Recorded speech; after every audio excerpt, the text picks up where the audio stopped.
طبعا توحيد المشتريات العسكرية على القطاع العسكري كاملا، وأيضا إبرام اتفاقيات إطارية اللي فيها الشراء الاستراتيجي مثل الملبوسات العسكرية.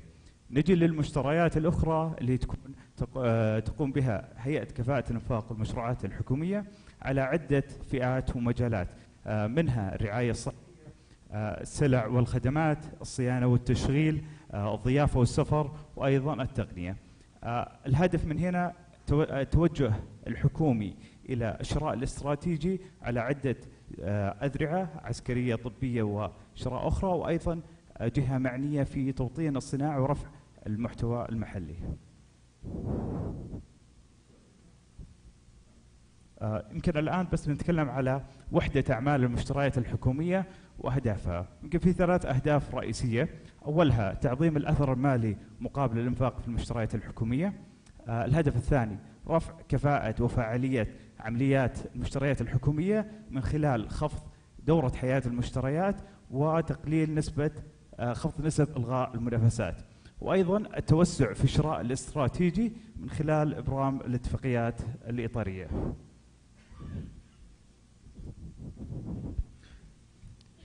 يمكن هنا نتكلم على بداية الاتفاقيات الإطارية والعمل مع شركاء النجاح على التوسع في الشراء الاستراتيجي، مما ساهم في إبرام 8 اتفاقيات إطارية في ابتداء من 2020 في بناء الاستراتيجيات والفئات الإنفاق المشتركة بين الجهات الحكومية. ثم في عام 2021 بدأ في إطلاق سوق اعتماد الإلكتروني وربط بنود ميزانيات الجهات الحكومية في الاتفاقيات، وأبرمنا 8 اتفاقيات إطارية: المستلزمات المكتبية، تقنية المعلومات، التأمين الطبي، الوقود، العمالة، وأيضا صيانة الأجهزة الطبية مع 3 شركات الرائدة GE سيمنز فيليبس. في عامنا الحالي توسعنا في الاتفاقيات الإطارية، الهدف نوصل إن شاء الله إلى 12 اتفاقية إطارية على نهاية العام، وإن شاء الله يوجد لدينا خطط توسعية في الفئات الاستراتيجية للأعوام القادمة. طبعا بعد ما نبدأ نفعل الاتفاقية الإطارية يتم تفعيلها عن طريق سوق اعتماد الإلكتروني. سوق اعتماد الإلكتروني هو خدمة واحدة من منصات منتجات اعتماد تتيح للجهات الحكومية الاطلاع على منتجات وخدمات الاتفاقيات الإطارية والشراء أونلاين مباشرة عن طريق الموقع. فيكون الجهة الحكومية تدخل تشوف ايش المنتجات والخدمات الموجودة في السوق وتحطها في سلة تسوق، ثم ترفع طلب أونلاين للمورد، يتم قبول الطلب، يتم تسليم فوترة ودفع المستحقات كلها عن طريق الأونلاين. يمكن بس نعطي نبذة بسيطة عن سوق اعتماد في هذا الفيديو.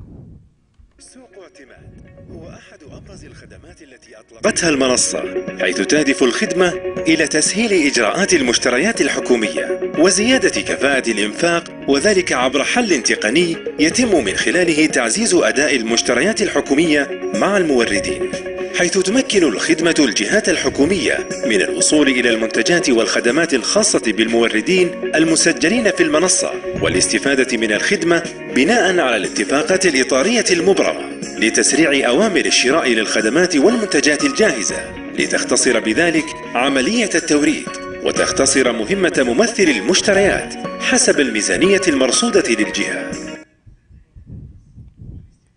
سوق اعتماد.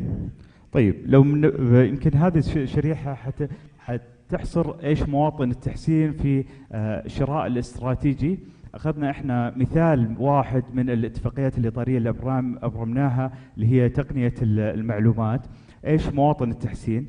هي على 4 عناصر رئيسية: طول المدة من الطرح الى الترسية، تفاوت الاسعار بين الجهات لنفس المنتج، ايضا اختلاف المواصفات الفنية، اخيرا طول المدة لتسليم المنتجات. ممكن نشوف احنا هنا مراحل الترسية، مراحل المنافسة في الطريقة التقليدية اللي هي تبدأ من إعداد الكراسة، الطرح، استلام وفتح العروض، تقييم فني، تقييم مالي، التأهيل اللاحق، ترسية مبدئية، نهائية، توقيع العقد. هذه تاخذ ونافرد في الجهات الحكومية 142 يوم عمل من الطرح إلى الترسية. عن طريق الاتفاقيات الإطارية وسوق اعتماد الإلكتروني الآن جميعها تكون متوفرة في السوق على مدار العام في أسعار ثابتة، في شروط وأحكام ثابتة ومدة زمنية محددة، تكون عن طريق طلب رد المورد التعميد. فتم خفض متوسط المدة من الطرح للترسية من 142 يوم إلى 12 يوم. أيضا مع التحسين المستمر للاتفاقيات الإطارية وسوق اعتماد، حسنا تجربة العميل وتسريع خدمة وصول المستفيدين إلى أكثر من 75%. يمكن في أول رسم بياني نقدر نشوف المتوسط المدة الشهري من إنشاء أمر الشراء طلب الشراء حتى اعتماد أمر الشراء في عام 2021 متوسط شهري كان 185 يوم. حاليا المتوسط الشهري خلال 5 أيام من BR to BO اللي هو متطلب إلى الاعتماد. المتوسط المدة السنوي حاليا يصل إلى 12 يوم عمل، وللحم تم إنهاء أكثر من 200 أمر شراء ل 200 جهة حكومية في أقل من يوم. أيضا تعميد 800 طلب شراء خلال يوم واحد عن طريق السوق. في الرسم البياني الثاني نتكلم على متوسط المدة الشهرية من التعميد وإصدار أمر الشراء للمورد إلى تسليم المنتجات وإشعار الجهات الحكومية بوصول المنتج أو الخدمة. في بداية انطلاقنا في 2021 كان المتوسط الشهري 76 يوم. حاليا احنا المتوسط الشهري لدينا 7 أيام. المتوسط السنوي تقريبا 27، وإن شاء الله نطمح إلى نصل إلى أقل منه على الأعوام القادمة. أكثر من 1000 أمر شراء تم تسليمه خلال 14 يوم. الرسم البياني الأخير اللي هو المتوسط المدة الشهرية من رفع الفاتورة وحتى اعتمادها، لأنه واحد من أهداف والمواطن التحسين في الشراء الاستراتيجي الموردين ودفع المستحقات المالية مباشرة أو في وقت قياسي لهم. فبداية انطلاقنا كانت تقريبا المتوسط الشهري لنا 168 يوم من اعتماد الفاتورة حتى رفعها إلى اعتمادها. حاليا خلال 3 أيام من رفع الفاتورة يتم اعتمادها من قبل الجهات الحكومية. أيضا لدينا أكثر من 500 مطالبة مالية رفعت وتم إنشائها من قبل المتعاقدين، وتم الانتهاء من إجراءاتها خلال 7 أيام عمل من إنشاء مطالبة إلى دفع المستحقات المالية للمتعاقدين. يمكن أيضا بتغذية سوق اعتماد والتوسع في الشراء الاستراتيجي قدرنا أن نتوافق مع إيش احتياج الجهات الحكومية مع مضاعفة عدد المستخدمين لها والمنتجات المطلوبة. ففي الرسم البياني الأول نقدر نشوف عدد الجهات الحكومية الطالبة بداية من 2021. أول سنة كان عندنا تقريبا 43 جهة حكومية في استخدام السوق اعتماد الإلكتروني. حاليا احنا وصلنا 493 جهة حكومية تستخدم منصة سوق اعتماد على 8 اتفاقيات عليها. أيضا وضعنا خطط شهرية لورش العمل للقطاع الخاص والقطاع العام لمعرفة كيفية استخدام وتسهيل إجراءات السوق والشراء عن طريقه. أيضا ممكن نشوف اللي هو تعداد المنتجات اللي تم تسليمها. في 21 تقريبا سلمنا 53 ألف منتج. اليوم احنا نتكلم على تقريبا 80 مليون منتج وخدمة تم توصيلها وطلبها عن طريق سوق اعتماد الإلكتروني. أكثر من 1.5 مليون منتج تم توصيله خلال مدة لا تتجاوز 14 يوم. طبعا ان شاء الله احنا يمكن في الهيئه ومع شركاء النجاح نطمح ان نكون رواد العالم في الشراء الاستراتيجي. يمكن وصلنا الى نهايه عرضنا، نتمنى ان حاز اعجابكم وفي استفسارات ان شاء الله.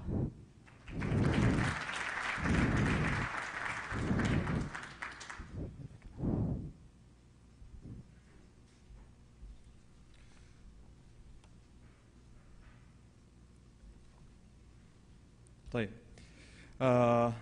Thank you, Mr. Sagar. While before moving to the next presentation, there is a live show, so you could access it through YouTube channel. Just mention Saudi Procurement Conference, Saudi Procurement Conference 2022. Thank you, Mr. Sagar. Now we will move to the next item in the agenda. Is a presentation from Mr. Ali Al-Sumr, who is the CEO at the National Industrial and Mining Information Center, talking about the importance of product and services, national codification for supply chain support. Let us welcome Mr. Ali Al-Sumr.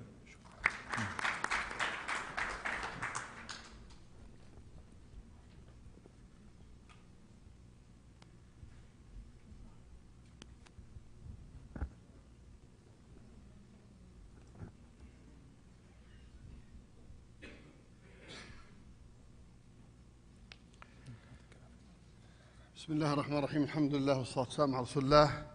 الحقيقة الشكر للمنظمين على هذه الفعالية الهامة والدعوة للمشاركة معكم. حديث اليوم راح يكون عن أهمية الفهرسة والترميز على المستوى الوطني للمنتجات والخدمات لدعم سلاسل الإمداد على الناشونال ليفل. باختصار شديد جدا كمقدمة للعرض التفصيلي راح أتكلم عنه. نتحدث اليوم على أي منتج أو خدمة من ابتداء من التصنيع إلى الاستهلاك يمر بعدة محطات بين جهات العرض وجهات الطلب والجهات الوسيطة اللي بين المصنع وبين المستهلك النهائي. فإذا ما في لغة مشتركة ما بين جميع الأطراف اللي لهم علاقة بسلسلة الإمداد، من مصانع، من موردين، من جمارك، من نقل، من تخزين، من تجار جملة، تجار تجزئة، إلى المستهلك النهائي، جميع الأطراف اللي هم علاقة برحلة المنتج يتحدثون لغات مشتركة، لغات مختلفة عفواً. كلاً يرمز أو يفهرس المنتج أو الخدمة بلغته الخاصة. فالتالي تأتي على المستوى الوطني تعرف المملكة العربية السعودية كما استهلكت من منتج X ولا Y، تجد في صعوبة في aggregating الداتا، انك تحسب السبلاي والديماند. تجد انه في صعوبة انك تعرف ايش المنتج اللي قابل للتوطين الغير قابل للتوطين، انه مثلا المنتج اللي عليه مثلا منافسة غير عادلة او المنتج المطابق للشروط والمواصفات او غير مطابق للشروط والمواصفات الفنية أو شروط اشتراطات الجودة. لماذا؟ لأنه ما في لغة مشتركة بين جميع الأطراف المتعاملين، وتلاقي أنه كل شركة أو منظمة أو جهة حكومية تبذل جهود ضخمة جدا للكتالوجينج والستاندرايزيشن within the organization. يعني تلاقي مثلا في بيج افورت في أرامكو، في سابك، في معادن، في شركة كهرباء، لكن سايلوز، كل واحد شغال لحاله بجهود بعشرات السنوات. بعضهم يمضي تو كتالوج الايتمز اللي عنده، كتالوج السبلايرز اللي عنده. وتلاقي مثلا بعض المصانع او يكون عنده ازمه انه يحتاج قطعه غيار معينه وينتظر يستوردها من خارج المملكه، وما يدري انه اللي جنبه جاره موجوده عنده في الستوك وما يحتاجها، يعني ممكن يتبادلها معه. لماذا؟ لانه ما في لغه مشتركه. فاحنا اليوم راح نشوف كيف ممكن نصنع لغه مشتركه للمنتجات والخدمات على المستوى الوطني، بحيث انه نتبادل نفس المعلومات وبالتالي يكون عندنا نفس اللغه، فبالتالي نقدر نعرف تفاصيل منتجاتنا اللي في المملكه سواء اللي تورد او اللي تصنع، ونعرف اللي قابل منها للتوطين، المطابق منها للشروط والمواصفات، ونطلع بمنافع كثيره اخرى. فهذا خلاصه الحديث اللي راح اتكلم عنه، وراح نشوف وين وصلنا في هالموضوع. حديثي راح اتكلم على المركز الوطني للمعلومات الصناعيه والتعدينيه، خدمات المركز واعماله. بعد كده راح اتكلم على نظام الترميز المتبع لدينا في المركز، وختاما راح اتكلم عن السجل الوطني للمنتجات برودكت ناشونال ريجستري. المركز الوطني يعني مستهدفاته انه يكون سنجل سورس اوف تروث، مركز المعرفه لاي شيء له علاقه بالصناعه والتعدين على المستوى الوطني. اليوم المركز يجمع معلومات الصناعة والتعدين من جميع الأطراف المتعاملة، سواء من القطاع الحكومي ولا من القطاع الخاص. لدينا يمكن ما يقارب 11,000 مصنع وما يقارب 2000 منشأة تعدينية، وكذلك ما يقارب 33 جهة حكومية لهم علاقة بقطاع الصناعة والتعدين. الجميع يكونتريبيوت لمرصد صناعي وتعديني، وبعده نطلع منه على قولتهم ديتا، ثم انفورميشن، ثم knowledge ثم intelligence ثم wisdom، وعلى ظهره نطلع منتجات معرفية digital and analytics products that serve الكوميونتي وسيرف المتخذ القرار الحكومي أو متخذ القرار في القطاع الخاص أو في الأكاديمية والنن government organization. فرؤية المركز أن يكون مركز المعرفة الصناعية والتعدينية الموثوق به في المملكة لتعزيز التوجه نحو منظومة صناعية وتعدينية متكاملة ومنافسة. الهدف مرة أخرى أنه full transparency على قطاع الصناعة والتعدين، market intelligence بالكامل لخدمة متخذي القرار في القطاع الحكومي والقطاع الخاص. الخدمات الرئيسية في المركز أنه خدمات الفهرسة والترميز، الكاتالوجينج للبرودكت والسيرفيسز، خدمات البيانات والاناليتكس، الخدمات الرقمية المبتكرة ديجيتال برودكت ذات سيرف قطاع الصناعة والتعدين وتساعده في التحول الرقمي، النشرات والتقارير والدراسات والأبحاث، وتقديم الخدمات الاستشارية على حس الديتا الموجودة. وزي ما يقولوا the data is the new oil، فاللي عنده الديتا يقدر يعطي فاليو للناس. وكذلك أنشطة نشر الأنشطة المعرفية، conferences ويبنار سيمينارز هاكاثون ماراثون وات ايفر لألق الانوفيشن في القطاع الصناعة والتعدين. وخلاصة الكلام إنه if you want to go smart go digital and analytics، وهذا تقريبا الثيم اليوم في كل شيء. تبغى تصير سمارت في خدماتك الحكومية then you go digital government. You want smart banking services go digital and analytics. في أي مجال نفس الشيء في سلسلة الإمداد. If we wanted to go smart في الانفنتوري في البروكيورمنت في الهاندلنج في البيرتشيز then you need to go digital and go analytics and see where you can optimize and زي ما يقولوا تحقق أهدافك. الأوفر أول أركتشر للمركز كيف يشتغل؟ زي ما قلنا المركز في النص وقطاع الحكومي على يمينه وقطاع الخاص على يساره وقطاع الصناعة والتعدين، يتلقى ديتا من جميع الجهات ويطلع منتجات معلوماتية، منتجات تحليلية، بحثية، استشارية، معرفية that serve الكوميونتي. كثير من البرودكتس اللي موجودة حاليا، منصة الترميز كوديفيكيشن بلاتفورمز تم إطلاقها والآن تستخدم من قبل المصانع وسبلايرز لترميز منتجاتهم. منصة المسح الصناعي، منصة اللي يكولكت الديتا من المصانع بشكل شهري عشان نعرف الإنتاج الفعلي لكل خط إنتاج في المملكة. منصة طلب التأهيل للمكاتب، المكاتب اللي ناوية وحابة تدخل معنا في موضوع الكاتالوجينج والترميز ممكن تتقدم لطلب التأهيل من خلال المنصة. منصة صناعي اللي هي رحلة المستثمر الصناعي، الخدمات اللي يقدمها الجهات الحكومية للمصانع، وأيضا خدمات طلب المعلومات لأي قطاع خاص، أكاديمية، استشارات يحتاجون معلومات عن الصناعة والتعدين ممكن يسووا ريكوست على المنصة.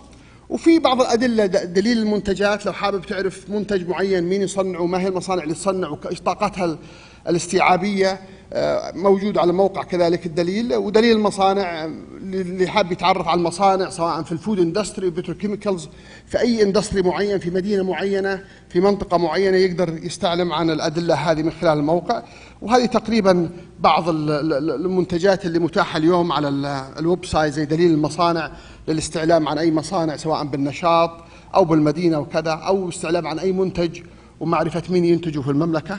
واللي يحتاج أي معلومات عن الصناعة والتعدين ممكن يقدم خدمة طلب معلومات لتزييده. طبعا في بي آي سيستم إلى الآن ما هو متاح بابليكلي، يمكن متاح داخل القطاع، لكن قريبا إن شاء الله راح يتاح بحيث أنه يعطي انسايتس للمتعاملين مع قطاع الصناعة والتعدين.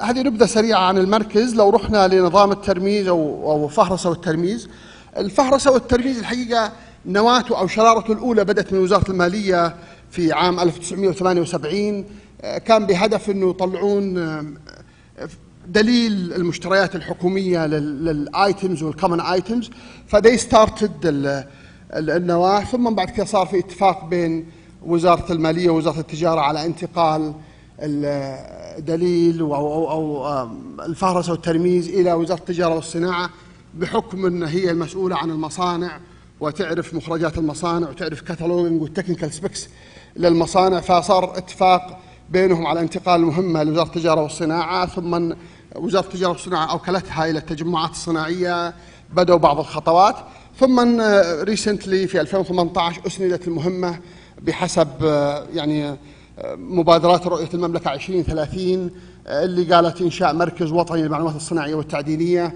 يخدم المتعاملين في الصناعة والتعدين، ويتولى موضوع الفهرسة والترميز للمنتجات سواء المصنعة من المصانع أو المستوردة بالتكنيكال سبيكس بالتفاصيل الفنية لها.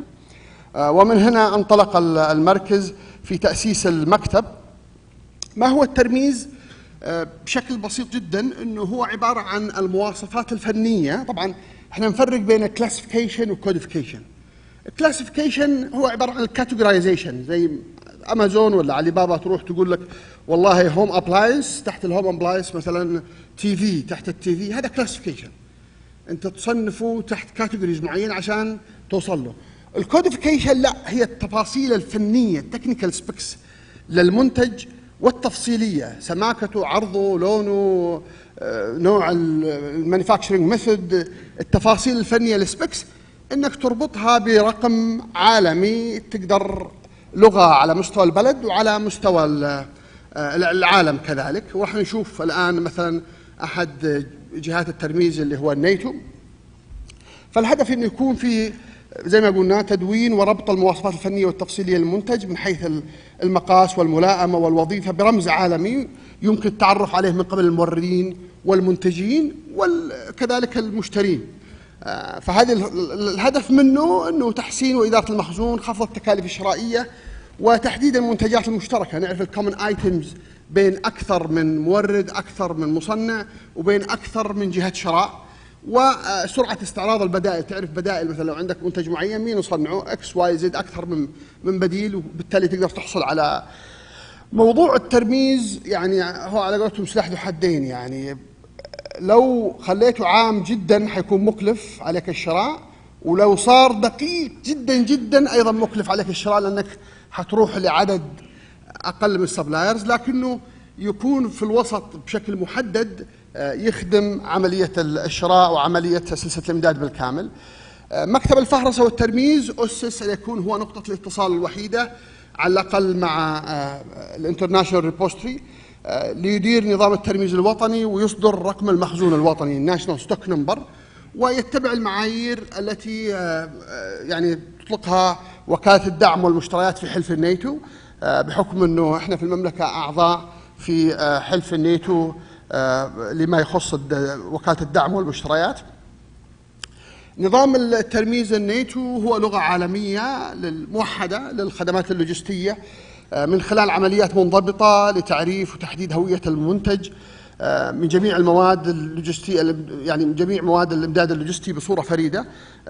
تقريبا اليوم في الريبوستري حق الناتو ما يقارب 18 مليون انسنت، 18 مليون ايتم، وتقريبا 63 دولة تتشارك في هالريبوستري، وما يقارب 2.8 مليون مصنعين وموردين يسمونهم الانكيج، ماخذين ارقام ويتعاملون ويسجلون انفسهم كمستخدمين او مصنعين او موردين لهذه المواد. فزي ما قلنا انه لغه توريد مشتركه في جميع العمليات اللوجستيه، ويعني اداه لاداره البيانات وجوده البيانات والتوافق مع انظمه.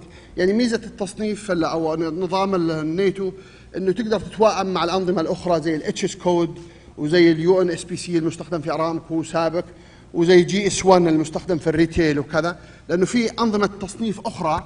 ميزه الناتو انه يو كان ماب بينه وبين انظمه ترميز اخرى، لو في مثلا احد الاطراف يتعامل بنظام ترميز مختلف فيمديك تسوي المابنج.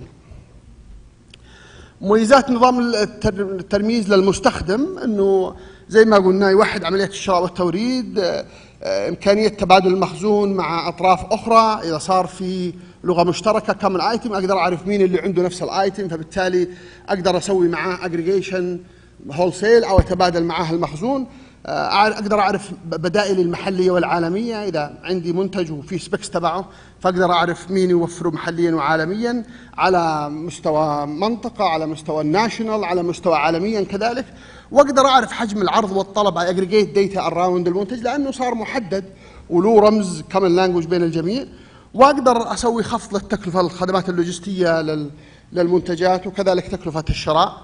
للمصانع فائدته انه اقدر يعني انا اعرف على المستوى المحلي وعلى المستوى العالمي، فبالتالي ازيد مستهدفات مبيعاتي محليا وخارجيا. اقدر استفيد من الجايد لاينز اللي تجي من الناشونال ريبوستي زي النيتو وغيرهم. كذلك انه يصير المنتج اللي يصنع محليا ياخذ رقم عالمي، فبالتالي نعرف عالميا انه والله هالمنتج هذا يصنع في المملكه العربيه السعوديه، فبالتالي ممكن انه يعني تجيك ديماند اقليمي او عالمي.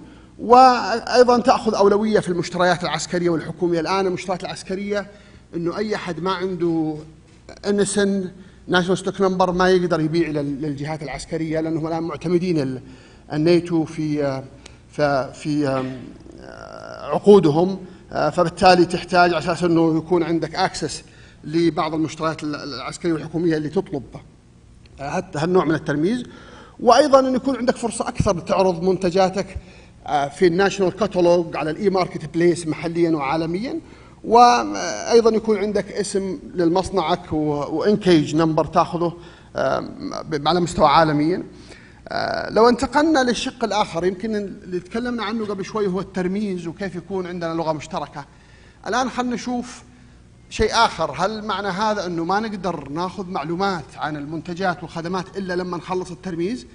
نقول لا، احنا بدينا نجمع معلومات وصفيه، معلومات احصائيه عن المنتجات والخدمات الى ان الموضوع الترميز يكتمل بشكل. فاحنا في المركز الحقيقه نجمع بيانات عن 3 بيلرز اساسيه. نجمع معلومات عن المنشآت الصناعيه والتعديليه من الولاده، من اول ما يطلع سجل تجاري النشاط فيه صناعي immediately وسبوت، وناخذ معلومات مع شهاده الميلاد اللي هي سجل تجاري.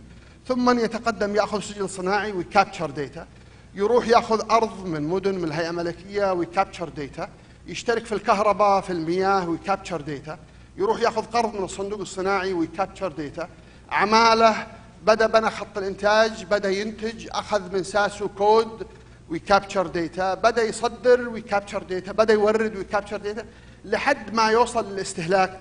فوي بروفايل المنشاه الصناعيه من الولاده الى التصدير. هذا اول بيلر عشان ناخذ اكسبوجر على ملعب الصناعه والتعدين. اول بروفايلنج او كاتالوج هو للمنشاه الصناعيه. البيلر الثاني هو للبرودكتس. نفس الشيء حنشوف الان انه وي كابتشر داتا من ولاده المنتج.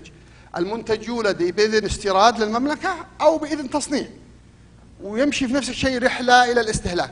سو وي كابتشر وي بروفايل المنتج بالكامل. البيلر الثالث هو المرفق الصناعي او اللوجستيك، سواء مدينه صناعيه، منطقه صناعيه، ارض صناعيه، مرافق صناعيه، مردم نفايات، محطه انتاج كهرباء، سكن عمال، مستودعات، وتفر.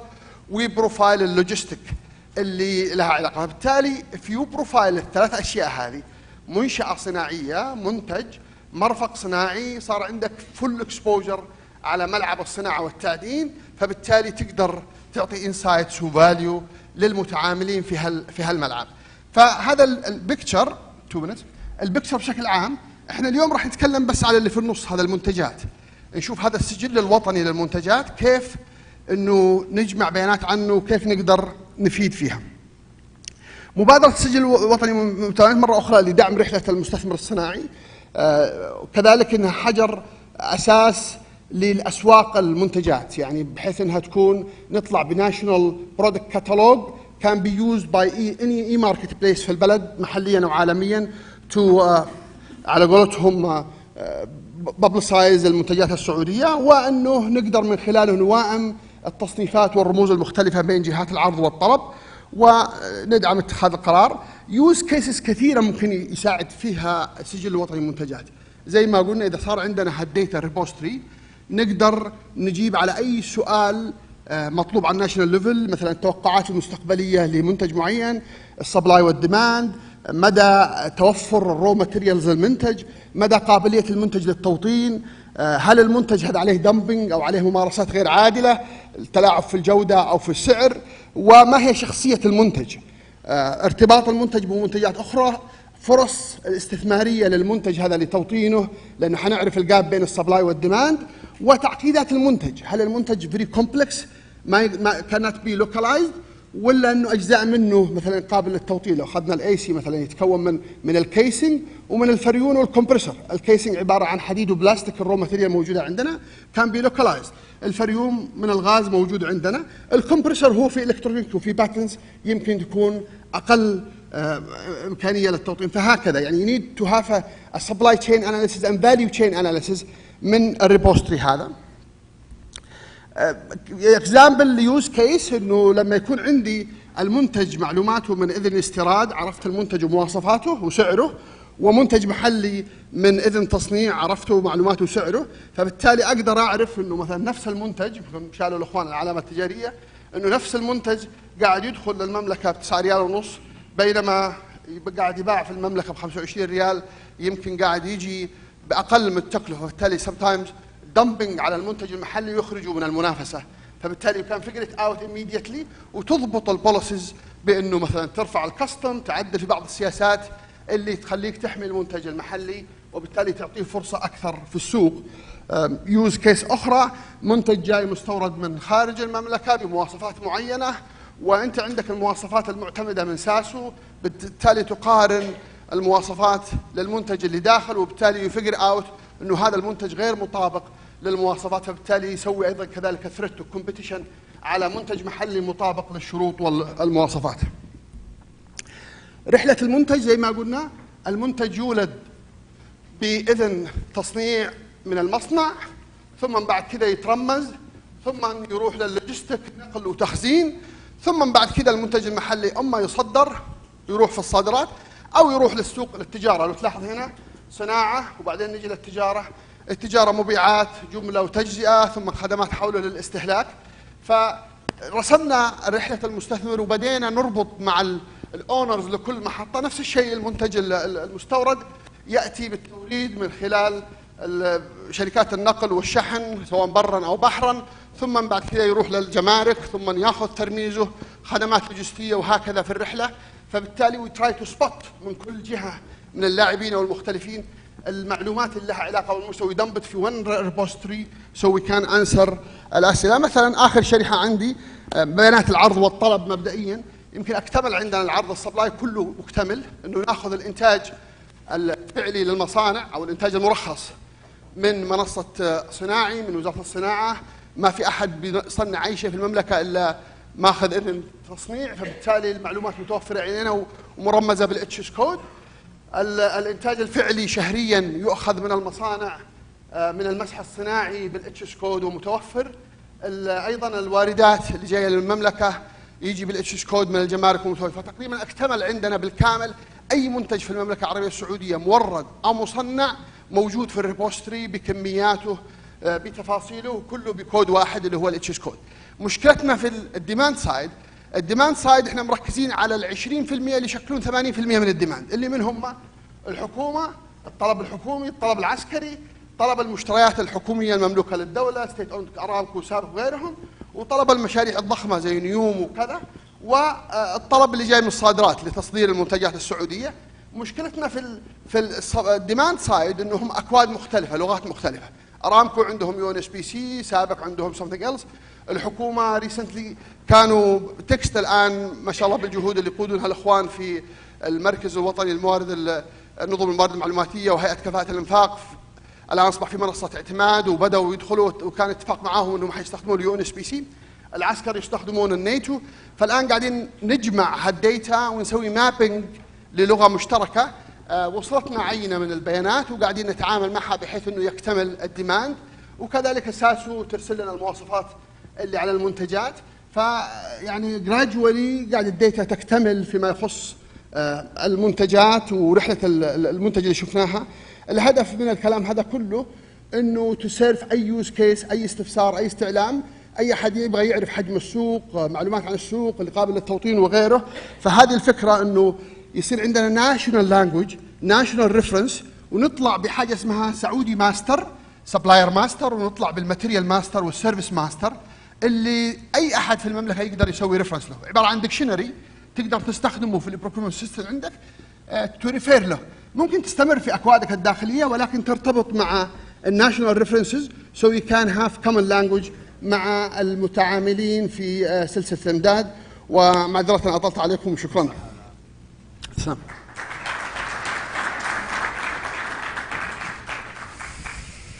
طيب, thank you, Mr. Ali. One of the things that attract my attention that data is valuable, data value, and data is money. Data giving you better decision. Data is giving you a confidence. Now we will move to the next item in the agenda. Is a presentation from Mr. Paul Alexander, who is teaching fellow at University Portsmouth, talking about achieving the procurement promise. Let us welcome Mr. Paul Alexander.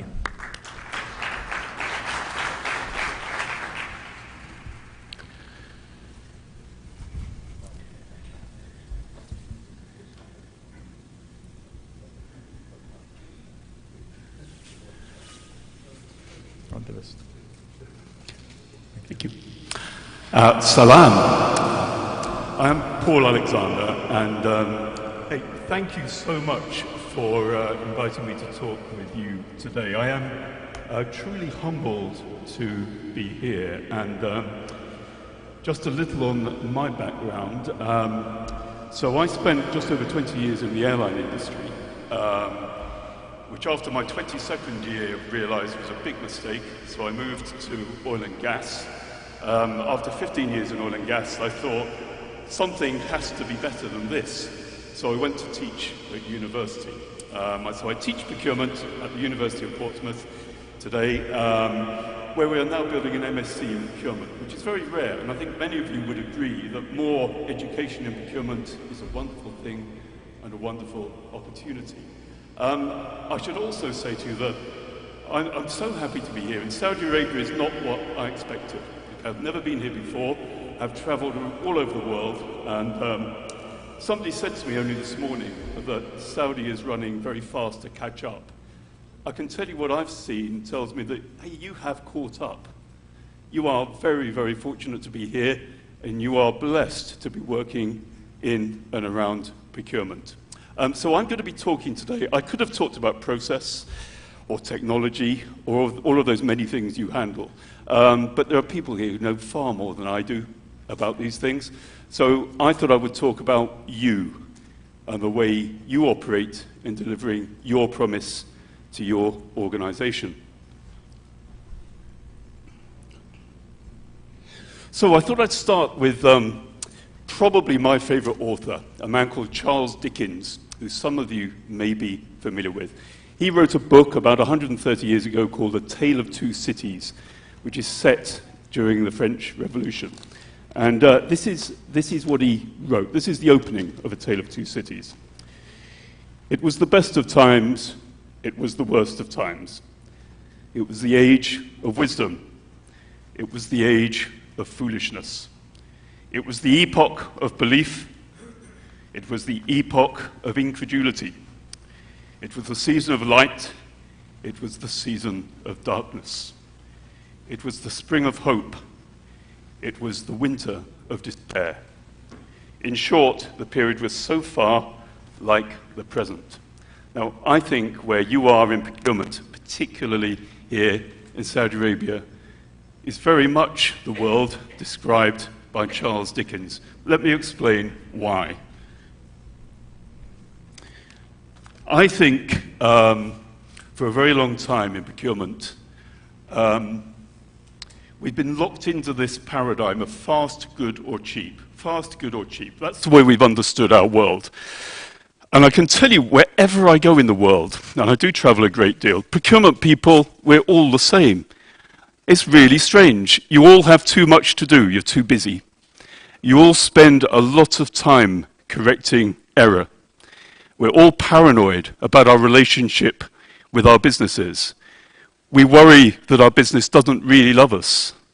We worry that our business won't invest in the right technology, won't give us the money we need. And we worry that our people aren't well trained or capable enough. And this is the same everywhere I go. Now, Another thing about procurement people that's really strange is nobody notices us until we get it wrong. Okay? And I've got a couple of examples here. The British government have spent about $5 billion on a new tank called the Ajax. It's a wonderful vehicle.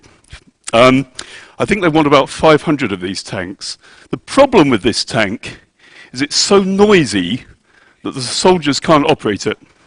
So they've only taken delivery of 11 tanks, and every single crewman who served in one of these tanks has ended up in hospital because it's so loud. It's also a tank that doesn't have the capability to go over large bumps in the ground. So they had to stop the program and they're revisiting what's going on. Another example that I think you'll be familiar with is Samsung and their folding phones. Now, from what I've read of Samsung, they weren't too worried about cost, but they were desperate to get their product to market quickly. And the screens started to crack. Did their brand terrible, terrible harm and handed the business to Apple for a very long time. Now, I wish I could say I weren't part of these mistakes, but one of the great things about leaving industry and going into education is I can talk about my mistakes as well as my successes. And the very first aeroplane I was ever involved in buying was these things, the Jetstream 31, which is a great aircraft. But we bought it for the Australian airline I was working for at the time. And having purchased it, we realized that it didn't have the capacity to fly the distances we needed. So the only way we could make this thing work was to fuel it up to capacity and then charter other aeroplanes to fly along behind it with the passengers' baggage. Okay? And I think that all of these things have happened because we're locked into this strange world of fast, good, or cheap. My first challenge for you today is these 2 days are really precious. You are too busy, you've got too much to do, I know that. But now you have 2 days just to reflect and learn and understand perhaps how the world could be. Now, when I talk to my students, I talk a great deal about change. And I think we should acknowledge that change is very different. And I think a great way to understand how difficult change is to think about the way people used to catch monkeys. And the way they used to catch monkeys was that the hunter would drill a small hole in the shell of a coconut. And into that hole, the hunter would place a very, very small nut. The monkey would come along and put his hand into the hole and grab the nut. And he wouldn't let go of the nut, and therefore couldn't get his hand out of the shell. Then along would come the hunter and catch the monkey. Now, as procurement people in 2022, please do not be the monkey with your hand in the shell. Over the next 2 days, listen hard, be ready to change. Consider the new technologies. Consider what you're doing that could be different. Perhaps above all, understand the true needs of your business and learn to listen. Listen really hard, which is a subject I will return to. So I always tell my students, first thing to do if you work in procurement is think about your business environment. And I love history, okay? So particularly economic history. So I looked back a long time. Actually, I went back about 500,000 years, okay? In my view, you should think of yourself as wealth creators. You shouldn't really think of yourself as procurement people. That can box yourself in. You are creators of wealth and value. So what I did was look back over 500,000 years, and I sought to understand, well, what was global wealth? How wealthy were we in the human race? So I went all the way back, and what I found was things didn't change for 500,000 years. Not at all. Until you get to about 1800. So we're lucky, we're really lucky to live in the age we do. Life must have been really tough way back then. So what changed in 1800? 2 things changed. One was fossil fuels used on an industrial scale, on a global scale, starting with coal, then of course oil and gas. The second piece was technology. Not technology as we understand it, I'm talking about steam now, but that combination of steam technology and fossil fuels together allowed this dramatic increase in wealth. Now, why is today so important? Well, fossil fuels, without wishing to get into a long debate about sustainability, something has to change. Something has to change if we're to save the planet. But we do have technology. We have technology in a way we've never known before. And I think your job, perhaps more than anything else, is to utilize what technology can do for you.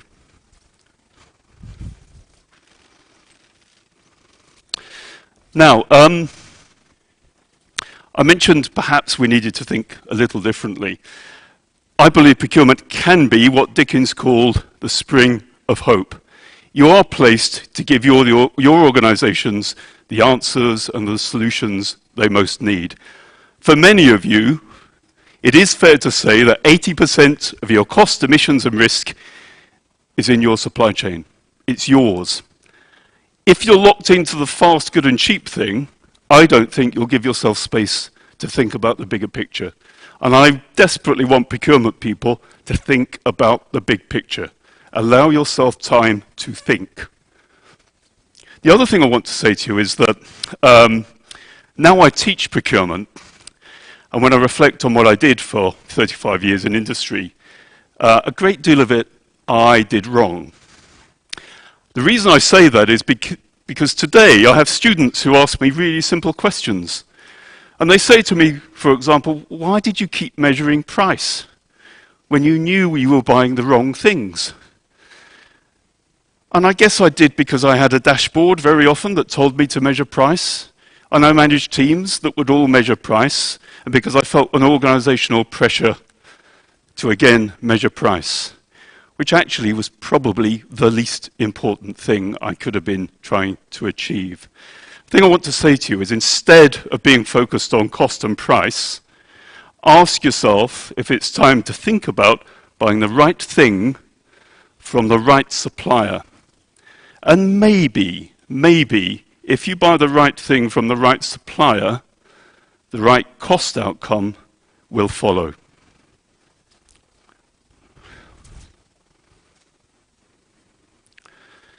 Now, I wanted to talk a little bit about people, because achieving your promise will depend on your people. I've been really impressed with what I see in Saudi Arabia, particularly with education. And companies like Penny, they're a huge credit. I would never have believed that a company like Penny would emerge from Saudi Arabia. You're not just running to catch up. A company like Penny demonstrates to me that you've caught up. You've got something really special in Penny. So if you do nothing else in the next 2 days, please take a look at Penny. This was a survey run by SIPS earlier this year, and it talks about what, in the United Kingdom, procurement leaders are looking for in their people. And it starts with communication, relationship management, negotiation, and influencing skills. All of them what we probably badly call soft skills. And I think that's really interesting, because on the one hand, this is what we want our people to be, which are very, very difficult talents to develop. And yet very often the tools we give our people, they're out of date, aren't they? Our people often don't have enough data. The tools are hard to manipulate. They're not properly tested. And very often, and this is something I'm ashamed of, very often we invest in tools that we, the leadership, don't know how to use ourselves. And then we wonder why they don't work. So I'd say to you, it's a small tip, but when you invest in technology, please make sure you know how to use the tools yourself.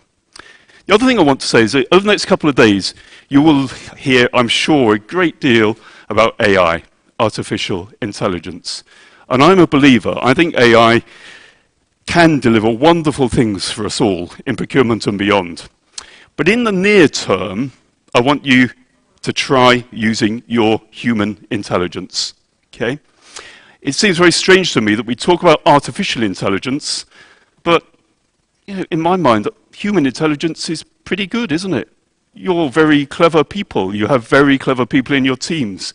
So give them a chance. And one of the ways you give your people a chance is to give them the right tool set that liberates them to do the big job, not that little transactional job.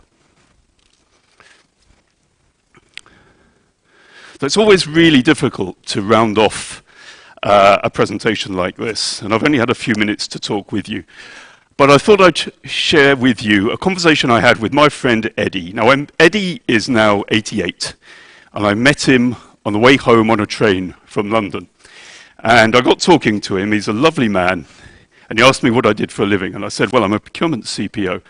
And he asked me what it was, and I described what I do. And I said, how do you think I should do my job, Eddie? And he said, well, I don't know anything about procurement, Paul. But I'll tell you this, that if you're in a leadership role in business, 3 things I'd say. One is learn to listen. Okay? Learn to listen. Certainly in the UK, we're brought up to develop good presentation skills. Hopefully you're seeing that today. But actually what I have learned, and when I talk to my students, I think listening is a lot more important. You really do need to be a great listener. So please listen over the next 2 days. This is a precious opportunity for you. The second thing Eddie said was not quite in these words. He said, information sets you free. You need the best data you can get. You need knowledge. And with knowledge and with good listening, you will find wisdom.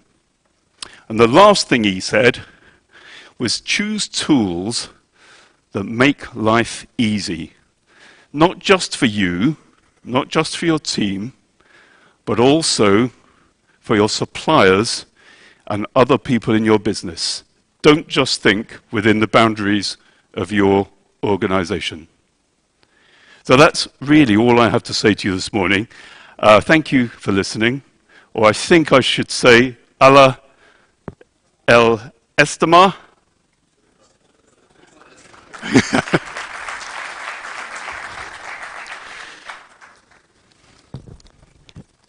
Thank you. Cheers.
who is the VP Shared Service at Ma'aden, talking about opportunity and challenges in mining procurement. Let us welcome Mr. Abdullah Al-Asami.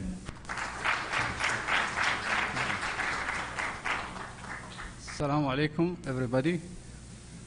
Thank you for inviting me to this conference. It's really an honor. And we need more of these gatherings for exchanging very rapid changes around us nowadays, especially with vision.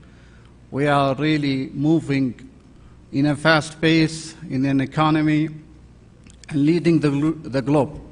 And these conferences help us a lot in achieving these goals. I'm speaking today about a sector that is not very known in the public, which is the mining sector in Saudi Arabia. And as a start, that sector, that mining industry, started since the beginning of civilization for more than 6,000 years. It is all the minerals extracted from earth, used in every single equipment, material, even weapons, as you can see. Nowadays, it's very important. And it is essential part in every single technology advantage we have. Every cell phone you have, there are many minerals coming to make that cell phone. Minerals becoming literally the building blocks for technology and for civilizations. People fight for it. And this has been, in the last few years, very noticeable in the economy around us, in the globe. The growth of that business, if we look at the top 40 companies in the mining business, since 2005 till now, they increased in revenue 5 times. And this increase coming from the high demand, a huge demand in minerals and every kind of minerals, especially the rare ones. That demand is global, across all. And it is really now a big attention to any economical plan for any country. Saudi Arabia is one of them. It has been addressed as a potential in Saudi Arabia, the resources we have in minerals, this is very early estimates, is reaching $1.3 trillion. It's a big industry. It's an important industry. It's politically and commercially. That's why the government have given that industry one of its biggest attentions to enable it.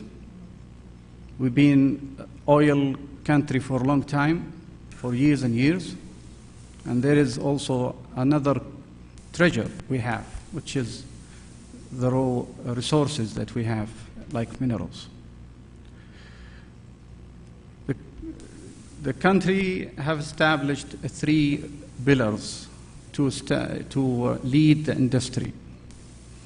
And one of them is Ma'aden, to champion the mining industry in Saudi Arabia.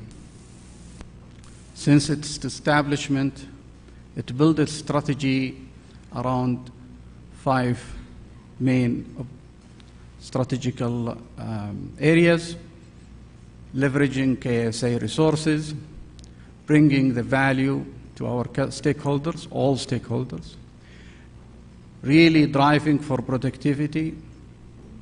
ESG is part of our DNA, and I will tell you why in a moment. And also being the leader, the champion in exploration within Saudi Arabia when it comes to minerals. For the last 10 years, Ma'aden have grown rapidly for more than 33% annually. That's higher than the industry. The industry average is around 4%. Can you imagine? We are the fastest growing company globally in this industry. And with that growth, we managed to reach more than 20 markets, selling all our products across the globe. In every single continent, there is a ma'adin product there. That growth requires a lot of operation. And when you look at the operation within Saudi Arabia for ma'adin, you see we have established in the last 10 years with a partnership with key agencies and government companies like SAR, for example, to establish one of the longest railway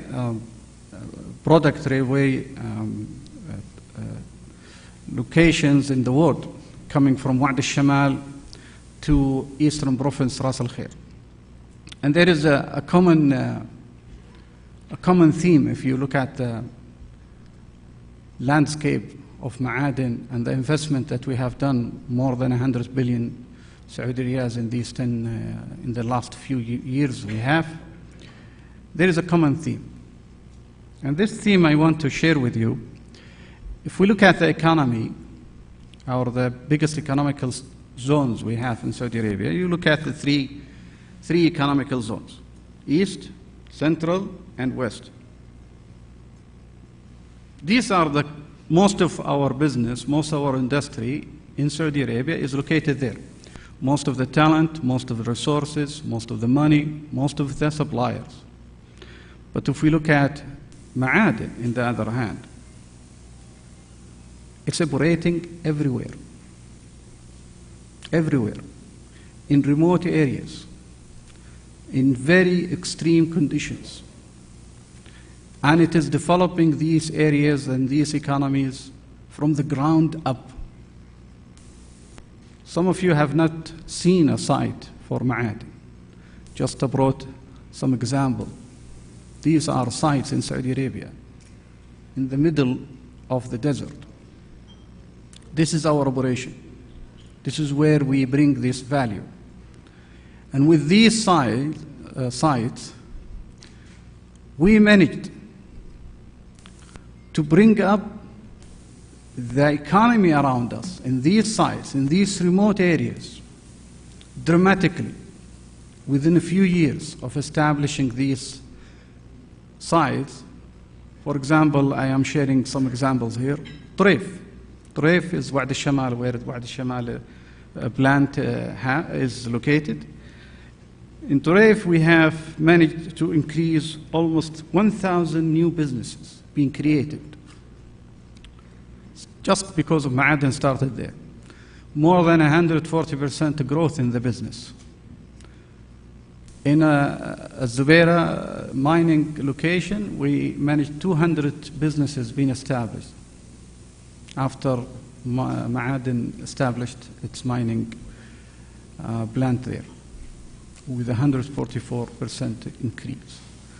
Another one is Ghazala. Ghazala, the same thing. Al-Ghazala location, 205 new businesses being established, and another 140% increase, with a 12% annual increase continuously. And you can see wherever we build our plants, in these remote areas, we develop an economy around it. And this is an area that a lot of other companies are not contributing similar to Ma'adin. And this is part of the nature of our industry. Our industry is not in the city. Our industry is out there, in the mountains and locations where we have our resources. So what are the challenges we have in procurement and supply chain? And I see it in the other face of it is opportunity also. It's not challenges alone. The first one I would like to talk about was the supply chain. supply chain and the logistic. These remote areas, as you know, working in Saudi Arabia, we are still a very young country compared to other advanced countries. Still, we have difficulties of reaching and making sure that the logistics, supply of the resources and raw materials are keen. So this is a major challenge we are facing in the mining industry, and especially in Ma'aden. And when I say a challenge, other people also, the suppliers or the investors, they see it an opportunity. And that's the point of this presentation. The other area of our opportunity focus is building manufacturing in Saudi Arabia. And I think it became now not anymore a luxurious drive or a goal. It's an essential, it's a must, it's a strategical move for the kingdom, and Ma'aden and the mining industry is not an exception for this. Actually, it is even more important for us. We have to deal with manufacturers and we have to bring them here in Saudi Arabia to ensure we have economical, strength, and we have the best and lowest cost possible and the best service we have. Without having the manufacturers here in Saudi Arabia, it will be difficult for the industry, of any industry that is built on commodities like ours, the prices we don't control. You control the spend, you control the cost. Without having the manufacturer next door, this will be extremely difficult. And we are putting serious steps toward making sure that the manufacturers we deal with are going to be located in the long run in Saudi Arabia. The third pillar or the third area opportunity is the human capital. The humans, and not only in the cities, but in the industry, in the remote areas, the development of people is the most important thing for us. From technical perspective, not from quantity perspective, but also from quality, skills, developing these skills. This conference is another example. This is a development place, an event that we all gain and encourage intellectual understanding and building our capabilities. We are focusing on these and the human capital in these remote areas. And we are building a lot of actions toward that. And the last challenging area for us, and it's an opportunity, is the technology around these remote areas. What I mean by technology, digitalization, for example. Now, most of the new companies in this business are moving toward robotics, are moving toward digitalizing, are moving toward machines that you can operate from remotely. And you cannot have that without having a connection to the internet, for example, or a Wi-Fi, or even a cell connectivity. And with that also you have the other challenge, which is the cybersecurity and making sure that these are safe. For overcoming these challenges, we came up with a new program for local content with Ma'aden. We call it Tharwa. And it is established on 5 key strategic objectives. And you can see it and you can link it to the challenges we have. 1, focusing on the people. Not quantity, but also quality. Bringing the skills. We don't want somebody saying Saudization, I am 70% Saudization, and he is only looking at a lower level. No, we are looking for engineers.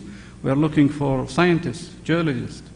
These are the Saudization we also very interested to have. Sorry.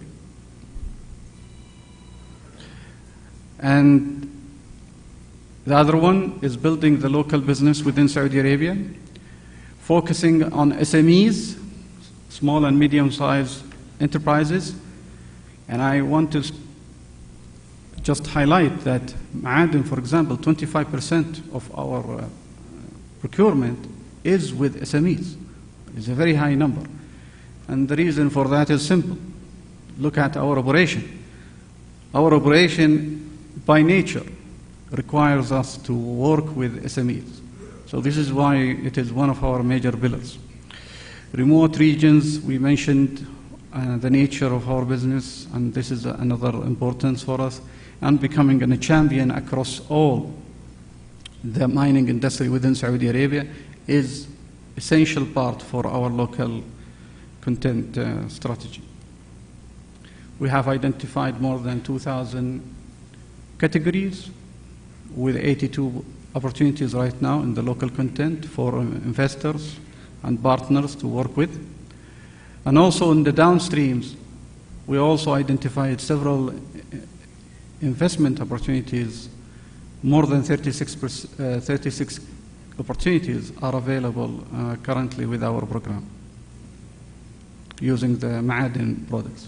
I encourage everybody, whoever interested to join our program for local content, to please visit our site or send us an email at localcontent@maadin.com.sa to help us to achieve our goals.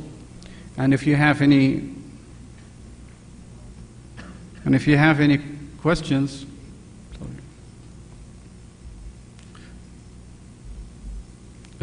please also visit our website for the supplier portal. That also can help you to register in general for any, or have any queries related to procurement or related to the investment within Ma'adin. Inshallah, our goal is really to come up with a successful industry, to be a third pillar within the kingdom. By 2040, our goal and our strategic goal is to become 8 times our current size, and with your support, with our effort, inshallah, we will achieve that. Thank you very much.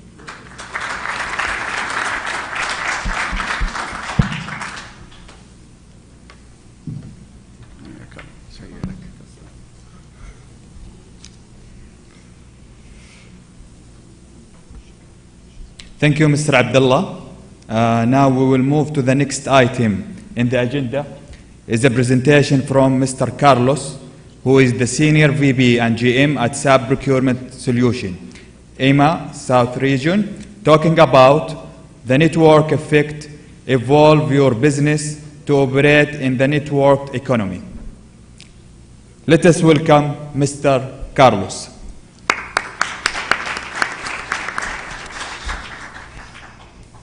Hello, good morning. Great to see you. Thank you for having me. Let's see if we have the slides. But before I say anything, I work for SAP, so I want to know how many in this room, if you can raise your hand, please, has experience or have using SAP systems today. Can you just raise your hand, please? Okay, that's great. I will be careful then. Okay, thank you. So let me start saying, if we can put the slides, please. Thank you. Let me start introducing myself. I've been 10 years with SAP in different regions in the US, Latin America. This is the third region. I'm the head of EMEA region. I've been in this beautiful country for now 4 years. I started from knowing no one and being introduced to many of you, so great to see you guys. And I also see the kingdom, growing these 4 years. It's amazing. And I'm bringing now my US colleagues to see what's happening in this region, right? We see the cities you're building and the technology you're having, you're asking for. And look, I tell you, in my 10 years working for procurement, I never have, the only place I have one CPO saying to me, I want to try it all, show me all, is here in KSA. So it's been a great journey. You able to put the slides? Okay. Yes? Sorry, guys. Okay, let me start anyway. So the reason I started working in procurement and in Ariba is basically once I discovered the old Ariba digital network 10 years ago, I was fascinated by the fact that this digital network for companies like Amazon, right? Buyers and suppliers can buy online. And 10 years ago, I was fascinated. And at the time, it was a couple of billions of spent. And today, fast forward 10 years later, it's a network, a digital network, because when we talk about business network, we really don't know what we're talking about if we don't talk about a digital network, right? And it's a digital network that now has 4 trillion of spend. It's bigger than Amazon, Alibaba, and others, and eBay, right? So this is the network for companies. And SAP has realized the power of this network, and this is what we're going to talk today about. Yeah, that's the one. Yeah. So I borrow a term from BCG. It's called bionic supply chain. I love that term, and it helped me explain or align your priorities as procurement and supply chain experts with technology, right? With the role of technology that is not going to solve everything, but it's going to enhance your capability, right? So let me share with you the journey in KSA. In this slide, you can see we have now 68 customers, 14 billion of spend and growing. We have great customers. You see the names here. We're very proud to serve, the new cities and the oil and gas companies, but in every industry, whether it's airlines, retail, public sector. That's a really good one. And this speaks about the investments we did in this country, right? We came here, we put a data center for our solution. We invested in consultant, local resources that are here in KSA. We have an office just about 10 minutes here. And this is the commitment for the country, and I think we did the right bet. This is the country to be in, and we're very proud to serve you. If you can keep going, next slide. Maybe I can get the clicker. This one, right? Okay. Sorry, guys. Okay, here's the BCG research, and I won't bother you with a long list of principles, but basically they say, they asked a question to 150 companies about how a modern procurement and supply chain should be run these days, right? And they came with 10 principles. I added one on myself. Let's start from the number one, right? A procurement function and suppliers at the heart of the business. And the research found that 30% of the companies have a CPO on the leadership team. And how important is that? And what are the results of having a CPO in the leadership team? And I think these last 2 years, it's been kind of I feel it myself as a revenge in the sense of it's not longer about technology for the customer to get the customer online and it looks have a cool website, right? But this is especially this year, I think, is the year where supply chain and procurement became important. I think really, honestly, I've been 10 years in the business. I think this is the first time in these 10 years that I see supply chain issues every day in the newspaper, every single day. And CEOs asking, like, how can you help me? I need to put my products in the hands of the customers. I don't have the materials to build the products. Help me, right? I mean, so I feel in a way that things has changed, and we should, as procurement professionals, we should take advantage of this time. It's the time to transform. If you don't transform now, if you don't move quickly, if your CEO doesn't understand that this is a priority now, it will never be, right? I mean, I think now it's the opposite. It's the CEO asking you to modernize, right? And in fact, SAP, for the first time, in their top 3 priorities, supply chain is one of them. One is supply chain, one is sustainability. So we want to create the top line, bottom line, and now we want to create the green line, right? On sustainability, that's the 3rd priority. And the first one is what we do, right? Digitalizing digitalizing enterprise processes end to end, okay? Number 2, treat suppliers as friends. And I promise I didn't write this down, but the survey, or the research came up with this idea that how important it is to collaborate with suppliers, especially now. Resources are, somehow the world discovered that resources are scarce, right? And that is, if you don't have your stocks, you can't deliver your products, right? So having, and here's what I match, and I say bionic supply chain, how you collaborate with suppliers. Do you have technology? Are you still talking on the phone with your suppliers? I mean, do you have reviews? Are they reviews digitalized? Do you use tools and technology to have this friendship? In addition to the trust that I know is very important a human trust, right? That will never be replaced by any technology. Empower your shoppers, right? So I always ask these questions to CPOs I met around the world. Is like, do you want a great team? Because point one, I forgot to mention that you want to build a great team, right? Do you think anyone wants to work in a company that doesn't have any technology, like use Excels and phone and emails, and then run an RFP and then put it in the system of record? I mean, who wants to work in that company, right? We all, human beings, wants to work in a modern company, the coolest, we want to have systems, right? Technology that help us, that make it fun, right? Make it important, right? Enhance my ability to purchase.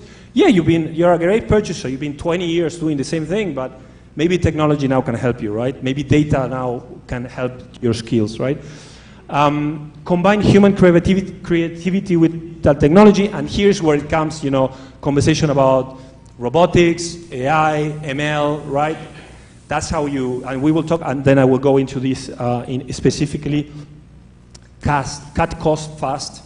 I love when I met with procurement, they told me, like, we were doing great, our team is really good. Yeah, but today, without technology, right, how are you running billions of spend without technology? Like, I don't know. Like, you can be the best buyer, but without analytics, without enhanced analytics, without a control tower, understanding what is missing in your stock, when the purchases are coming, at what time to value, how you connect, your customer to your suppliers, right? To your forecast, your capacity forecast. You need technology, right? So everything is connected, right? In the cut cost, right? It's not only being a great negotiator, right? Anymore. Innovating with supplier. I love this one. Today in this world, right? I mean, think about who is innovating with suppliers. Apple. They made, you've seen the new products, they made microprocessors with new suppliers, they design it themselves, they produce it with third parties that are exclusive, right? And that's a huge competitive advantage. They own 2/3 of the revenue in the iPhone industry because of this, and their market share is not that big because of the competitive advantage, because working with suppliers. And it's the same case for Tesla. Tesla, what's the main differentiator from all our other electric cars? Is that they design microprocessors for the autopilot with third parties, with a team inside, and that's a competitive advantage. And innovating with your suppliers, if there are many, right? I mean, it takes also a lot of things, but technology, I'm sure, is involved on that. Quality, of course, yeah, you want it cheap, you want it fast, but you want quality in whatever you're purchasing, because your customers will go after you, right? I mean, if there's no quality, that's your issue. Sustainability, all over, 90% of a company's sustainability footprint is in the supply chain. Hello, like whatever is that your company is doing on sustainability is a 10% of the impact, right? 90% is your supply chain. Now, how you're going to track your suppliers? Is it going to be an Excel survey, or is from email? Like, that's how you're going to track 2,000, 10,000, 20,000 suppliers? No way. You need technology, right? You need to track your suppliers and the suppliers of the suppliers, and you have to follow the whole chain to understand what's your carbon footprint really, right? Get quicker, faster, the time to market. I love this story because I remember when the pandemic hit, everybody was talking about how I can get quickly to my customers remotely, right? And then also how do we work, right? Remote working was like, supply chain was not the topic, right? And now I feel, I'm sure about this, like the customer, whatever they are ordering is 100% connected with procurement and how you procure and your suppliers. It's connected. When someone orders something at your website, if it's a retail, but we can do the example, whatever, it's going to ask for your manufacturing to do something, and your manufacturing will have to forecast and get the product from your suppliers and everything. And this is time to market. This is a CEO conversation. I took, we spoke with a lot of car manufacturing. For example, in my region, there's Italy, so there's a lot of car manufacturing experience there. they cannot get, you know, the orders, right? I mean, you order a car is 1 year, 6 months, 1 year to today, right? To get a new car. That's crazy. That's time to market, right? And the last one, which, sorry, you don't see, is risks, right? How you track the risk. When you are purchasing, at the moment your team is purchasing the thing that they run an RFP and it's cheaper and whatever, you like it, you want that thing, have you checked, have your system told you, is there a financial risk? Have your system told you they're ready, like sustainability is a disaster? Yeah, they're cheap, they're good, they're fast, but that's avoiding, that's how you avoid risk. For that you need system. Sorry, we'll keep going with, okay, very good. Now let me go to SAP. Sometimes, I think this, I love this, slide because it paints the picture of the whole SAP landscape, right? The way we work is we like to call it, you know, how we manage end-to-end processes. We call it the intelligent enterprise. Why? Because all processes need to be connected. For this to work, for data to work, right? For data to be valuable, for things to move fast, for being efficient, processes need to be connected to each other, right? Therefore, we have, you know, a suite application. One of them is Ariba, right? That will work on this source-to-pay process. And then we have experience on every industry, because oil and gas is not the same as retail. And then we have, this is new, and this is a fantastic thing that we didn't have years ago. It's a cloud platform, right? This cloud platform will allow you to develop anything that you need for your company, because, you know, we always laugh at SAP that every customer wants their own processes and have their own needs, and they don't want like us to come with our own fixed processes. So this gives you a flexibility that you didn't have 3-4 years ago. You didn't have this. Now you get, let's say you get Ariba, right? You have your procurement processes, and there's things that you want to do that are not on Ariba. You don't need to wait for global P&I to develop something. You just develop it in the cloud platform, right? So that's one, I wanted to share that. And then the business work on the top, right? You see connecting all the processes, okay? I don't know why this is not moving. Okay, very good. And this is, I love this picture at the Metro SAP, you know, or end-to-end processes, business Metro, right? This shows you what's really take to be an intelligent enterprise. How easy, I mean, do you imagine this is easy to achieve? Do you think, like, how many companies you think that are able to achieve this and have all the system, you know, integrated, and things are moving fast because of that, right? And that's I think, the way we think about intelligent enterprises. Okay. Let's go back to procurement. I love this slide because it shows the journey. So in this room, there are people that I've seen a couple of companies here that are world-class, procurement world-class. They have control towers. It's a big screen. They have people operating the control tower. They know the order, PO. They can track when the ship is going out from China, when it's going to arrive, you know, what is an emergency. They know everything. A couple of people in this country, right? Now, here's the journey, right? From manual to digital. If you're here, I know there are many companies in KSA that are here. You are losing so much money. I mean, this is. I tell you honestly, you know, very honestly, that manual to digital, this is a big jump. Don't ask my team for an ROI. You know, this is like no-brainer, right? I mean, if you're a manual, like, what I can tell you is, like, go ahead, right? Start now, right? You're late. You are 5 years late or 10 years late. Yeah. So that's the first journey. Manual to digital, no doubt. We'll do a business case for you, but this is great. The next stage is once you have digitalized, right? Then you can start thinking like, hey, Carlos, there's this process that you have in Ariba or whatever system you're using, right? That, you know, we wish is automatically, right? We wish we have this RPA. I don't want my team doing repetitive tasks. That's where you want to get here. You will be surprised. There's not that many companies that are here. This is now standard. And then the next stage is what I was talking about. You want to make sure yes, you are digital. Yes, you have automation, but now you want a system that is intelligent. And it's not that easy. Let's be honest, right? It's not that things are super easy here, right? But we now have systems, stable systems, that can tell you, as the example I gave you, they can tell you, guys, yeah, you're buying cheap, you're buying fast, but financial risk is really bad, right? Connected to Dun & Bradstreet or the local credit or whatever. I mean, content is open, right? We can put any content there. Or you can track sustainability or other things. Or it can give you the preferred suppliers. Look, we always use this supplier because it's the best. Your 20 entities around the world can use, the system can recommend you, right? That's intelligent, and that's available. It's now no magic, right? Another example of intelligent procurement, I think, and we built it for a customer in KSA, and we're using for the other global customers, is he brought the problem. Here's my problem. I get calls every day, my team gets called every day of users that want things, and they know when they will get the things that, you know, the goods that they need.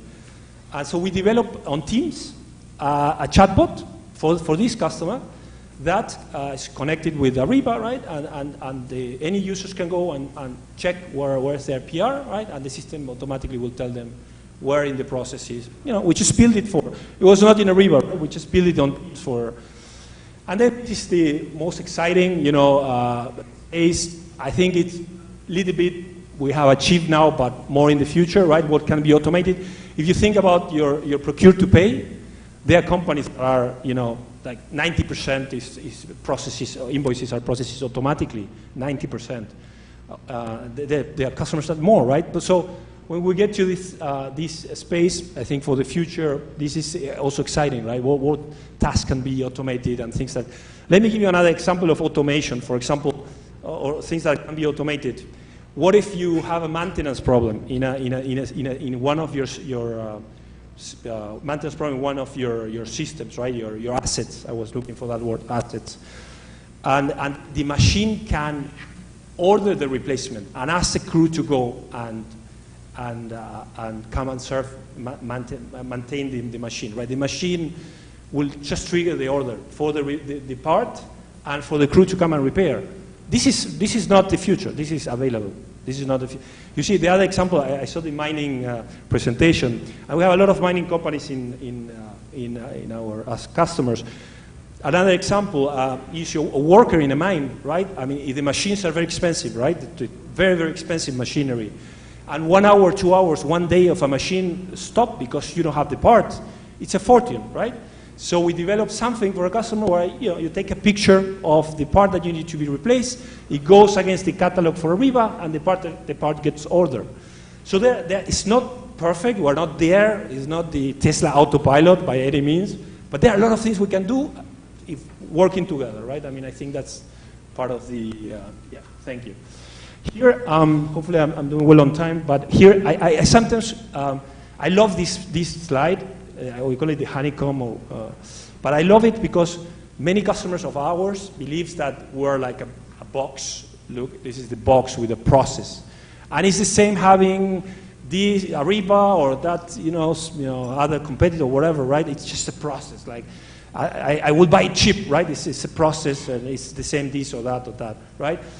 But look, SAP and others as well. But SAP also has these embedded technologies that are part of our platform, right? Everything that is in the cloud platform, whether it's procurement, supply chain, or other processes, are going to have all these technologies embedded. And I have here, if you want to know, some examples, right? Okay, what are, Internet of Things examples, automation examples, machine learning examples.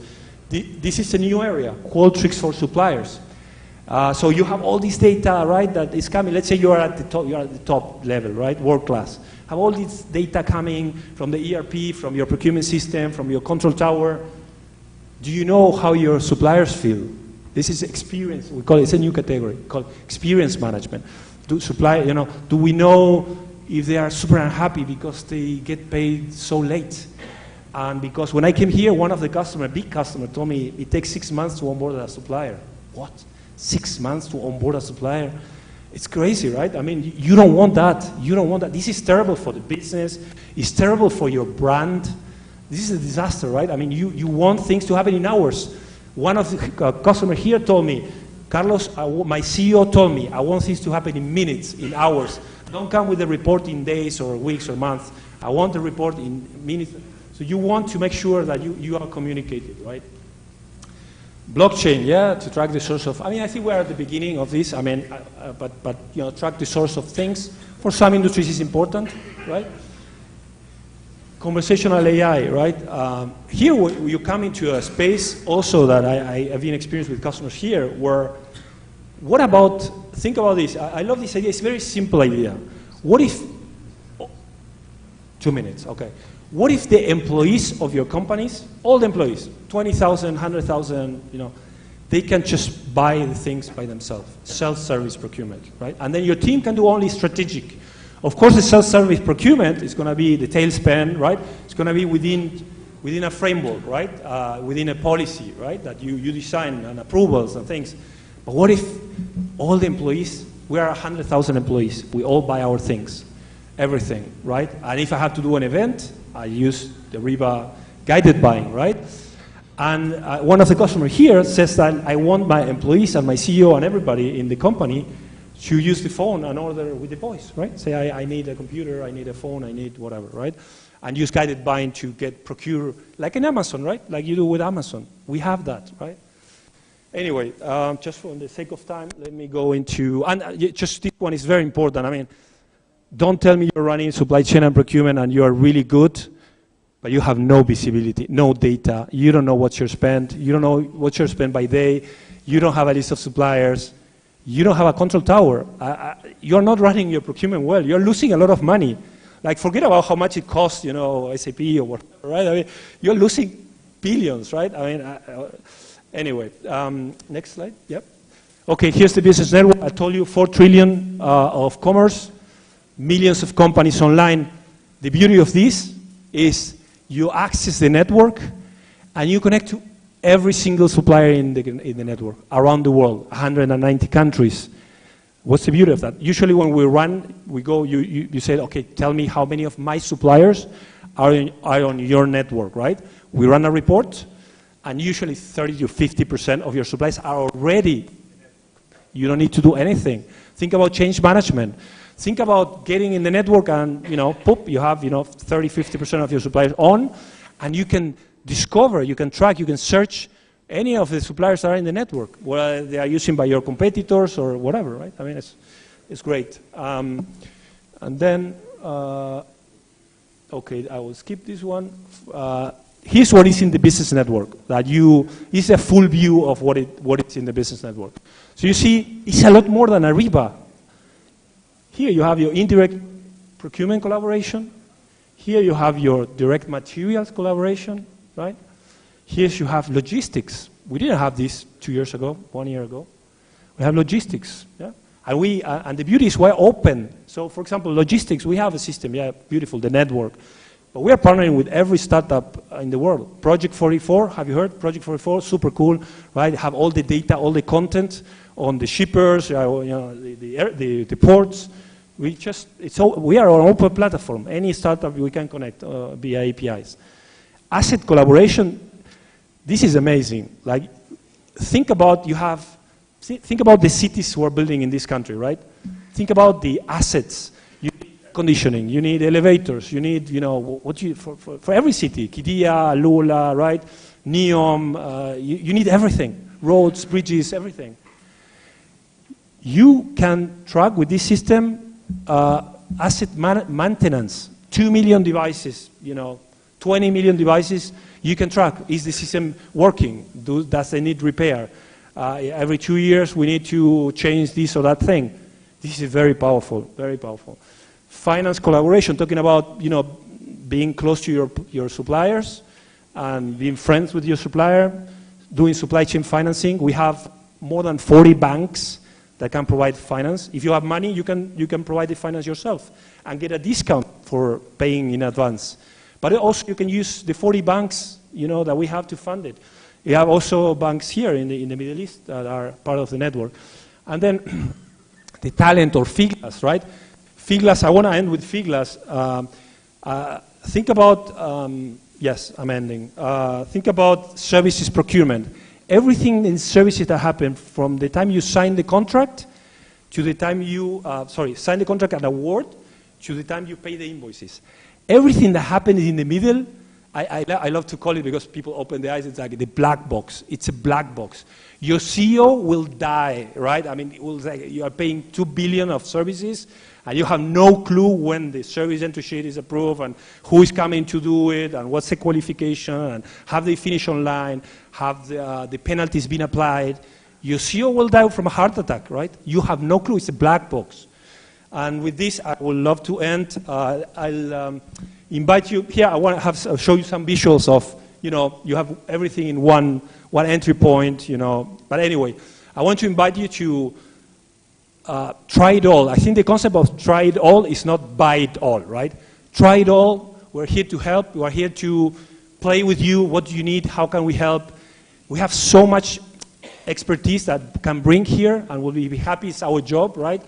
Be happy to share with you what others are doing in your industry. How can you improve this? Talk to us. I think the one thing I learned in 10 years is communication. When customers saying, hey, tell me, show me, let's talk. We do now, sometimes we spend half a day or a day together. Tell me your problems. We listen, right? I mean, what are your gaps? What are your problems? What is the pain? Oh, the CEO calls me that, I haven't approved this or that, or, that's the way to work. But thank you so much for listening, and let's go for a coffee. Thank you.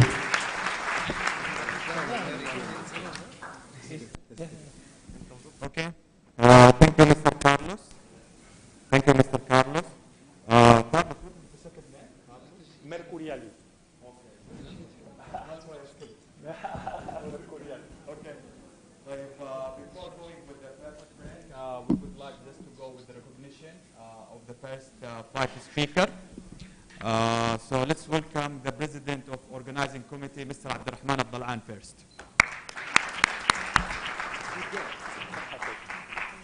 Right, the first speaker, Mr. Sagar Salim. Let us welcome Mr. Sagar Salim. صحيح.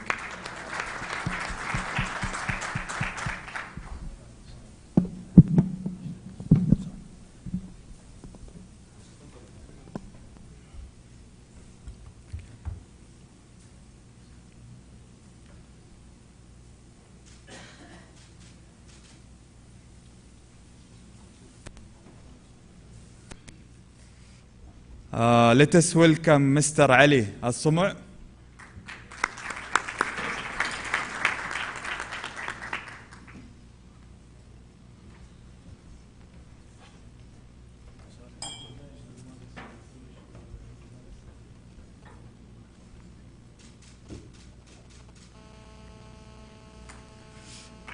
Let us welcome Mr. Paul Alexander.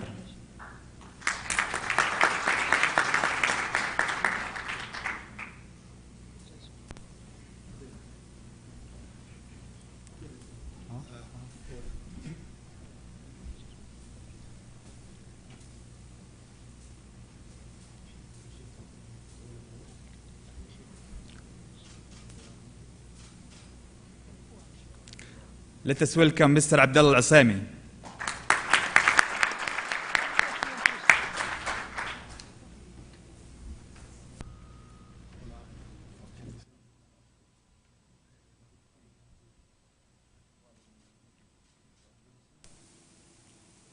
And finally, let us welcome Mr. Carlos.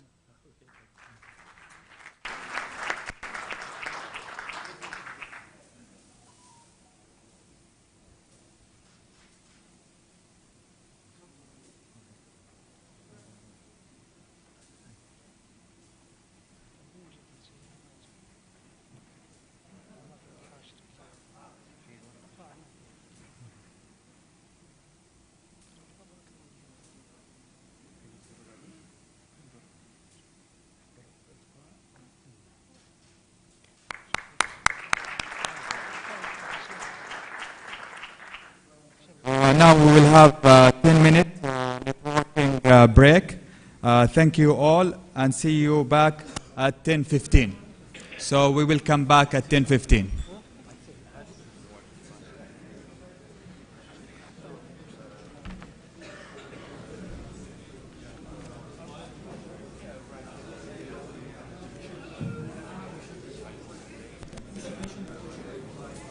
Huh? Yes.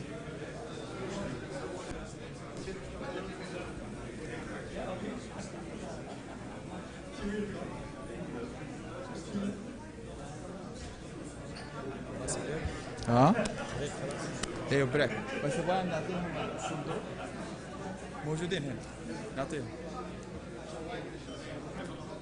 شوفوا موجودين هنا.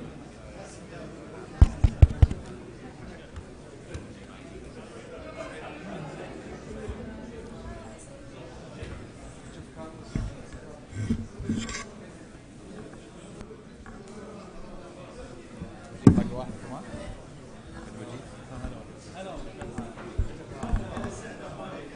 هلا والله، كيف حالك؟ كيف حالك يا جماعة؟ هي البرزنتيشن.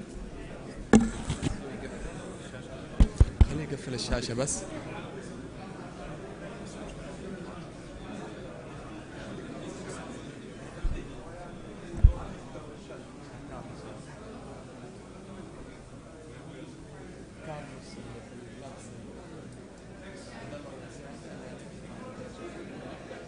هلا والله، كيف حالك يا اخبارك؟ الله يعافيك، ايش اخبارك؟ اجيك ها؟ ان شاء الله.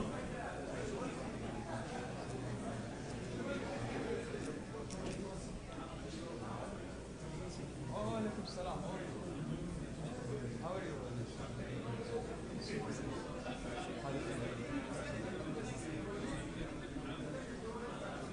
صح؟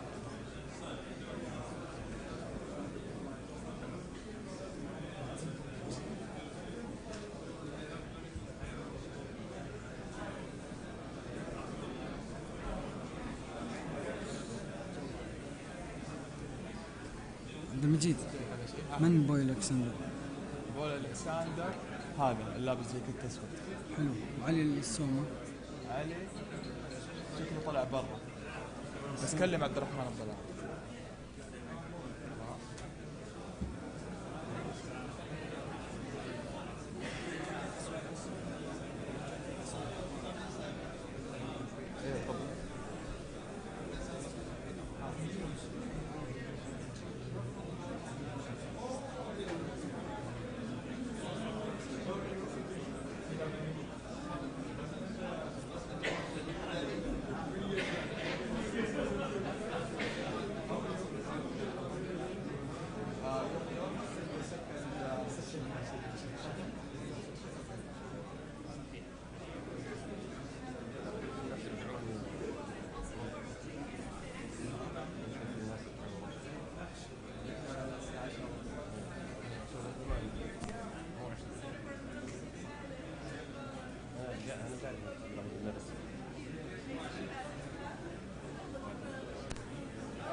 is artificial intelligence.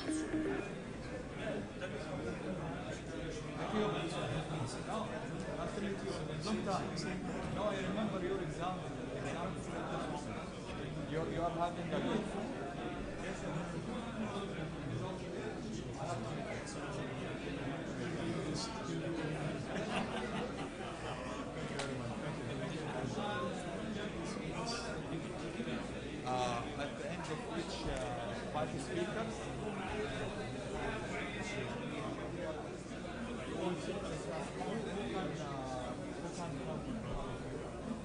Ahmed Affan? Okay.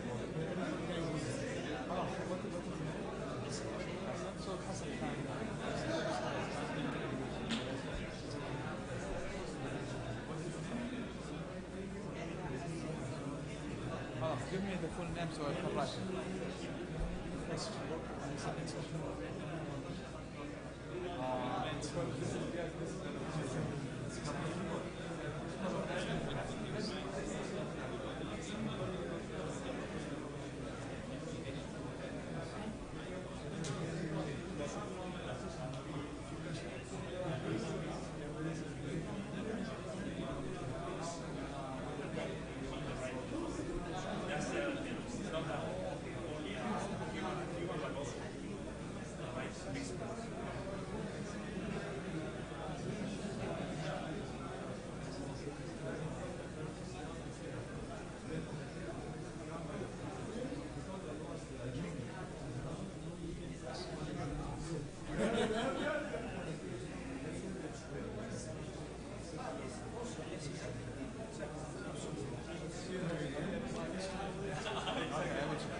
Regarding the badges, please, you could get it from outside.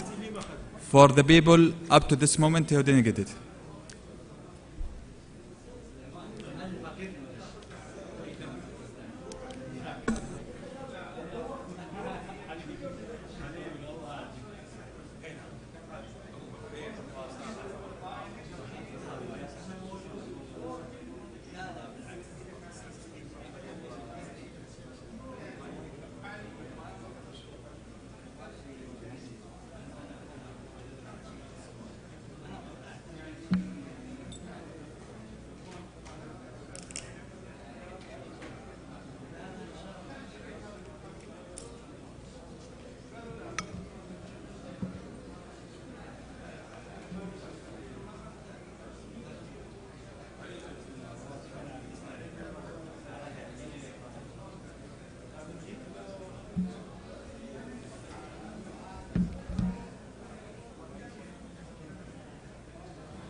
Testing, testing, 1, 2, 3, testing, testing.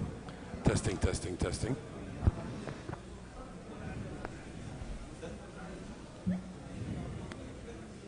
Testing, testing, 1, 2, 3, testing, testing, mic check, mic check, mic check, mic check, mic check. Testing, testing, 1, 2, 3, testing, testing, testing.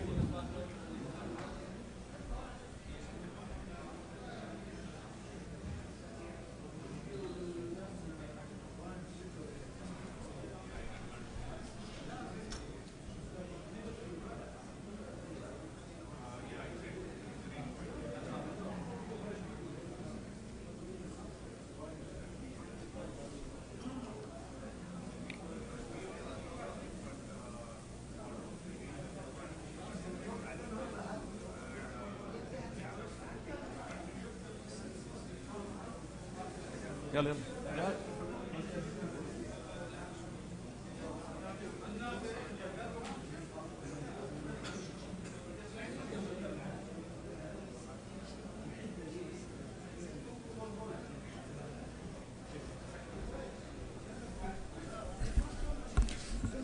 How are you?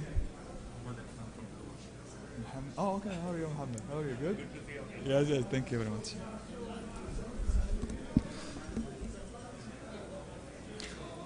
طيب, welcome back all. We will just invite the other and to start again. Hello. واضح. Test. ايه واضح. يعطيك العافية.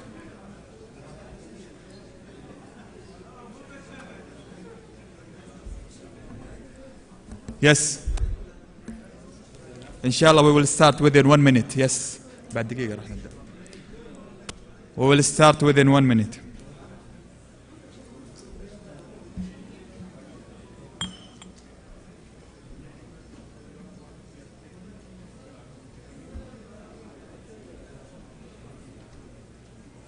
هلا حبيبي. تحتاج الايباد انت؟ عليك يور ذا ماستر.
جوالك عبد المجيد؟ ايه جوال. بس خليها. هذا أول برزنتيشن.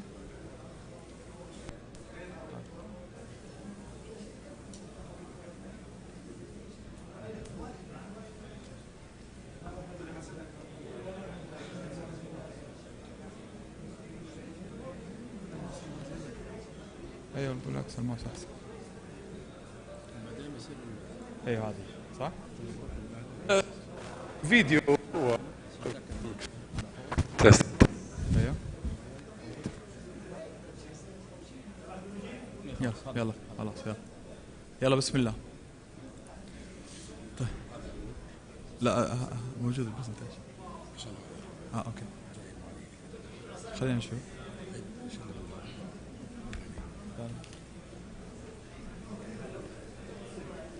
نستخدم نخليه معنا. خلاص اوكي. طيب welcome back all. Before going with the first speaker in the second section, regarding the badges, Please try to get it outside. Why? Because there is a certificate. And the certificate will be the same name in the badges. So please try to get it from outside.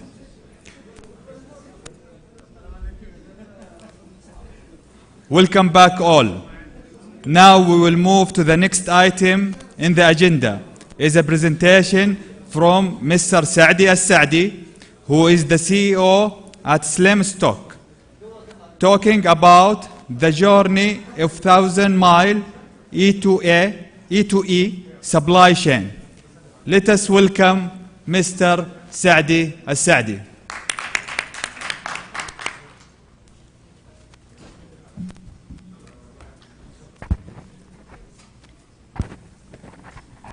Bismillah ar-Rahman ar-Rahim. Mic test. Tamam. Okay, assalamu alaikum. I think we're going to do this in English for people that are attending in English. It's a pleasure to be here with you guys, truly. Thank you very much to the Saudi Procurement Society for allowing us, giving us the opportunity to sponsor you and to bring everybody together. It truly is an honor. It's so great to see that the kingdom has come so far, mashallah. Alf Mabruk on the 92nd anniversary. تروري شرف لنا هي لكم دار ولنا دار فإن شاء الله نبنيها وياكم فجزاكم الله خير.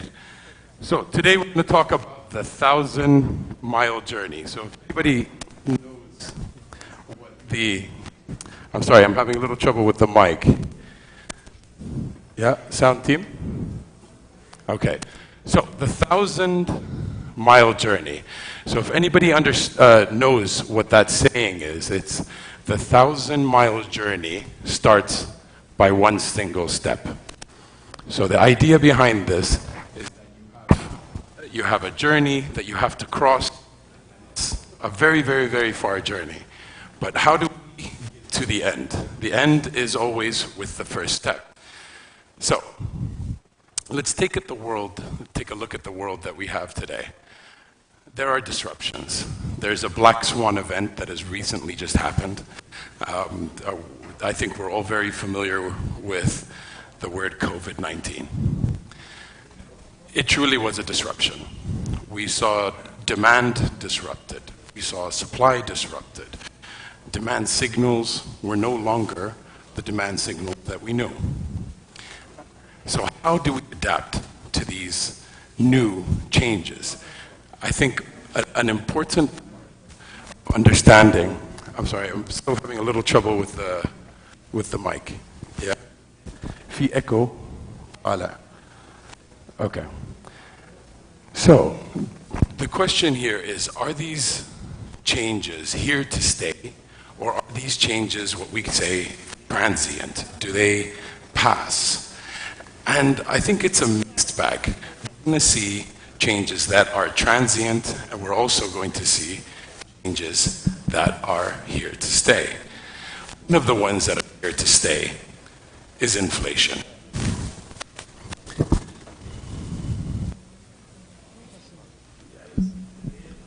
Testing, testing. Yeah, much clearer.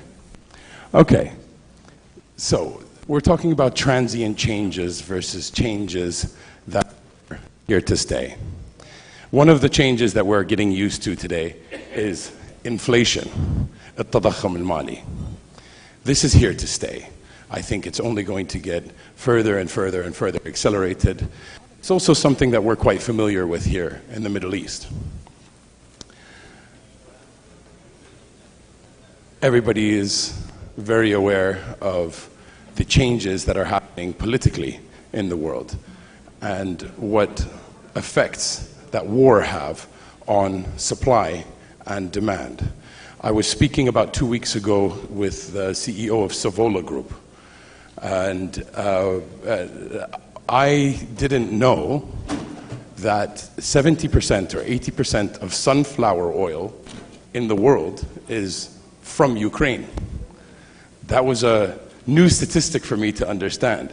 But if I can think of that, how does that affect a business that we all know, love, and care about, and our customers are the Savola Group? They have to find different sourcing. How do they understand what the demand, what the supply effects are? And so this is what we're going to touch on very shortly. There's an energy crisis. The prices are skyrocketing of all carbon fuels. How do we prepare for that? There was a chip shortage. If anybody has tried to go and buy a brand new Range Rover over the past 2 years, you will know exactly this problem. You go to the dealership, you say, I'm willing to pay whatever I need to pay in order for this brand new Range Rover. I really like the Vogue HSE, the new one. Sorry, sir. You can pay for it now and you can receive it in 2025. Right? I think this is something that we've all experienced, right? Or many of us have. Talent. I think especially in our part of the world, this is something that we can really benefit from. In Europe and North America, there was millions of people that were either laid off or didn't come back to work after COVID. So there's a supply of talent in the world. And in the West, there's a shortage of talent, which is causing issues. And of course, last but not least, how has the consumer changed? What do people expect today? How do they shop? How do they buy? Now, these are all changes, as I said, to bring you back to it. There are some changes that are here to stay, and there are some changes that are transient, that will move. For example, like the war. The journey of 1,000 miles begins with a single step. How do I prepare myself for anything that is going to come in my way? Supply chains have to adapt. That is the key. What happened yesterday, or 10 years ago, or 20 years ago, is not what is going to happen today, and most certainly is not what's going to happen in the next 5 or 10 years. So how do I prepare myself?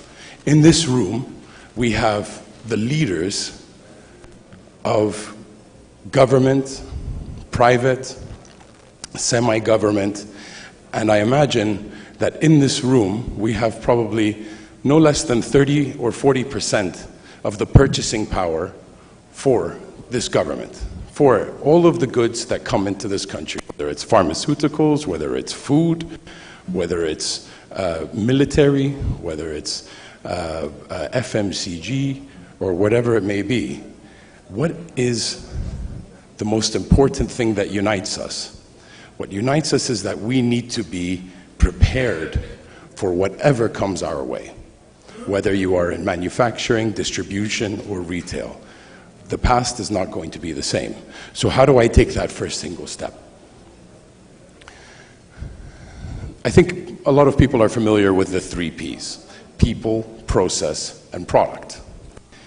Now, you do the right things, which is focus on the people, focus on the process, and then focus on your technology products. But what I offer to you is, instead of doing the right things, do the things right. So not only just focus on the people, process, and the product and the technology, but focus on them in a way that has the most impact. What I offer to you today is that, of course, for anybody who is just familiar with SlimStock, we are a company that focuses on all 3 of them. We have the people through the academy, we have the processes through thousands of consultants and the research team that we have. We, of course, make our top line revenue from the product, Slim 4. Now, it's intuitive for me to try and sell you product, right? And that's what we are very good at. But product without people, without process, is useless. How many failed implementations has happened in this room of products? You'll find that within your companies you've had, in this room, probably 50 or 60 failed technology implementations because they failed to understand that it starts at the bottom. It starts with the people. We need to make sure that we have the right talent. We need to make sure that we have assessments on this talent. We then build it from the talent up to the processes. So what are these people making from a process perspective in our business? The different changes, are they understanding what the non-performing inventory are? Do they understand what the end-of-life management of an SKU is? Do they understand the signals that trigger what the beginning or an end-of-a-life product it entails? We then build up the demand planning capability, we build up the supply planning capability, we build in an analytic layer of capability, and then we can use machine learning. Then we can use AI. But it all starts with the people. We need to make sure that we have the best talent that we have, and we have to invest in that. We also need to understand that we have to have best-in-class processes. So we have to take a look at what other people are doing in the world. And from a process perspective, only then can we really understand what the sales history or what the demand history was. We can have then a system that can identify outliers using machine learning, build a baseline forecast, have the processes in place to understand what new SKUs, what promo SKUs are doing, and then have a collaborative way to be able to create what we call a consensus forecast. That's a forecast that is built between both the operations or the demand planning team and the sales team. Last but not least, we can then put in our processes into a software to ensure that shelf life is managed, that in case that there is any issue that happens, whether it's an energy crisis, chip shortage, that I have the best processes in place to manage these types of interruptions. I think what's key here is to be honest with each other. Now, this is the 5 stages of maturity of any supply chain. This original thought was brought to us by Gartner. So I've had the pleasure of working with Gartner for the past 5 or 6 years. And I really understand what they mean by this. What they're basically saying is, in order to call yourself a mature business, you have to have 5 phases. The first phase is what we call silo planning. So, to put that simple, if you have a demand planning team or a forecasting team, and they're taking the data from your ERP system, whether it's SAP, Oracle, or Microsoft, and they're putting it into an Excel sheet, that's where silo planning. You are taking data out from a system and then trying to make sense of it in a very small world. You've taken the data and put it into a tool that is to focus on a channel, to focus on a market, to focus on whatever that may be. So that is where we call the traditional approach, yesterday's approach. The next step of maturity is what we call S&OE, or operations execution. Now, this is where you have a piece of software that is able to create for you a baseline forecast. It's then able to then match this baseline forecast against a supply plan. So what your lead times, what your MOQs are. And the key to this is having what we call a digital twin. So moving from a silo planning to an S&OE system is about having a clone of your data where you can play with. I think that's the key. And that it has the machine learning capability to automate 90–95% of what you do today. So getting you off of those Excel sheets. That's maturity phase number 2. We still have quite a way to go till we get to the place where Johnson & Johnson are, where Toyota is, where Procter & Gamble are. The next one, and I think it's quite a hot topic today, is S&OP, which is in essence your process where I get my commercial team and my operations team to speak. And we do this in a way where it's either weekly or monthly, depending on how fast we need to make these decisions. And in that time, in this meeting, what the sales and operations team do is agree on what the plan is. Now, we empower the operations team, the procurement team, the supply chain team. We empower them to give us the baseline as a business. Then we, the sales team or the commercial team, enrich this forecast and tell us, you have new customers, you have new channels, you have new markets. We need this. Our system cannot tell this from the historical transactions, so we need this. Now, I know this process exists today, but you need to ask yourself, the question here is, be truthful with yourself. Do you do this with data? Is data driving your decisions? If your answer is yes, then you have one part of your S&OP process. If your answer is no, if you do not have an OE system, then it's very difficult to get a useful S&OP system. You need to fill the S&OP system with your data, your baseline forecast coming from your S&OE. The next one is IBP, or Integrated Business Planning. In the world of S&OP, what we typically see is we see that a budget is uploaded into an S&OP system. So we have a target. Now the system, let's assume the target is 100. The system will tell you 60. The sales team will say 80. But the CEO wants 100. So how do you fit that gap? What do? You first of all need to realize that there's a gap. That's step number one. Once you realize the gap, we need to then give a world for the CFO and the CEO to come and say, well, we don't mind investing in Bahrain. Let's fit the gap by opening up some channels in Bahrain, or let's invest in Qatar, or let's invest in Bahrain, or Pakistan, or whatever it may be. So IBP is about fitting the gap. It's about understanding shun naqs, where am I behind within the S&OP process. I know that where the budget is, I know where I am from the baseline from S&OE. I know what the commercial team is telling me in S&OP, but I still have a way to go, and that's how we use IBP. The last phase of maturity is what we call end-to-end planning, and this kind of brings me full circle. The journey of 1,000 miles starts with the single step. And in my opinion, the single step is looking in the mirror and understanding where are you in this maturity.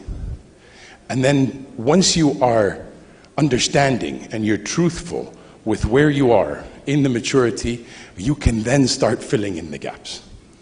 You start creating a system that is able to tell you what's happening with your external factors, what's happening with your marketing initiatives, what's happening with your product performance. You're able to then focus on collaboration, speaking between the different departments, operations, sales, marketing, finance, the executive office. We focus on collaboration, sharing information. And if you're interested by this, we have a stand outside. We'd love to talk to you about it. And I think what's important is that whoever you do speak with about these topics, whether it's an operational execution team, whether it's about your S&OP processes, whether it's about end-to-end planning, and who is your partner in this journey of 1,000 miles, all I'm going to say is have somebody who understands your market. Have somebody who is one of you, who understands the pains. Because what works here is very different than what works in Germany. In Germany, they manufacture, they have agriculture, they have, in this country, and in this region, I should say, I would say about 60 or 70% of everything we have is imported. That creates lead time problems. That creates MOQ problems. And the people in Germany, they don't understand that, because the lead time is 2 days from the manufacturing facility to them, and the MOQ is whatever they want. And typically they also export out. So they're looking to go up the value chain, and understandably so.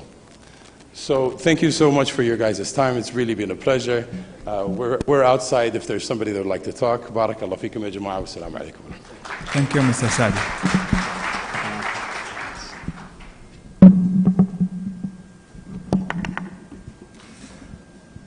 Thank you, Mr. Saadi. We will move with the next presentation from Mr. Khalid Al-Hamoud, who is the GM of Procurement and Supply Chain at National Water Company, talking about procurement supply chain transformation. Let us welcome Mr. Khalid Al-Hamoud.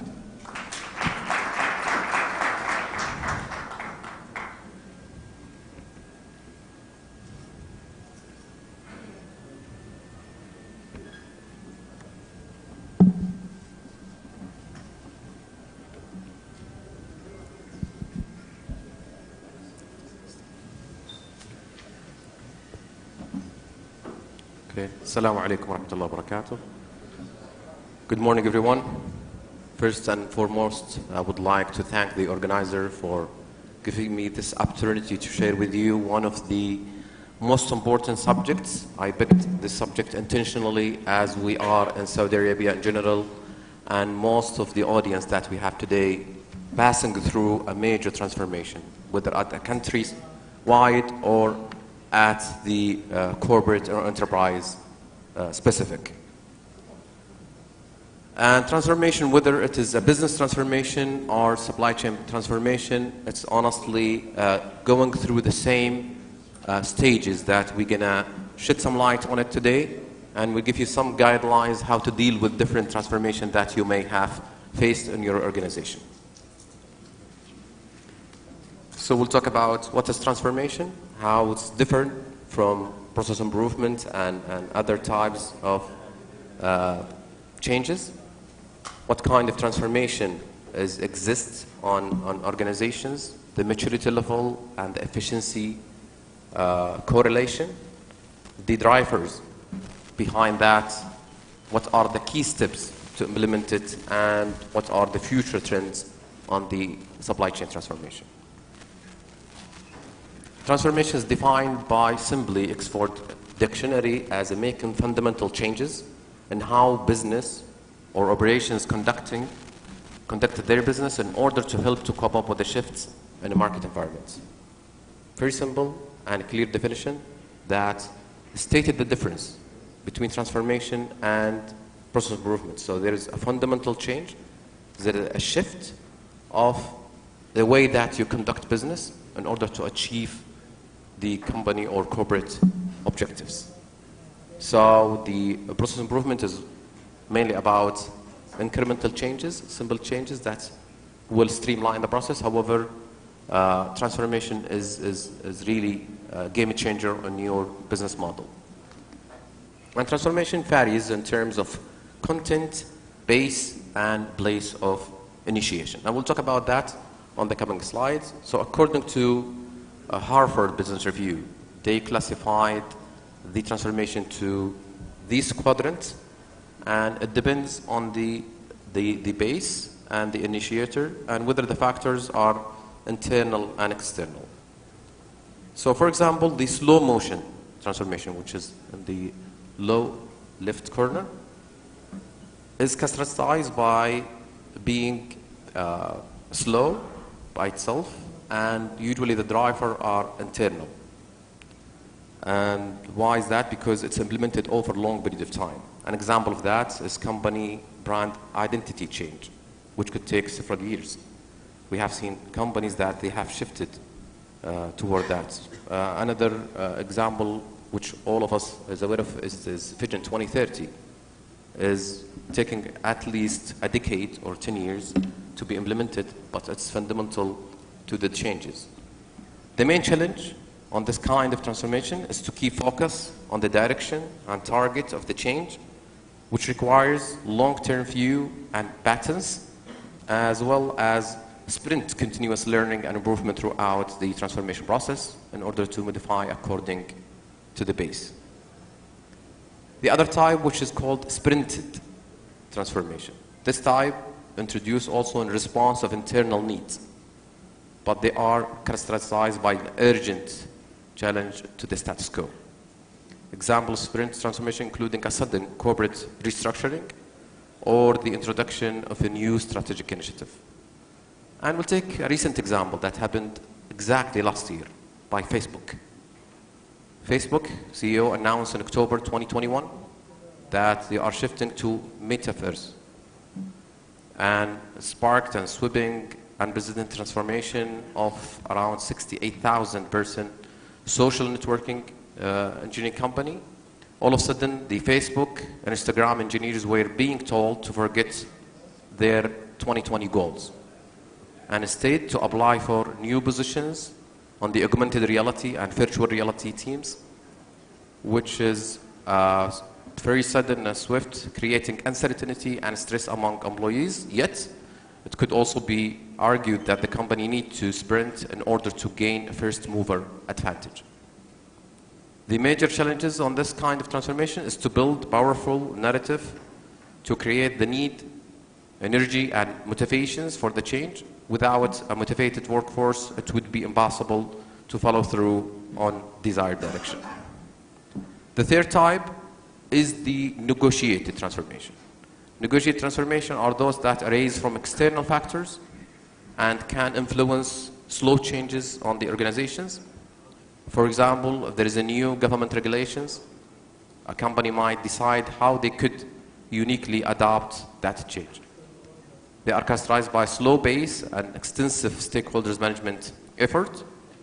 The major challenge on this type are engage in debates to exercise influence and to be skillful, prepare the organization for transformation.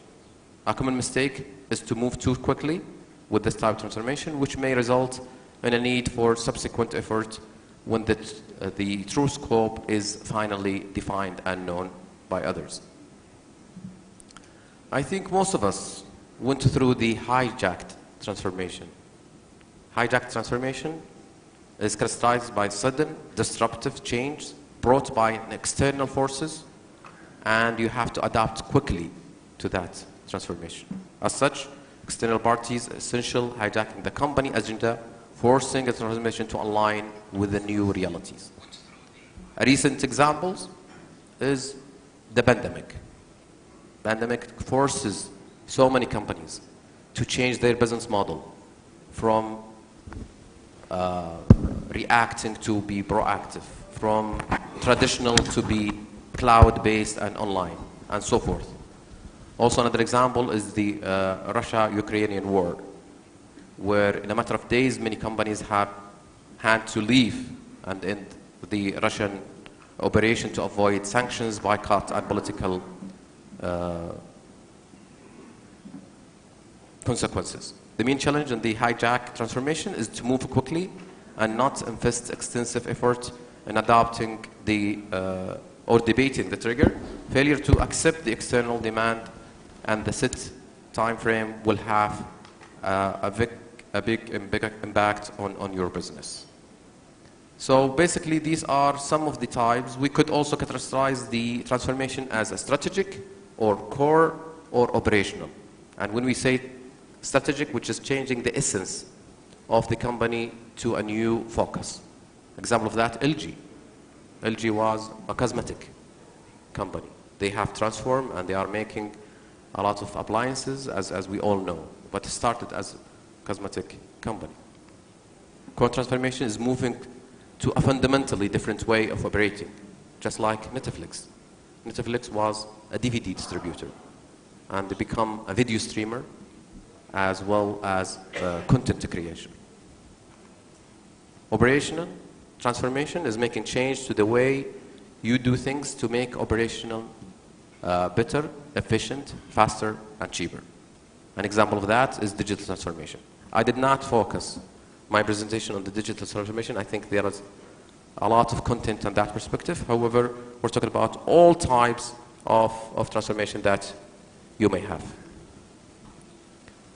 And this is the maturity, efficiency, I would say, matrix that you would have, and you could spot where is your company located in which stage, if you are in traditional, emerging, leading, or transformational stage.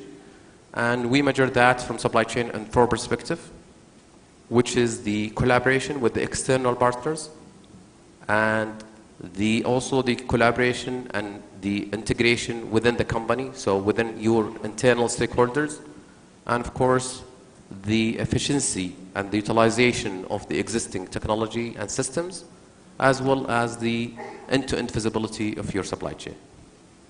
As you go with an extended, we call it extended supply chain, which is you do collaborate with your partners, tier 2 and sometimes tier 1, tier 2, and tier 3. This is where you're going to have full visibility, maximize use of technology, extensive collaboration, and collaborative planning with your partners. This is where you're going to reach to really and truly transformational stage. Here's some of the nature transformation. Gartner has conducted a survey back in 2001 with 130 executives worldwide, and that show you the significance of these statistics, that 80% they were going through a transformation. The survey also explored the nature of these transformation, and as you can see here, there is an ERP system implementation, there is shared services centers, there is supply chain optimization, onsourcing, outsourcing, and so forth. So these are the major, let's say, nature transformation program that has been, let's say, on the radar screen for the past year. Also, when you take it from the angle of the drivers behind this transformation, the research reveals that over half of the organization going through changes were driven by need for greater efficiency or organizational effectiveness.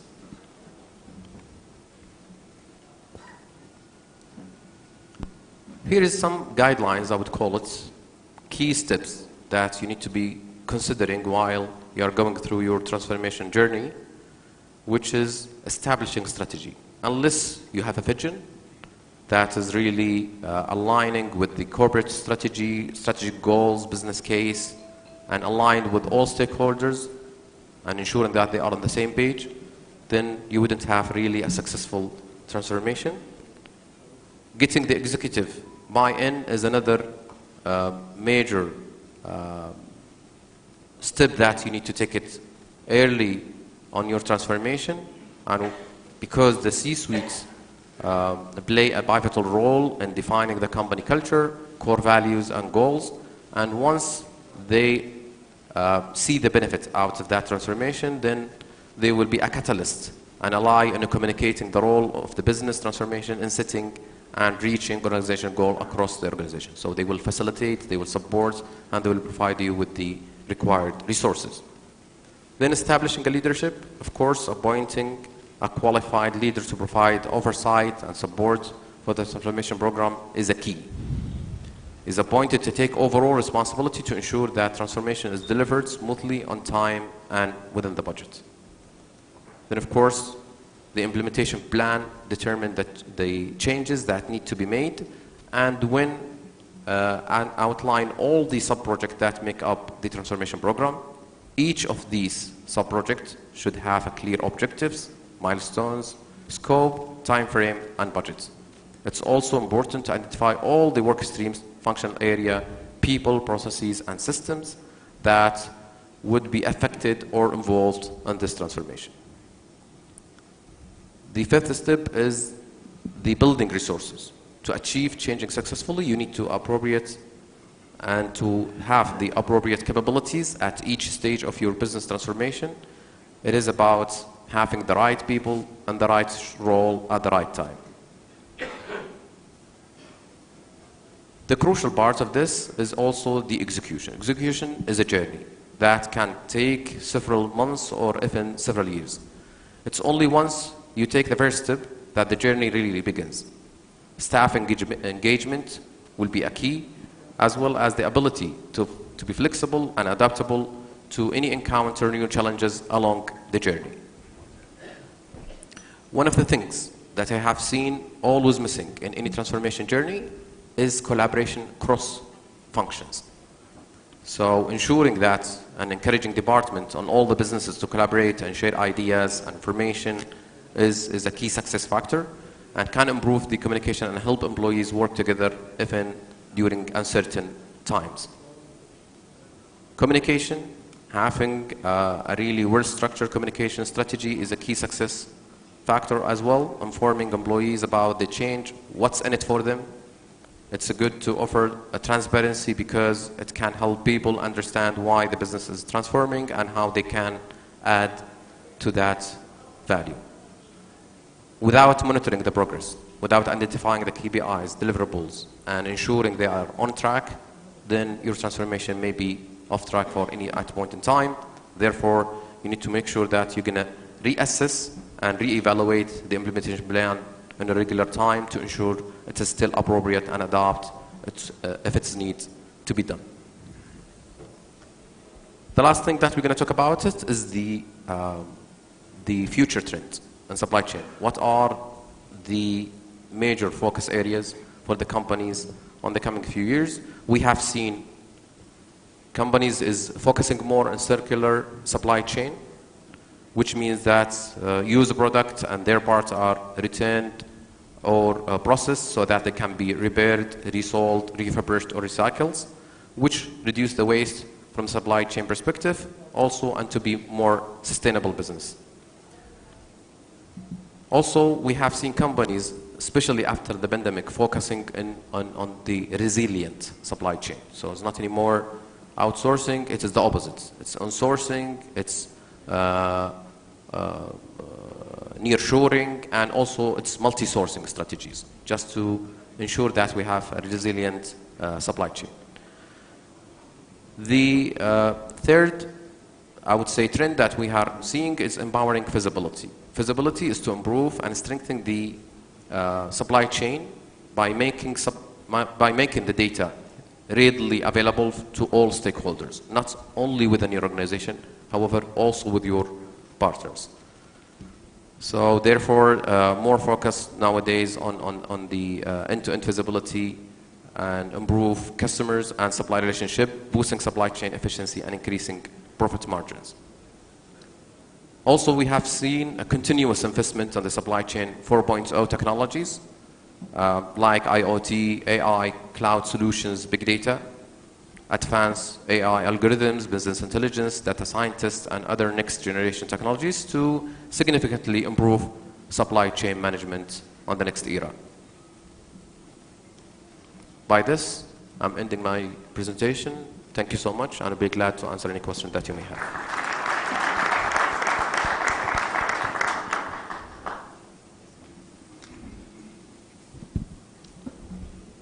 Thank you, Mr. Khalid Al-Hamoud. Thank you, Mr. Khalid Al-Hamoud, the GM of Procurement and Supply Chain at National Water Company.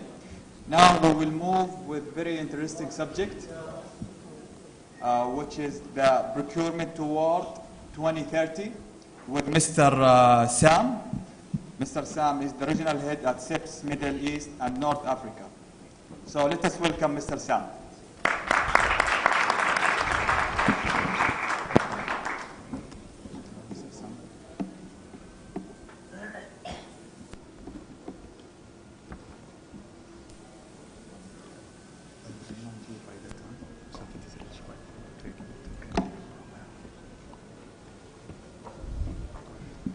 Assalamu alaikum. Good morning to you all. Thank you, Hani. It's a real pleasure to be here, as you can imagine. As my friend Mr. Abdullah said earlier on, these events are very important. These events are critically important to the maturity of procurement, not just in Saudi Arabia, but across the region. So I'd like to take the opportunity just for a second to thank the organisers. ECS, fantastic job, along with the Saudi Supply Chain Society, Mr. Abdullah Tassan, Mr. Dalan, Hani Saig at the back there, and all the others involved in this as well, Mr. Saleh.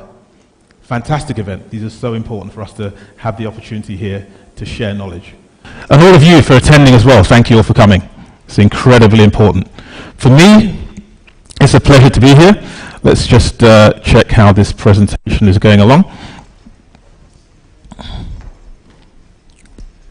Cool, we on the presentation? Good, thank you very much. I think a lot of you are aware of who CIPS are, so I'm not really going to go down that road, but what I am going to do is, let me just tell a story. Okay, so I'd like to tell a story.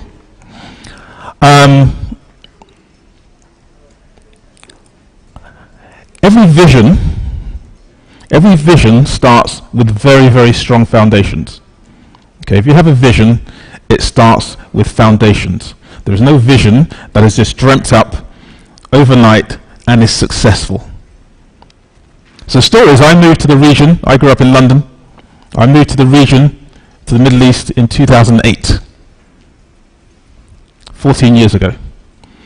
At that time there were many things going on around the region in different countries, and this example, I actually moved to the Middle East, I moved to the UAE, that's where I first moved to. There were several things going on, including the picture of the building behind me at the moment, originally called the Burj Dubai. Not just a building, when it was built, changed its name to Burj Khalifa and is now the tallest building in the world. That was not the first project in that particular vision, which was to diversify the economy of that particular country into something that has less reliance on petrochemicals, let's say, or the existing technology, or a reliance on oil.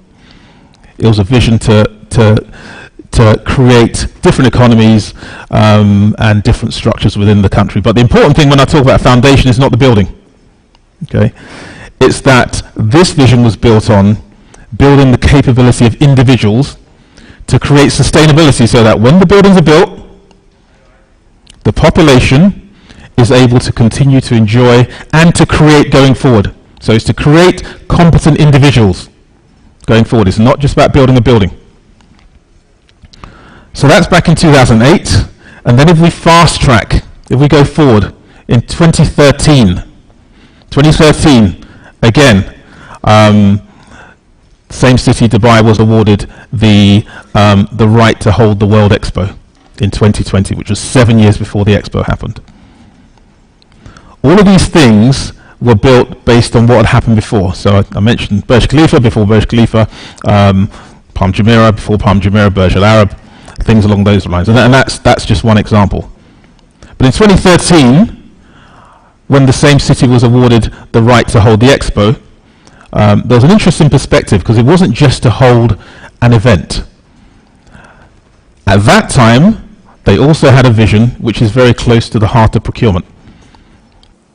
And what they decided at that point was, we're going to have 189 countries coming to our city to spend multi-million pounds building pavilions to advertise their own countries. So we're going to have 189 countries come to Dubai, as it is in this case. And what the Expo team did is they said, we want to do the procurement for all of those countries. We don't want those countries to come here and start bringing their own procurement teams and their expertise to come here and build those 189 pavilions. We want to do it.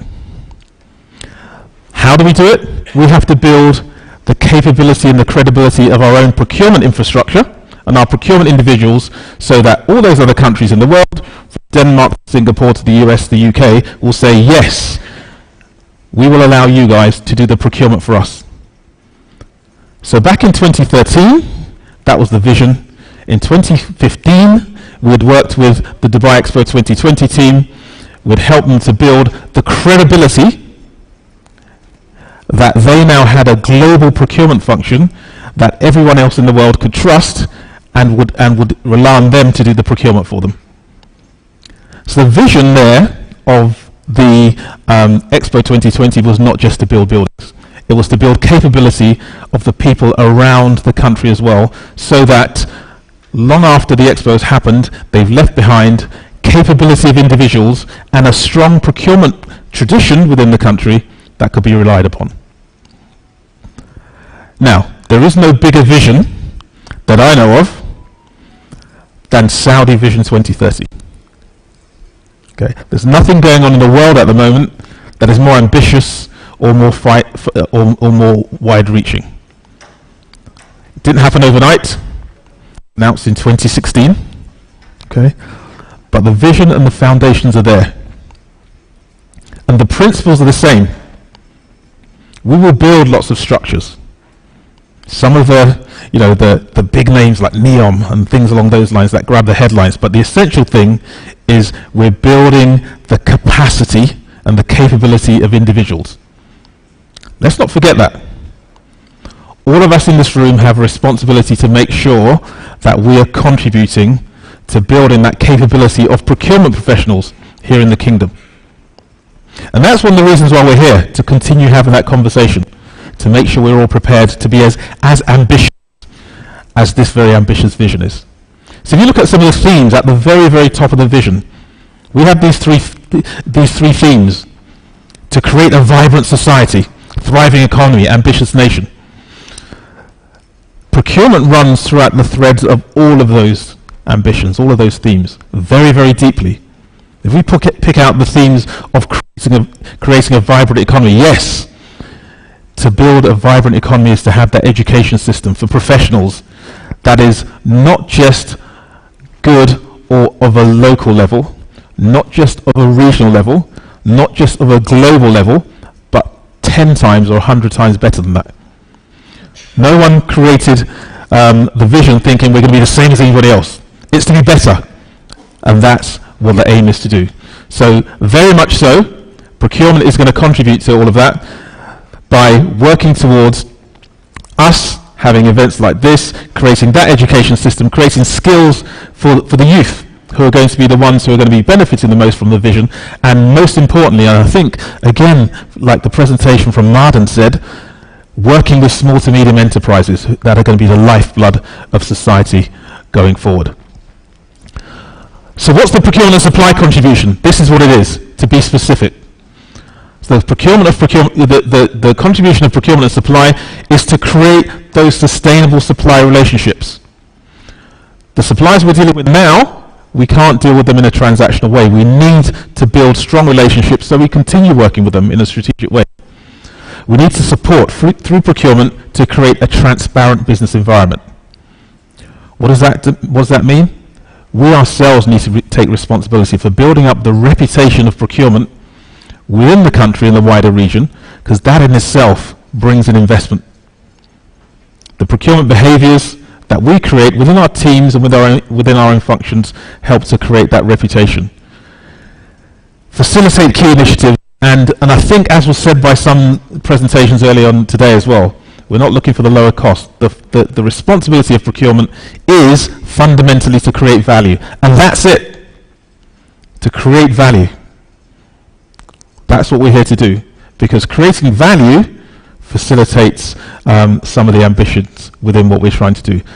Build capacity, as I've mentioned before, build the capacity or the skills of our teams, and as was mentioned in a couple of presentations earlier on today, it's not just about the bottom line. In procurement, we're here to manage risk, because by not managing risk, we are not doing what fundamental elements of procurement are there for, which is to obtain goods and services for the lowest total cost of ownership.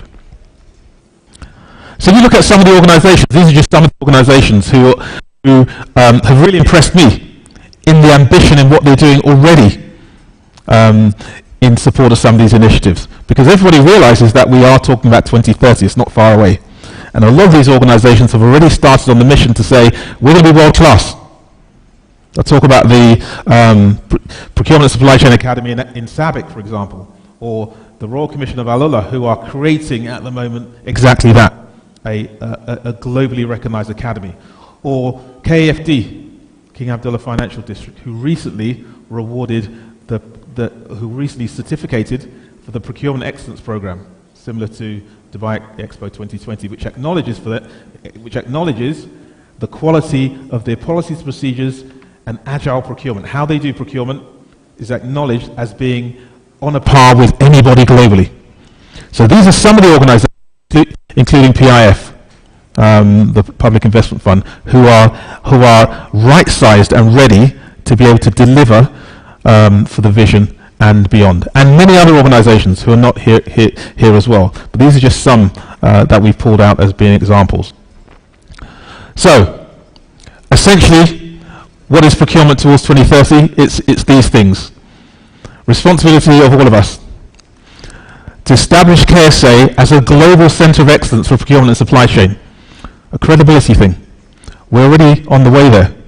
For people externally to say, where are the best examples of procurement and supply chain delivery globally?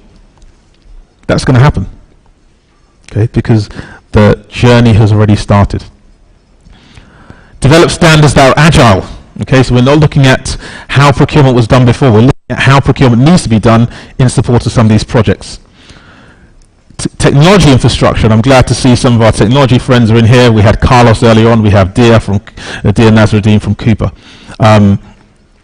Technology is an enabler because that's how we can be agile and ultimately create procurement that satisfies the needs of small to medium enterprises, because we need to do procurement differently to make sure we can support SMEs.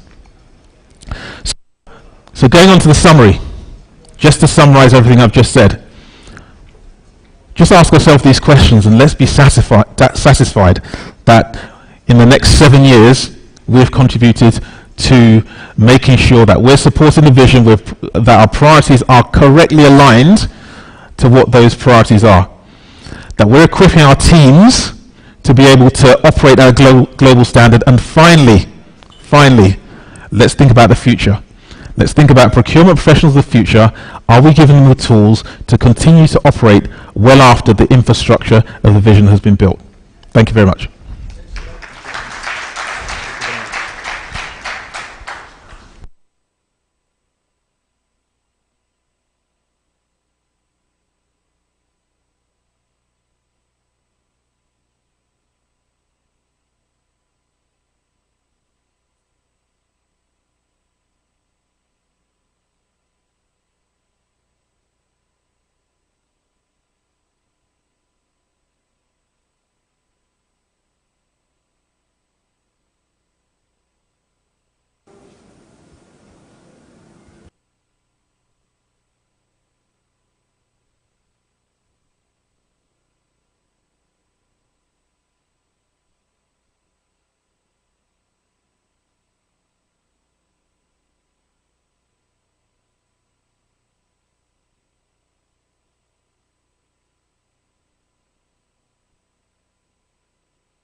Something it's amazing. What we hear today, what we will hear also, is something will be great. So what is the presentation?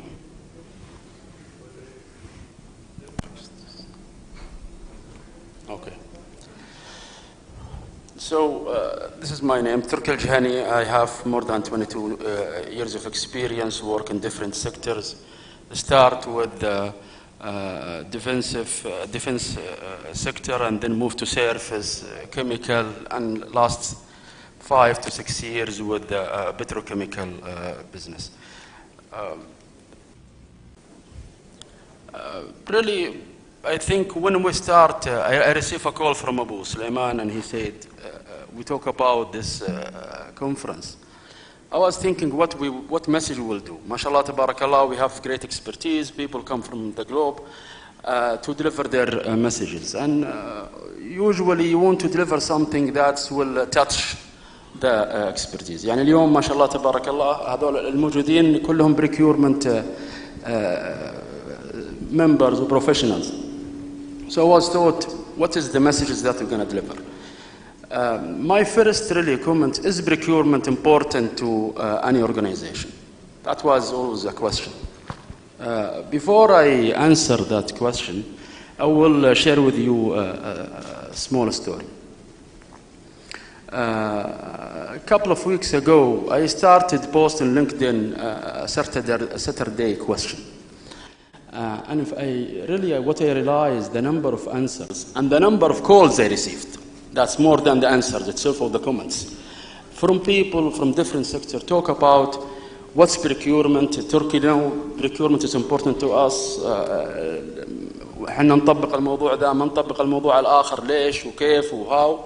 I was really amazed by the number of us. So procurement, yes, it is important for different reasons, what has been explained in this morning from all my colleagues. So, of course, procurement is important. We have, in each organization, they have a ربحية موجودة. We have to achieve it. وهذا واحد من أهم الأشياء اللي احنا نطبقها المشتريات، لكن ما هو only the profitability, it's only the target. So cost, it is one of the targets, but not the only target. And then, and this is, I think it's been explained, and well explained well by my colleagues as well. But really my message today is complete difference. From the answers what I received, and this is from SIPS, thank you SIPS for the research, and that's what it's been here. That's the latest information. I receive a lot of comments about communications. And yes, communication, it's make big difference. And also the others as well. So when you talk about SRM, negotiation, and others. Today I'm going to send 3 different messages. First messages will be to procurement professionals themselves. You are, I think you did amazing work. And from my experience in the previous, really, 22 years, I will enlighten what the local, let's say, practices are. So I will go with this main 2 technical, let's say, the main skills from technical perspective or from interpersonal perspective. And this can be argued. ممكن نختلف على بعض الأشياء اللي هي موجودة هنا، لكن في الأخير from my experience, humble experience, this is where I found out when I try to hire or try to improve, this is the main skills need to be with any procurement professional. So for you guys, if you don't have any of these or you have a lack, please ask for it. Try to have the training. I think nowadays we have a good tools. So let's start with analyticals. Let it be by system or by skills. The skills need to be there. If you don't have analytical skills, you lack a lot. So you need to improve it. So it is very, very fundamental skills that need to be there for any of procurement professionals. Then when you go to the digital skills, we heard a lot about digital, but it's really not about only the digital that or the tools you use, it's how to use it. The practical part of it. كلنا عندنا كثير من يعني عندنا قدرات، لكن أحيانا ما نعرف كيف نستخدم هذه القدرات وكيف نتعامل معها. فهذه من الأشياء المهمة اللي الشخص يحتاج إنه يتعامل معها. Planning, and I think we need a separate conference just for procurement planning. يعني wherever I go, from my experience, always planning, it's a key subject and critical issues that you need to be taken care of. So you need each one of us need to focus on planning, understand what is the planning and how to cooperate with others to make a good planning. We talk about annual procurement plan and others, but planning is a key factor. Negotiation, I will not go more. We are a negotiator by nature, but also there is a lot of steps we need to do for negotiations, start from preparations, creating the right team, how to negotiate, how to improve. This is all part we need to take care of. And then we talk about the stakeholder management. طبعا customer success, هذا usually it's one of our targets. How to keep our customer happy, and that's يعني, to be frank, it's never happen. يعني, always our customer, that's came by nature, they will be complaining about really procurement, but really how to reduce that gap and how to ensure we have the right tools to support them let them know what we have and how we can improve them. Once they know you are adding value to them, then they will be able to support. Then goes to, of course, ethics. When I asked the question, Abu Haifa, he said, القوي الأمين. نعم، إن خير من استأجرت القوي الأمين. يعني القوي الأمين، ما قال القوي والأمين، القوي الأمين. So we need to take care of ethics. It's mandate as a procurement, something that's without saying it should be there. Communication as we talk, but really the main fundamental part is the multitasking. And I think from my humble experience, multitasking, it's the main skills that procurement professionals need to have. Every day, I used to be a buyer. Every day you update your system, there is a new activity will come to your basket. And then how you deal with it, how you prioritize it, how you improve it, that's required a lot. So to be a most of the guys, they cannot continue with procurement from a tactical level, usually because they don't have a multitasking skills. Either they loaded or they cannot work with the pressures or the other. So it's multitasking, I think. Passion, of course, if you have a passion for something, you will work on it and you will ensure things are get improved. Agility, we need to understand our process, how we improve our processes, how we streamline our work, and how we, if there is any gap, how we overcome those gaps. Then my second message to the leaders. I think we have a very good number of leaders here as well. So those type of activity, I think this is where we need to focus. If you don't have it as a functionality within your department, then try to create it. This is one of the most, I think, of important stuff need to be. Supply chain resilience, I think after COVID, it's become a must. If you don't know how to strengthen your supply chain, then you need to work it out. I think we have a lot of tools we can use to show how we can improve in the supply chain resilience. Apply value creating strategy. مشكلة المشتريات دائما انهم في الباك سايد. تجيهم الطلب و they start reacting once they receive the order. Or يعني على قولهم يوم يطيح الفاس في الراس يبدون المشتريات ومهما سويت انت في الاخير ما راح تعدل. لكن once انك انت تكون trying يعني be in the front seat و trying to create values، في ذا الوقت انت ممكن تكسب حتى ثقة الإدارة ما راح يسمعون المشتريات إذا ما هم يجونهم قبل ما تصير المشكلة ويقول لهم ترى نتوقع انك تصير عندك المشاكل هذه ونتوقع هذه الحلول وهذا الادنج فاليو اللي بيكون موجود. وقتها ممكن الإدارة العليا تسمع منك. أنا مريت في عدة تجارب صراحة الفترة اللي راحت يعني مينت يعني نتكلم في واحدة من الشركات يوم وليلة جينا حصلنا المصنع محروق. فكل المستودعات محروقة، فينش جودز ما هي موجودة، باكجينج ما هو موجود، شغل المصنع ثاني يوم. كيف تشغل المصنع؟ ما في ماتيريالز. فوقتها كنا نتعامل كيف نتعامل معها، وين الريسك؟ الحمد لله كان عندنا بزنس كونتينيوتي وكان عندنا ريسك بلان وكان عندنا يعني جود سيستمز support us to overcome those issues. Otherwise ممكن احنا كنا ممكن بعض الشباب موجودين عاشوا معي التجربة هذه في ذيك الفترة. مرينا في مراحل في نفس الوقت الآن يعني وقت البانديميك نفس الطريقة. هذه أشياء جربناها كلنا. يعني فجأة قال لك ترى الصين ما يورد، فلان ما يورد، السفينة ما هي موجود. إذا أنت ما تعرف تتعامل معها وعندك الفاليوز you can creating values then you need to create it.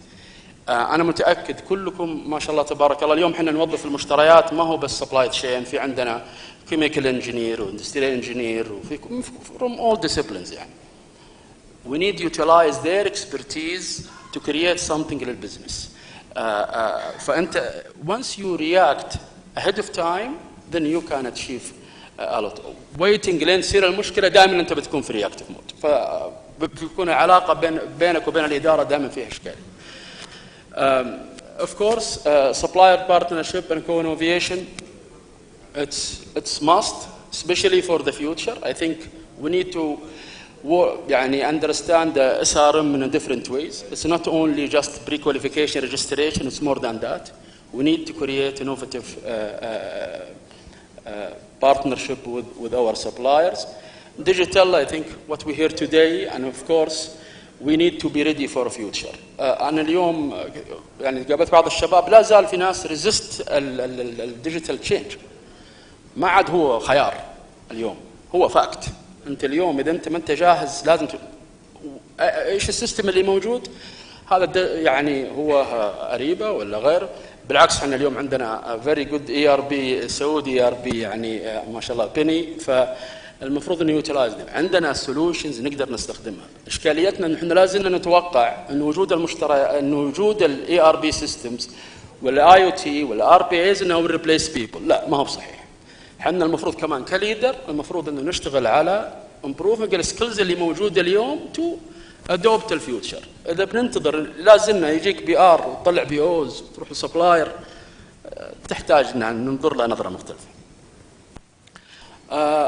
طبعا from skills point of view او not go، بس ليدرز ما يعرف ارقامه مشكله. تسال ليدر تقول له what is your spend he don't know, this is an issue. وهذا تحصل كثير. تيجي تساله عن ايش الكريتيكال بارت ما يعرف، فهنا في اشكاليه. اساس كليدر you need to understand your numbers, understand your business. لا تستغربون تسال. انا احسها مشكله اذا موظف مشتريات ما يعرف كليدر ما يعرف ايش المنتج النهائي من في البزنس، هنا في اشكاليه. You need to know your number, you need to know your business so you can be aligned with them. You have to create clear vision or goals for your department in line with your of course company or organization vision. Critical thinking is not only think, it's critical thinking. So people, there is a lot of courses and there is a lot of books talk about critical thinking. We need to apply it to procurement and supply chain overall. We talk about, Mr. Khalid talk about transformation. How to transform is not something easy, really. To know who will be your winning team, working with whom, take you to where, that's all, it's very important. Decision making.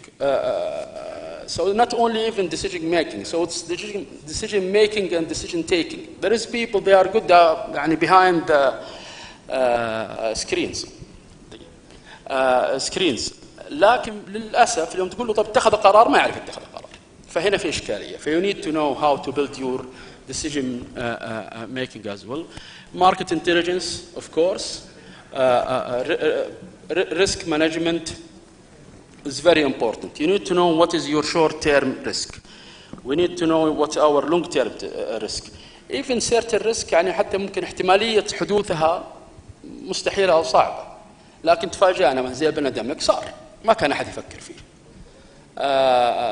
فنحتاج إنه إحنا نتعامل مع كل ريسك موجود، وتكون في كل organizations لازم يكون عندك ريسك ريجستر خاص فيك، ويكون في لها mitigation بلان، ويكون في كمان business continuity بلانز as well. التيم ممكن تكلموا فيه عشان الوقت. الآن أنا عندي مسج صراحة organization leader, CEOs, decision maker within organization. الإشكالية إنه تعامل بعض الهيدز، وأنا شايف بعضهم هنا مع المشتريات تعامل حاجة، إذا احتاجه دق عليه، إذا ما احتاجه ما هو موجود. فما ينفع صراحة. You need to believe in your procurement team. This is must. They will make you ready for crisis. They will reduce the risk of supply and they will ensure your profitability.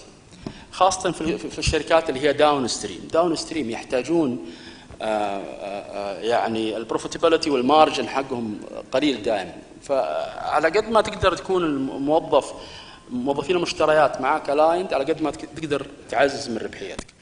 Enabler and supportive, of course, empowering and engaged. This is my main message to leaders. يعني ممكن، لكن الحمد لله أنا اشتغلت مع عدة إدارات.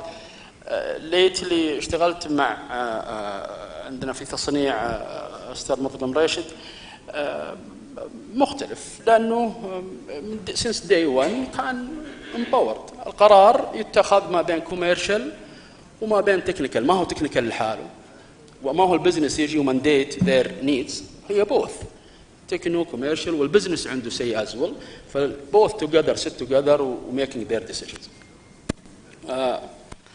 طبعا انا ما ودي انه نطلع المشتريات ولا نتكلم على الادنج فاليو اللي احنا ممكن ناثر فيه كاداره مشتريات when it came to corruption.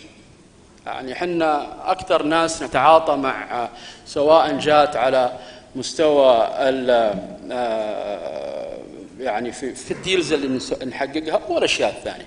It's very important. الارقام اللي قاعده تصير، انا هذه اخذت الاي ام اف يقولون في 2016 it was 1.5 to 2 trillion US dollar. هذا it was يعني representing a total economic loss of approximately 2% of the global GDP. رقم مخيف ذا، وانا والارقام اللي قاعد اشوفها بس ما حصل، بس ارقام كمان ما هي بعيده عن الرقم. فمعناها نحتاج نتكاتف. البلد ما شاء الله تبارك الله يعني محظوظين ان احنا في بلد حريص على مثل هذه الممارسات ويسجلها وذي اناونس ات. احنا ممكن نؤدي اداء كبير في عمليه انه نساهم في التقليل منها، عارفين انه في امباكت كبير للكوربشنز على كل المستويات سواء كانت organization individual and community. I will leave you this note. Thank you all. الله يعطيكم العافية وشاكر ومقدر. السلام عليكم.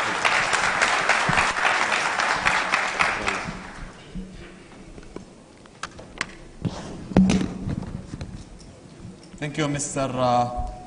Turk Al-Jahani, the CBO at Tasni'. Now we will move with the next agenda with Mr. Iyad Al-Dalouj, presenting the simplifying the enterprise experience in procurement. So let us welcome Mr. Iyad Al-Dalouj. Should it be on or should I use this? السلام عليكم. شغال.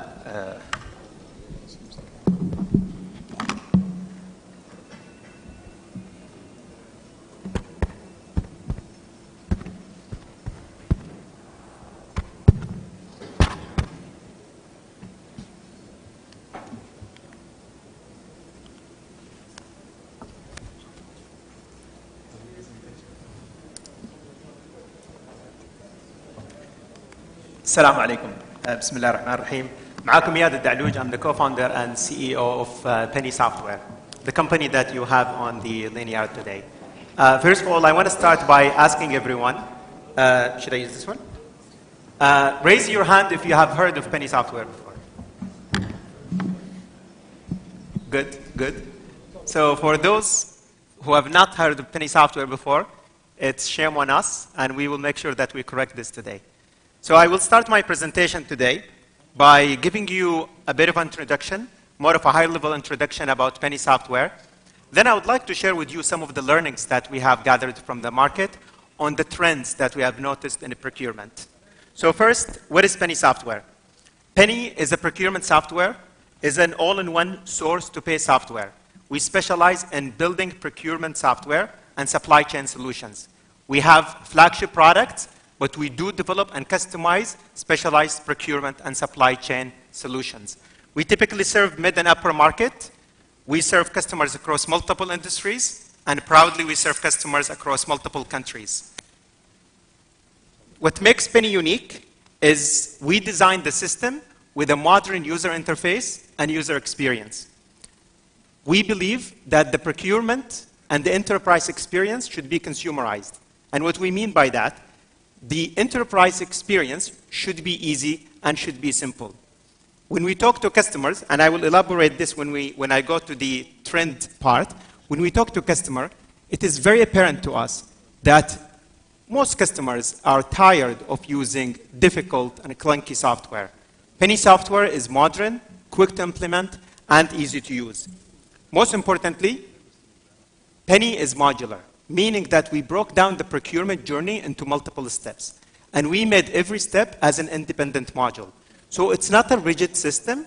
It's not a complete procure-to-pay rigid system that would overlap with the ERP system. I'm sure all of us here have dealt with procurement software, or at most, we have ERP systems.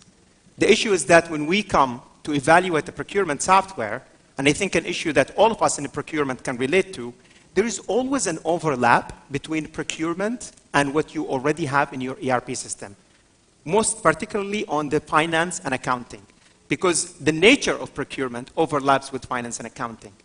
Penny is not here to overlap or be redundant of what you already have in procurement system and on your ERP system, but rather to complement and give you what you don't have in your ERP system.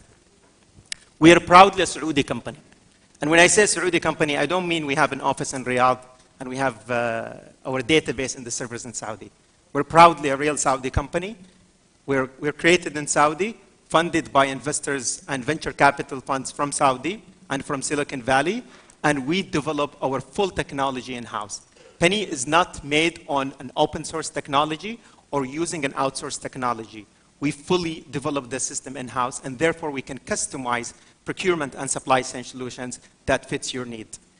So what's the problem and the pain and solution in procurement? I think we all know data fragmentation is the #1 problem.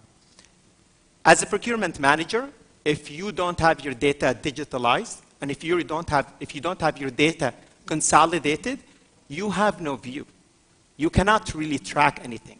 So data fragmentation is the #1 pain point. The thing is, you cannot have data consolidation without consolidating the procurement journey.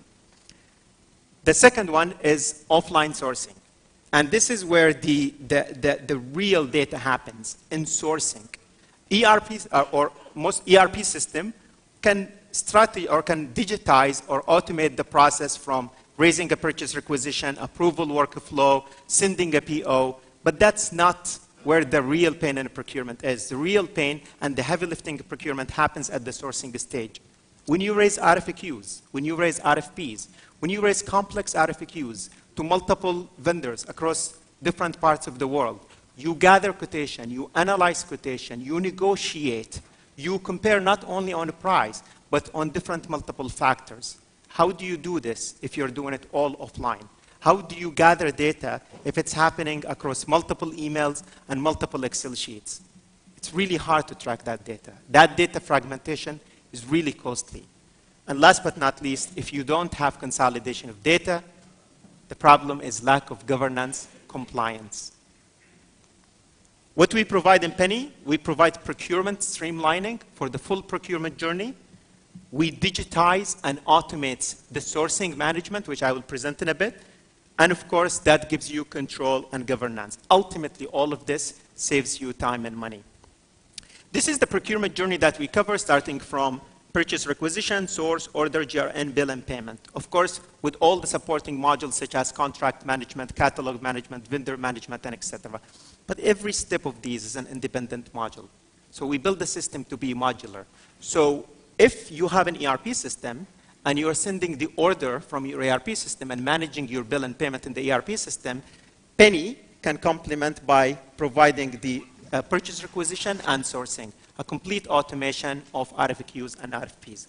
Main features include purchase requisition, RFQs, RFPs, and RFI, complete automation of quotation gathering, organizing, comparing, and analyzing. What you do in multiple emails and gathering information from multiple emails and putting them in Excel sheets and comparing this Excel sheet, Penny automates all of that. With one click, you gather all the quotation from all suppliers. It gathers, compares, analyzes, and it gives you a recommendation.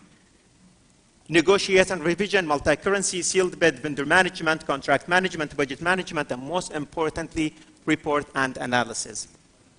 The beauty about using Penny is that your vendors do not have to use the platform. You don't have to bother your vendors with implementing a new platform.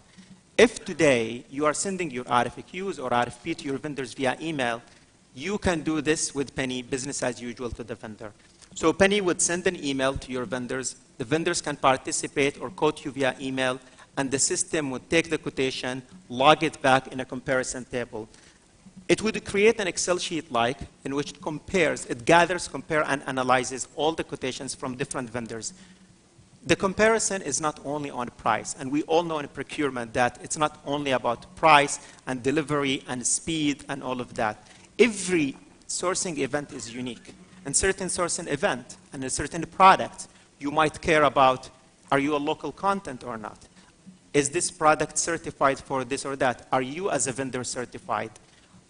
These comparison attributes, you can put it, you can automate it, and the system will gather and automate it for you. We serve customers from different countries. Saudi, we are proud to be one of the solutions for STC solutions. Our customers include Thiqa, Dalat al-Baraka, Rushed, one of the companies of Rushed Petroleum, and many others. We are very, very proud to be recognized by ProcureTech and Kearney Consulting as one of the top most pioneering 100 solutions in procurement globally. And this recognition happened in our first year in the market, and as a Saudi company to be recognized in this global recognition, this is something that we are very proud about. So this is an introduction about Penny, and we have a stand here. Would love to meet with every one of you and hear from you and learn how we can help you digitize your procurement.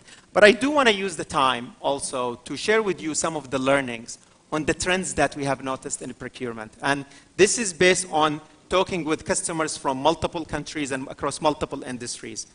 So sharing the learnings. Number one is simplicity of use. Procurement as a service, which we call PaaS. Digital sourcing for indirect procurement. And the difference between direct procurement and the indirect procurement and the needs of digitization. And consolidated procurement as a shared service. So I'll start one by one. And this is a really big one, which is simplicity. Our first core value in Penny is simplicity first. And when we talk to customers, it's always the pain that they are exhausted by using these old and clunky and hard-to-use software. We've talked to customers that have invested millions of riyals into implementing software only to have it failed because the end user is not using it. We are solving a complex problem. Procurement is very complex. It is very easy to create a complex solution to solve a complex problem. But it's really hard to create a simple and easy-to-use solution to solve a complex problem. If your end users, if your employees, if your vendors are not using the system, what's the point? The failure of using the system is one of the major holders that we see. So we created the system to be very easy, quick to implement, and easy to use. We have our system up and running in a matter of weeks. No training needed, modular, configurable, frustration from heavy legacy systems. So this is a source actually from Forbes that says that one of the main reasons on failure in digital transformation is the failure of adoption by the end user. The second one is procurement as a service is a trend that we have noticed. And what we mean a group purchasing order, GPO. And what we've noticed is that many companies want to outsource their procurement to companies that specialize in providing procurement as a service for the direct purchases. Purchases that you buy on daily basis, your office supply, your electronics. We have one of the companies that came to us, Ghayat. Ghayat is also a Saudi company that provides procurement as a service. They are serving multiple customers and multiple industries across the country, and they are expanding to other countries in the GCC. What Ghayat offers, you completely outsource your procurement. They gathered over 300 suppliers, 10,000 products for you, so you can go there and purchase from them. You can raise RFQ, you consolidate the procurement experience. They give you better prices because they have better purchasing power. They give you the credit term, and they're responsible for the full purchase from request all the way to delivery. When Ghayat came to us, asking us to build that system for them, we built a system that caters for the full procurement journey, and it's a multi-layer, multi-tenant. Because on one hand, they have customers that are the buyers. On the other hand, they have suppliers. But it's more complex than this. Many customers have different branches. Many suppliers have different locations. The logistic can be a nightmare. So the system that we have built to them serves as procurement as a service, in which we provide the software as a service. We've seen this a trend. Many companies come to us for different industries building procurement as a service solution. Another trend is online sourcing for indirect procurement. Your indirect procurement is a pain. I think we can all relate to that. Your indirect procurement probably represents 10 to 20% of your annual procurement, but it represents the majority of the time of your procurement team. You have frame contracts. So these are very easy. But the things that you don't usually buy, say water cooler. How often do you buy water cooler? To find a supplier for water cooler, especially if you're buying quantities, you need to go out and search for suppliers and raise RFQ. This is time consuming. And the trend that we have noticed, and this is not only in Saudi, this is globally, is digitizing indirect procurement, going online and finding supplier, which is why we've built Souq Penny. And Souq Penny is a B2B marketplace that's available to our customers. Our customers have their own vendors, of course, have their own catalog. But if they need to buy something that they don't usually buy on a frequent basis, they don't have it in their vendor list, they don't have it in their contract list, through the platform, they can access Souq Penny, and they have access to over 300,000 SKUs with detailed information, all in Saudi, all principal suppliers, local suppliers, or principal suppliers. Our aim in this, and we have the National Center for Information here, our aim in this is to one day support to have all local content on our platform. So you can access local content through your procurement software. No need for you to go out and physically and offline look for products when you can compare products digitally. Last but not least, consolidated procurement. A few companies that we're working with are building a consolidated procurement as a shared service. These companies have many subsidiaries, and what's happening, or what was happening to them, is that every subsidiary was working independently, autonomously in a way, doing their own procurement. But these subsidiaries are not all alike. They have large subsidiaries, they have small subsidiaries, they have medium-sized subsidiaries. So what happened is that their large subsidiaries have good purchasing power, while their small subsidiaries have weak purchasing power. But they all belong to one company. So why not consolidate the purchasing power, and why not consolidate procurement as a shared service? But how do you do this without having a digital system? So we've built the system that does this. It's a multi-layer, multi-tenant system with sub-organizations that helps you digitize. Your companies can still be autonomous, but all using one system. And what that gives you is, of course, higher purchasing power, streamlining procurement, and most importantly, governance and compliance across the organization. Last but not least, I ask everyone here to please consider local content. Please consider a Saudi company when you are looking for a procurement software. Thank you very much.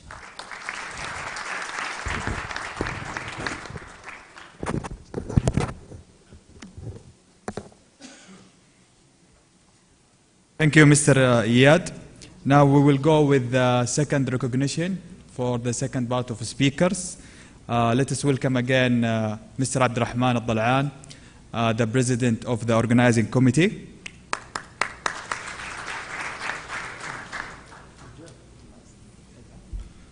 Okay, let us welcome Mr. Khalid Al-Hamoud.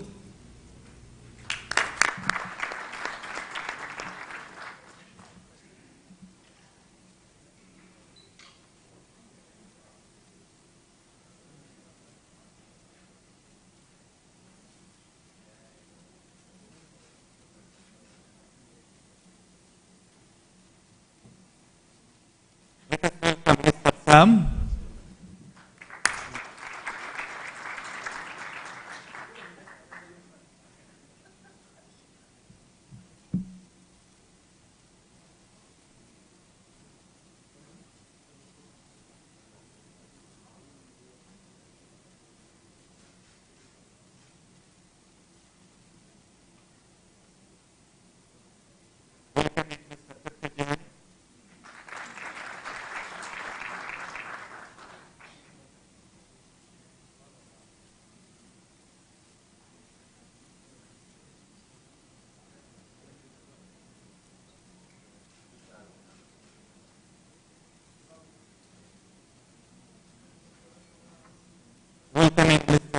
علوج.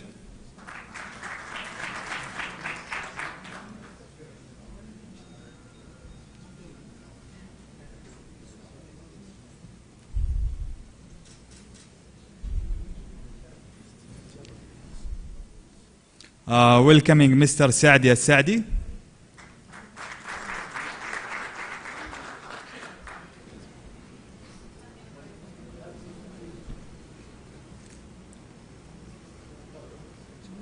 Who's in the house?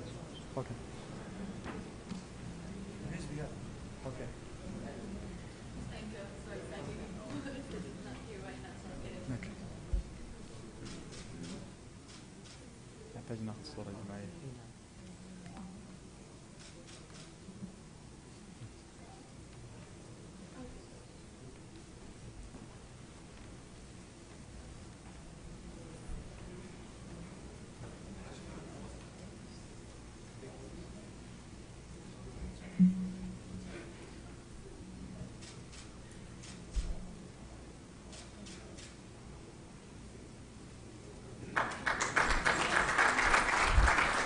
Thank you all. And now it is networking break and pray, and we will come back by 12:30. See you at 12:30. يعطيك الصحة. لا والله جود جوب صراحة الجوائز دي مرة حلوة. يعطيك العافية.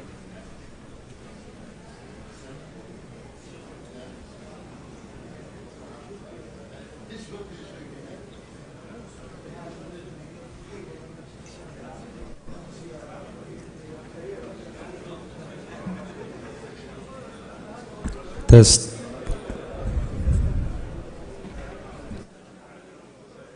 Check.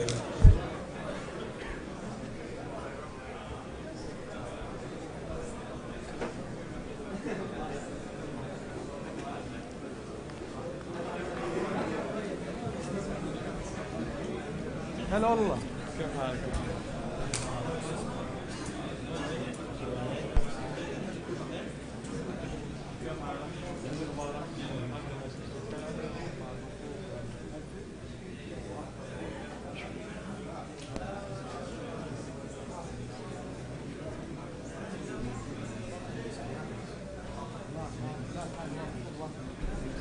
Test.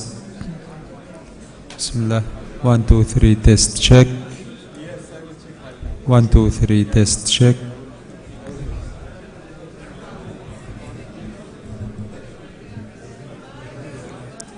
Bismillah. 1 2 3 test check.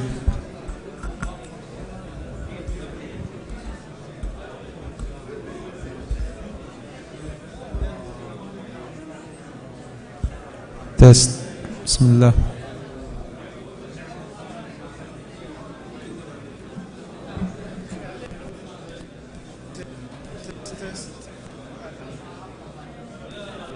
Test.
Welcome back all. We'll start now within 30 seconds.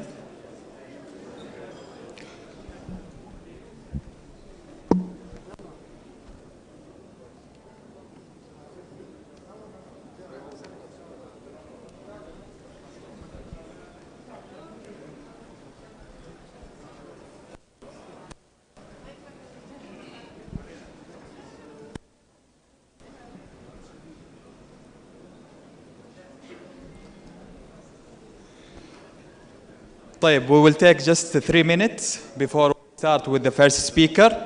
We will talk about the supply chain and procurement society.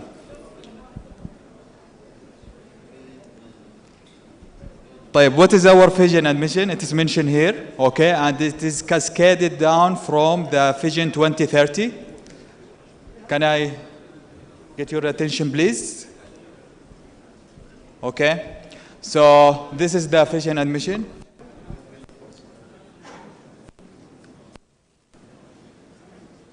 Okay, since it's not here, so I will go with the objective and the initiative we have. Okay, so what we have under the supply chain and procurement society, we have many organizations. Okay, under the organization structure, we have the human relation.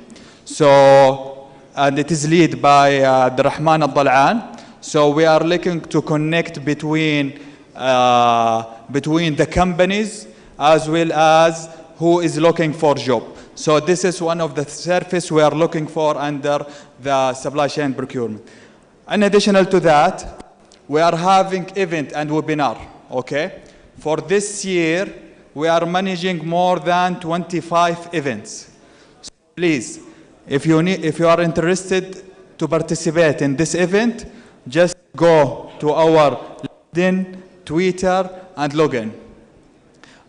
In addition to that, we are having webinar on monthly basis, online. For example, with Mutlaq Al-Mrashid, with Al-Majdu'i, even with Abdurrahman Al-Dal'an, with Sulaiman. Those, the leaders for all the Vision 2030, we already meet them. In addition to that, we are looking to the marketing and the stakeholder. We are having more than 4 partners, and also we reach to more than 300 members. You know now, the engineers, there is a place that they are centralized about, which is the Engineering Council Authority, okay? For the supply chain and procurement, there is no place that let them group together, okay? So the supply chain and procurement society, this is the place that all the people group together, and for all the people work under this section, they could participate. This is only brief about the supply chain and procurement society. Thank you very much. طيب الآن let us welcome Mr. Rajesh. Yes, let us welcome Mr. Rajesh. Mr. Rajesh Bandari, who is the Senior Director at Blue Ocean Corporation, talking about very interesting subject, artificial intelligence in procurement and supply chain. Let us welcome Dr. Rajesh Bandari.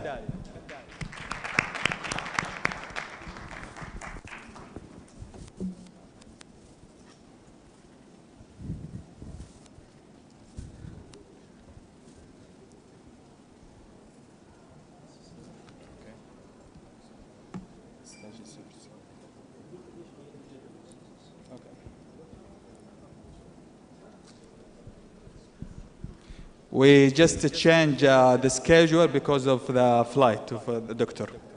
Okay, go ahead. Presentation mode.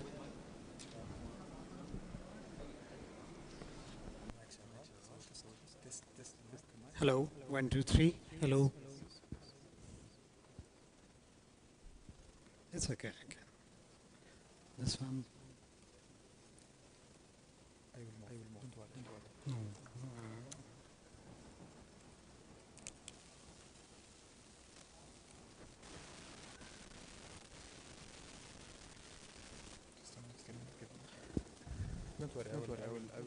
No, I will have to synchronize. It's possible now. I have got one. Can I give you? Can I give you? You want to use mine? Yes. It's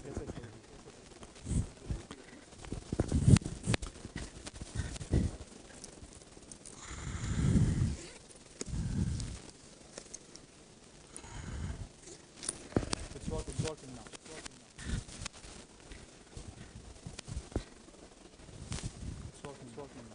Working? Okay. Just click here at the Middle.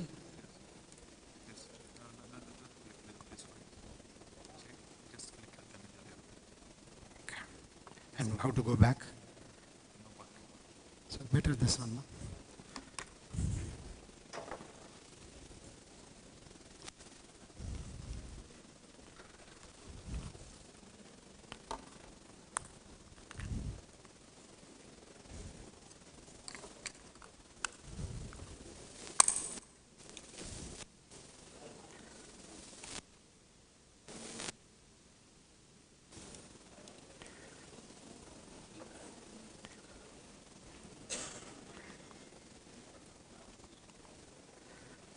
Perfect. Thank you. Okay, Assalamu alaikum guys. Good afternoon and welcome. Can you hear me? Is my audio okay? Okay, so, guys, it's a very, very interesting topic. We are going to talk about artificial intelligence and how it matters to supply chain and procurement business. Okay? Most of you, I'm sure, you are aware of artificial intelligence. Right? Any one of you?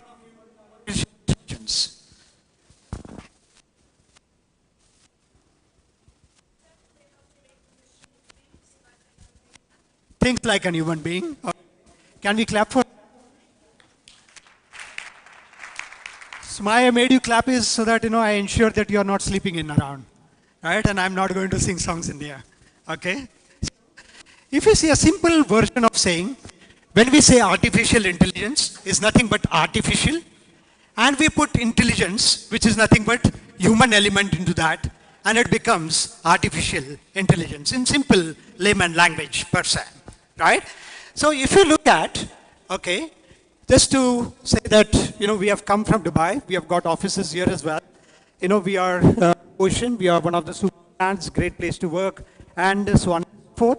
I think this advertisement is more than enough. Right? But let's go further, guys. It's a very, very interesting topic per se. What does it actually mean? Always this is a question, and that's what she just answered. I'm sure most of you must be already aware of that artificial intelligence, what it is about, and so on.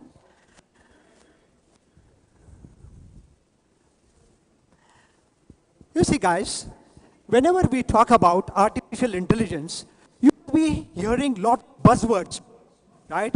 You must be hearing about big data. You must be hearing about IoT. I could see also Mr. Carlos from SAP when he was presenting, he was also talking about all these aspects as well.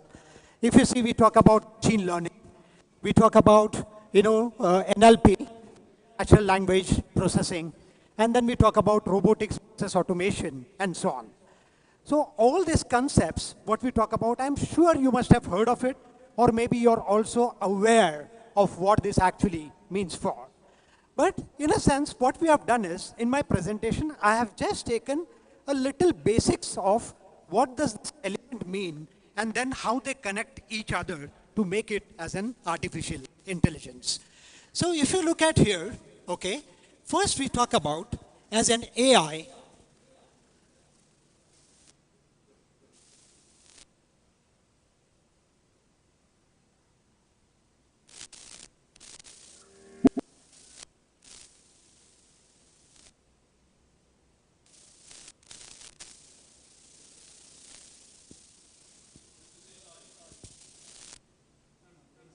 It's a video there actually.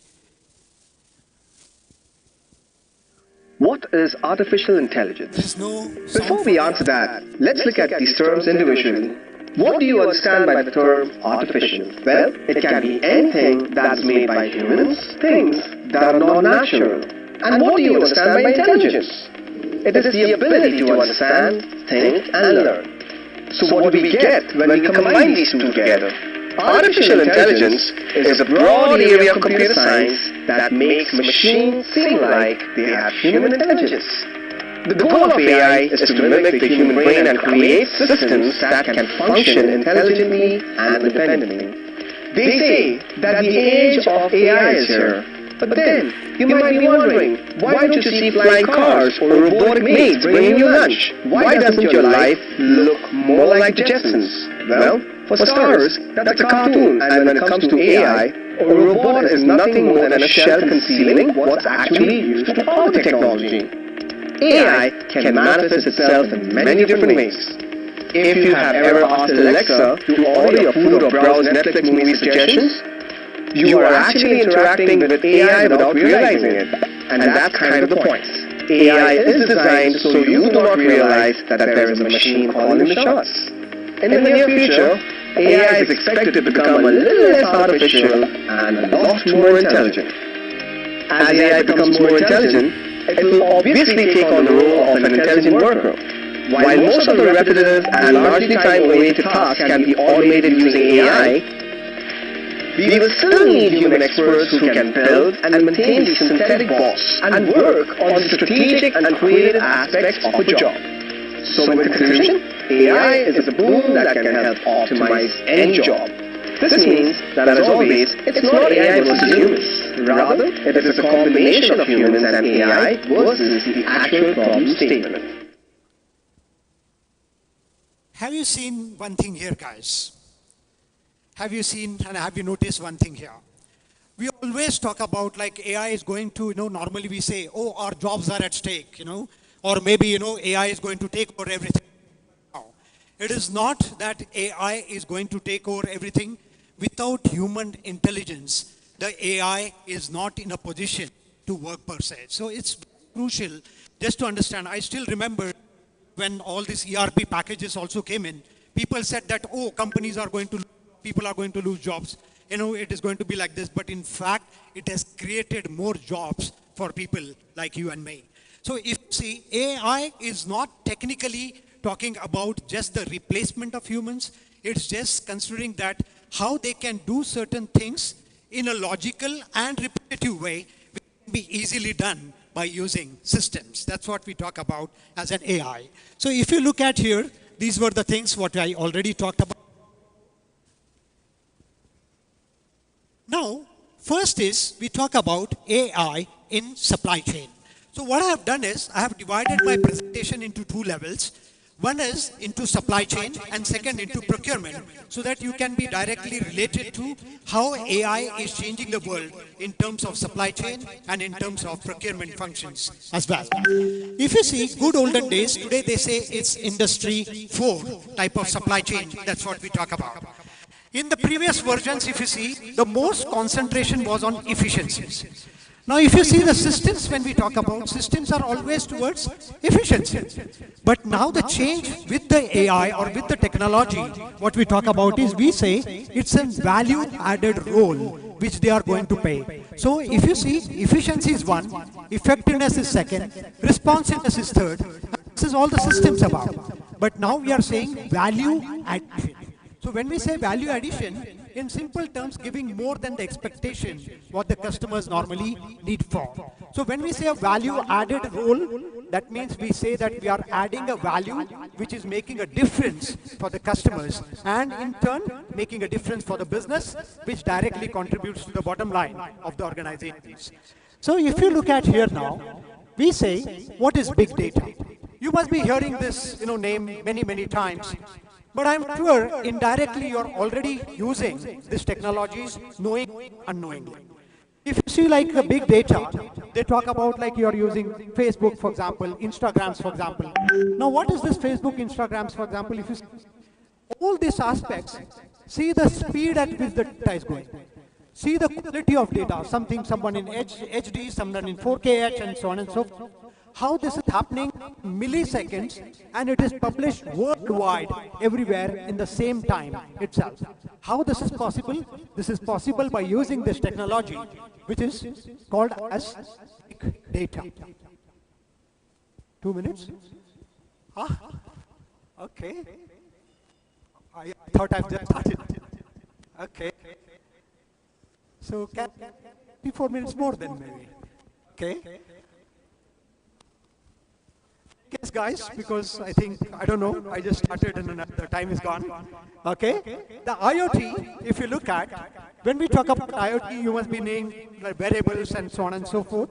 So if you look at all this stuff also, this is a part of AI, what we actually talk about. So in terms of supply chain, you know, in terms of location of the goods, we can streamline days, location goods in the storage, and so on and so forth. So all of this, again, if you see, they call it as IoT, Internet of Things. Like the, you know, continuously using it nowadays, and we don't even know, but that's a part of contribution towards the AI person. Now, if you see here, okay, we think about the robotic automation processes. Now, you also must be knowing robots. Robots actually is a part of AI. Like, for example, talk about text-to-speech. You talk about WhatsApp, any message you want to give. What happens? You just, you know, speech, it types the text for you, and it goes away. It reads the messages for you. How this is all possible? This is, again, a part of the robotic process. And secondly, needless to say, robots are always for any repetitive job, what we are actually doing, which is, you know, like, for example, could be dangerous or could be hazardous for mankind as well. So now, when we talk about, in terms of the third, which is machine learning. Now, machine learning, a simple example.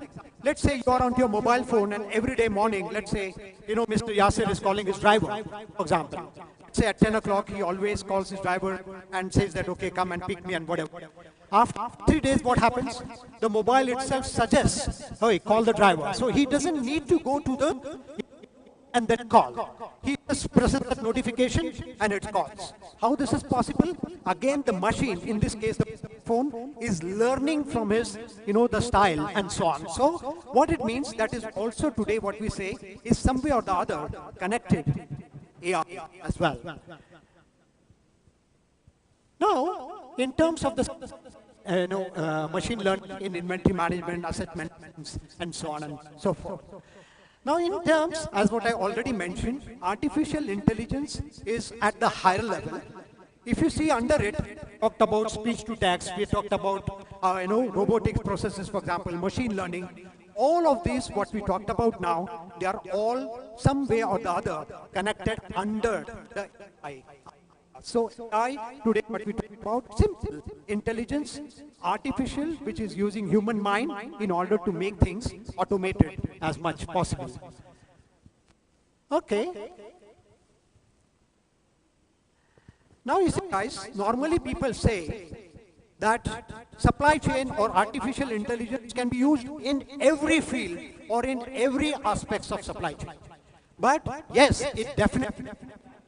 But if you see here, what we have done is we have just identified few areas which have got a very, very high impact and some low impact and no impact at all. So if you see the dark green per se, if you see they are the major impact in supply chain, which is actually which is impacted by artificial.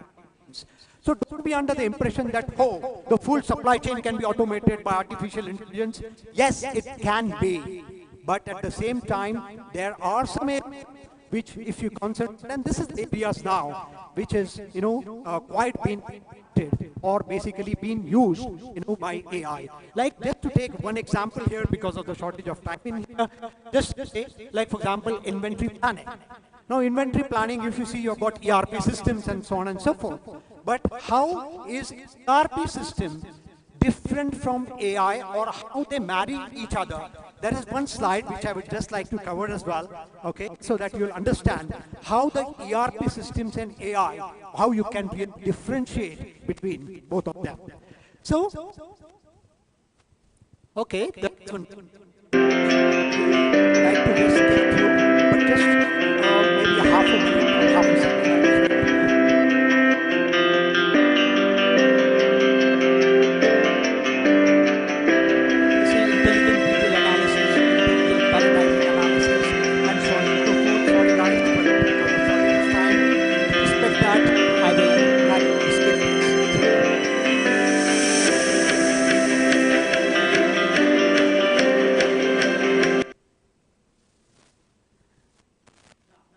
slide which I was talking about, which is very, very important. I'm sure that most of you must be having ERPs and so on. Say guys, I have also implemented SAP 7-cycle implementations end-to-end in MM module, WM module, SD modules, and so on. So if you see, like, for example, this is one of my favorite systems. I've also implemented Oracle as well. But keeping that apart, because we are already into these ERPs, how do you differentiate between ERP and how AI is supporting, in terms of ERP? This is that slide which I have just prepared so that it gives you a background. So if you see first, when we talk about the performance and productivity improvement, if the ERP systems also give the production. But here what happens is quick automation of the process.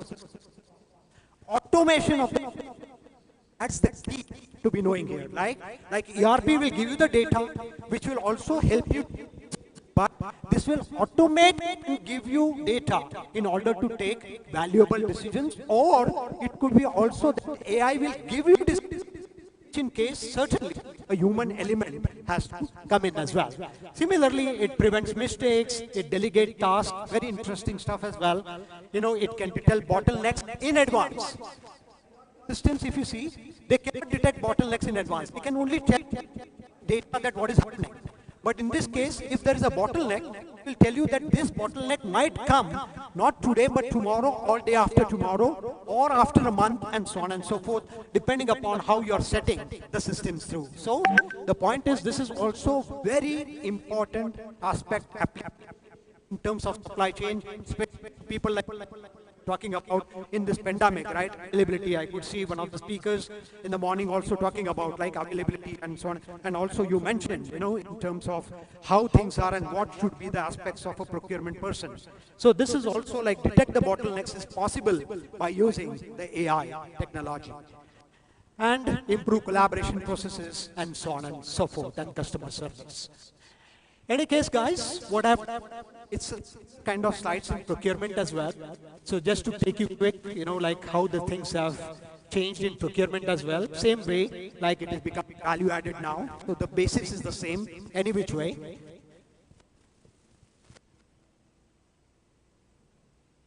Procurement cycle, which we all talk about and we know. Very, very widely used today in contracts field. You see, contracts, we are always in question. How to automate the contracts, right? Because contract is different. What I make contract with you, what I make contract with you could be different. How can we automate those processes? Also is completely system-based in terms of the,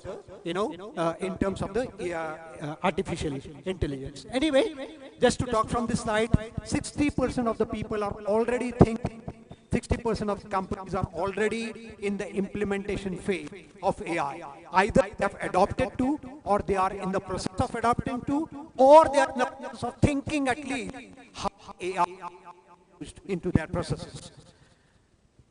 Okay, so this I just wanted to, just one thing just to say. You talk about spend analysis. So if you see here, almost they say in 2022, we are talking about lean management. We talk about lean organizations. So all this is also possible to look at the spend analysis and give you data, which will help you to reduce your costs and so on. So these are some keywords. We always talk about centralized systems work better and so on and so forth. Keeping that apart, these are simple steps. We just say that we are talking about automation at the end. And automation is possible through the AI. Anyway, guys, this is all okay. I've just done with the spend analysis and so on, contracts management, which I just mentioned to you now. Just this slide, guys, last one. What are the challenges associated with implementation? First is explainability. What is artificial intelligence and how are these technologies? To explain itself is a big challenge because you cannot really differentiate because they are all integrated with each other. Second, we talk about organizational buy-in, like whether this technology is going to use it and whether they are going to use it in them, so on. Then, true suppliers finding the right expertise and so on. Sorry guys for taking a little extra time, but the time just passed and I didn't know. I have to be with the AI, so shukran guys. Thank you so very much. All right. Thank you. Sorry for the extra time. Thank you so very much. Thank you guys. Shukran. You want my mic? You don't want me to talk? They told you? Okay.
Thank you, Dr. Rajiv.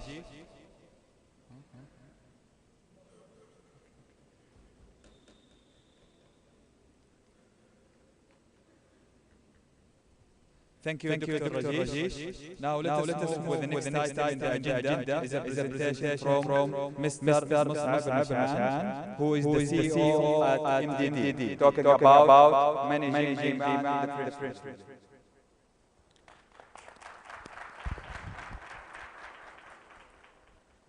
Back in 2019, I met one of the senior position holders in the supply chain field. And I was trying to get him aligned with our movement in the field. Just at that time, we have been valuated at a point of 10 million Saudi riyal. And you cannot imagine how happy I was. He told me with a very serious face and underestimating voice, Mus'ab, your company value nothing more 3.5 million Saudi riyal. The market is bigger than you. You have to change your business model. Imagine the situation that I was in if I'm receiving such awards from one of the seniors in the country, not only in Riyadh. That made me nothing, and the team embedded, less than being more insisting and eager to continue with the approach and business model that we have spent 1.5 years to design for the supply chain in Saudi.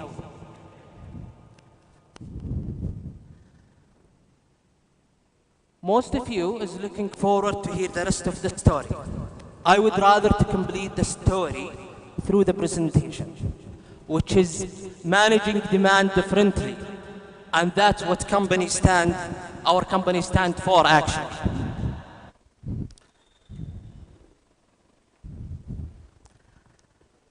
Truth in the shade. 2 billion Saudi riyals is wasted yearly through a common practice, through a subject matter expert in the supply chain in general and procurement specifically. We have went through the reasons behind wasting that 2 billion yearly. We have formalized these practices as a 5 pain points,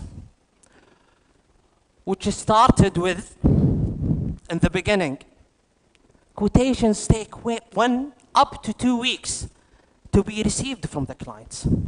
Supplying takes up to 2 weeks, and most of the time it's off-the-shelf products. pricing based on the financial capability and ability of the clients. If I'm going to price something for Tasniya today, I will multiply it by 2, right? Turkey. And if I'm going to supply something for Madad, because Madad is a small company, I'm going to give them the regular price. And that's a fact. Procedures are not governed. Transparency is an issue. The last thing is the channel of communication.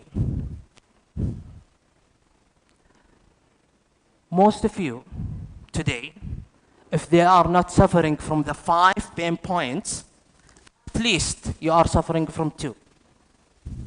Think about it for a second. Ladies and gentlemen, it's the time to Madad it. By utilizing cost, time, governance, technology. If we are looking for time and governance along with technology as a separate element, it has a direct and indirect effect. The cost and tangible and intangible impact also on it. How to Madad it? Through a practical experience, 3 things we need to implement. First of these 3 things is the low volume purchases contracts. 80% today of the procurement and supply chain functions efforts are wasted on the low volume products and items, while it's cost us only 20% almost from the total budget. On the other side, the 20% of the effort which is going to the core business supplies and procurement, framework agreements, and that's one of the services that we are providing to our clients through the data that we are gathering for them. And the last, and the nightmare for most of the companies, the petty cash, eliminating the petty cash.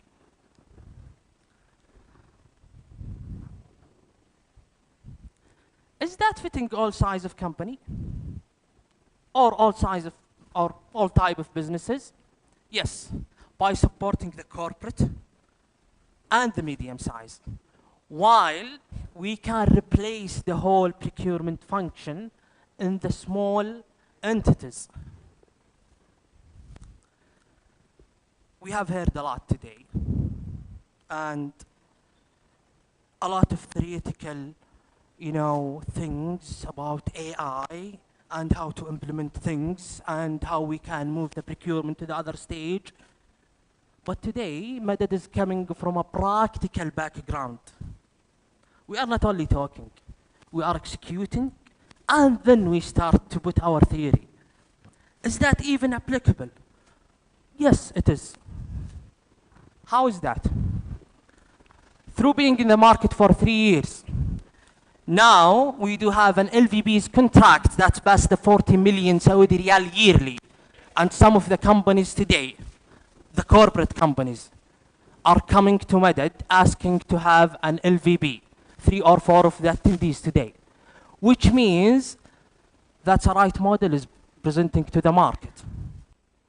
Each mega project since 2018, opening in the kingdom, looking to utilize the model. And once it's utilized, we see the value through it. Plus 100 served customer. SMEs utilizing Madad as a procurement department. That has been implemented today. Several SMEs and small entities utilizing Madad as a standalone procurement department. And the 98 million value that quotation has been issued until end of August. Madad in numbers, the average time of supplying we do have and guarantee through Madad, and by the way, it's a real number, 96 hours. The average time of pricing is a 46 hours. Average of cost saving is a 25%. Imagine if you do have 100 million as a low volume purchases, and you are saving 25 million. 500% average of yearly growth, that is not only financially. We are talking about clients, we are talking about orders, and operation in general. Okay, that's the dream. Where are we heading? Each one of us today, thinking most of the items we are looking for is a common items. Why should I wait for someone to price it to me through, even if it's meted, through 24 hours or 72 hours? It's a good question. That's why we are heading to the instant pricing, which means with a click, you will receive the quotation. This is not only a dream. We have already started implementing the testing phase, the instant pricing, for a 50,000 commonly used items, including stationaries and some electronics. And we have developed an importing tools, technological importing tools, that allow us to double that number rapidly each quarter, which means in 2023, we are aiming for 300 up to 500,000 to be included in the instant pricing. Okay, then where is Madad heading? Slide اللي بعده. Artificial intelligence. It's a hot topic for all of us today.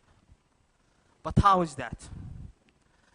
It's a very huge topic, by the way. It's getting from us a huge effort and a huge budget also. But we have a target through the artificial intelligence, and very specific target. We are aiming to predict the perspective of a client's decision making through the low volume purchases, which will allow us to know even how is the client is thinking, how is the client's headings to the orders, the spending efficiency, and the market capabilities and trends, which means we will have an overview as Madad on all of these three things. Ends up with data. Last and interesting stage, which is getting our business development gentleman Mshari Bheri interested, as he came through a financial background. Fintech, financial technology.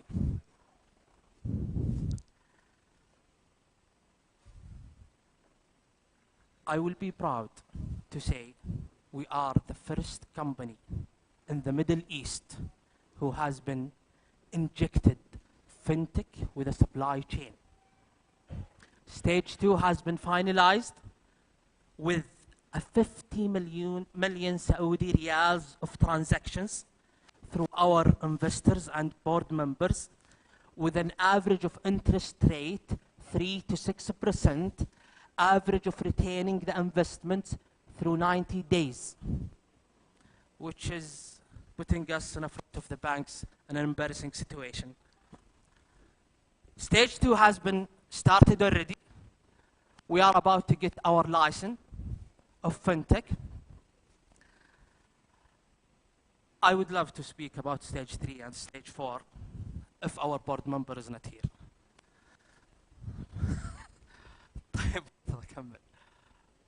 Madad's commitment: no pricing based on customers' financial ability and capability. We can guarantee that to you. A tech solution, commitment in specific timing, open channel of communications for each client we do have, and transparent margin. Before even you start working with Madad, you know how much we are going to get.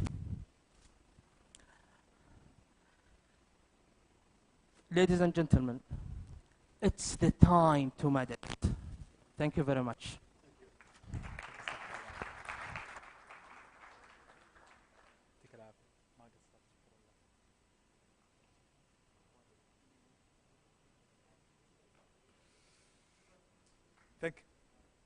Okay, thank you, Mr. Musab.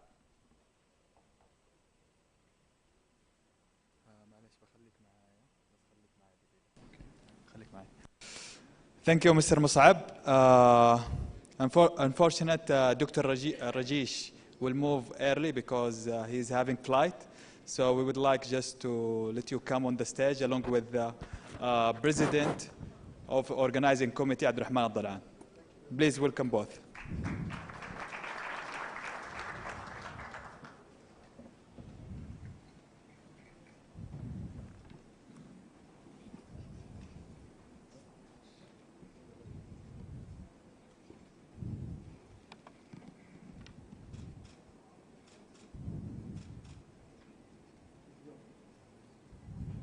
Guys, thank you again, and sorry for this in between, but I've got a flight. Take care. Thank you. Thank you very much. Thank you so much. Thank you very much. Congratulations. Thank you. Okay. We will move with the next subject with Mr. Yasser Al-Farhan. Mr. Yasser Al-Farhan we will have a presentation with him and talking about Shari, the integrated G2B and B2B. G2B means government to business, and B2B business to business, e-commerce platform. So let us welcome Mr. Yasser Al-Farhan. السلام عليكم ورحمة الله وبركاته. أنت كل ولا أنا أغير؟ أيوه. شو سؤال؟ واضح في الوسط. في الوسط فوق وتحت؟ بس وسط. يعني أوكي. هيجي بعد بس ادخل في الوسط. Okay. I have about 20 minutes and راح أتكلم بالعربي ميكس عربي وإنجليزي فاعذروني بس أبغى أتأكد إني ما أعدي الوقت فعندي تقريبا كل موضوع دقيقتين. فالسلام عليكم ورحمة الله وبركاته وأشكر لكم إتاحة الفرصة أن نعطيكم نبذة عن ظرف إيكو في صدى. نعطيكم فرصة كذا عن نبذة عن شركة أتم والمنتج شاري. فنكست سلايد.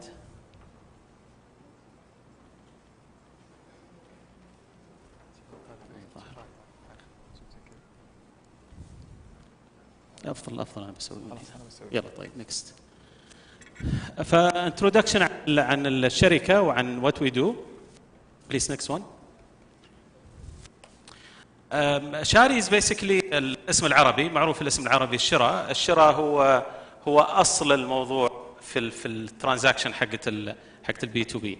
أنت على أساس أنك تقدر تبيع لازم في واحد شراي قدامك وهكذا الدورة يعني زي البيضة والدجاجة والدجاجة والبيضة. الشراء هو المحفز حق البريكيورمنت.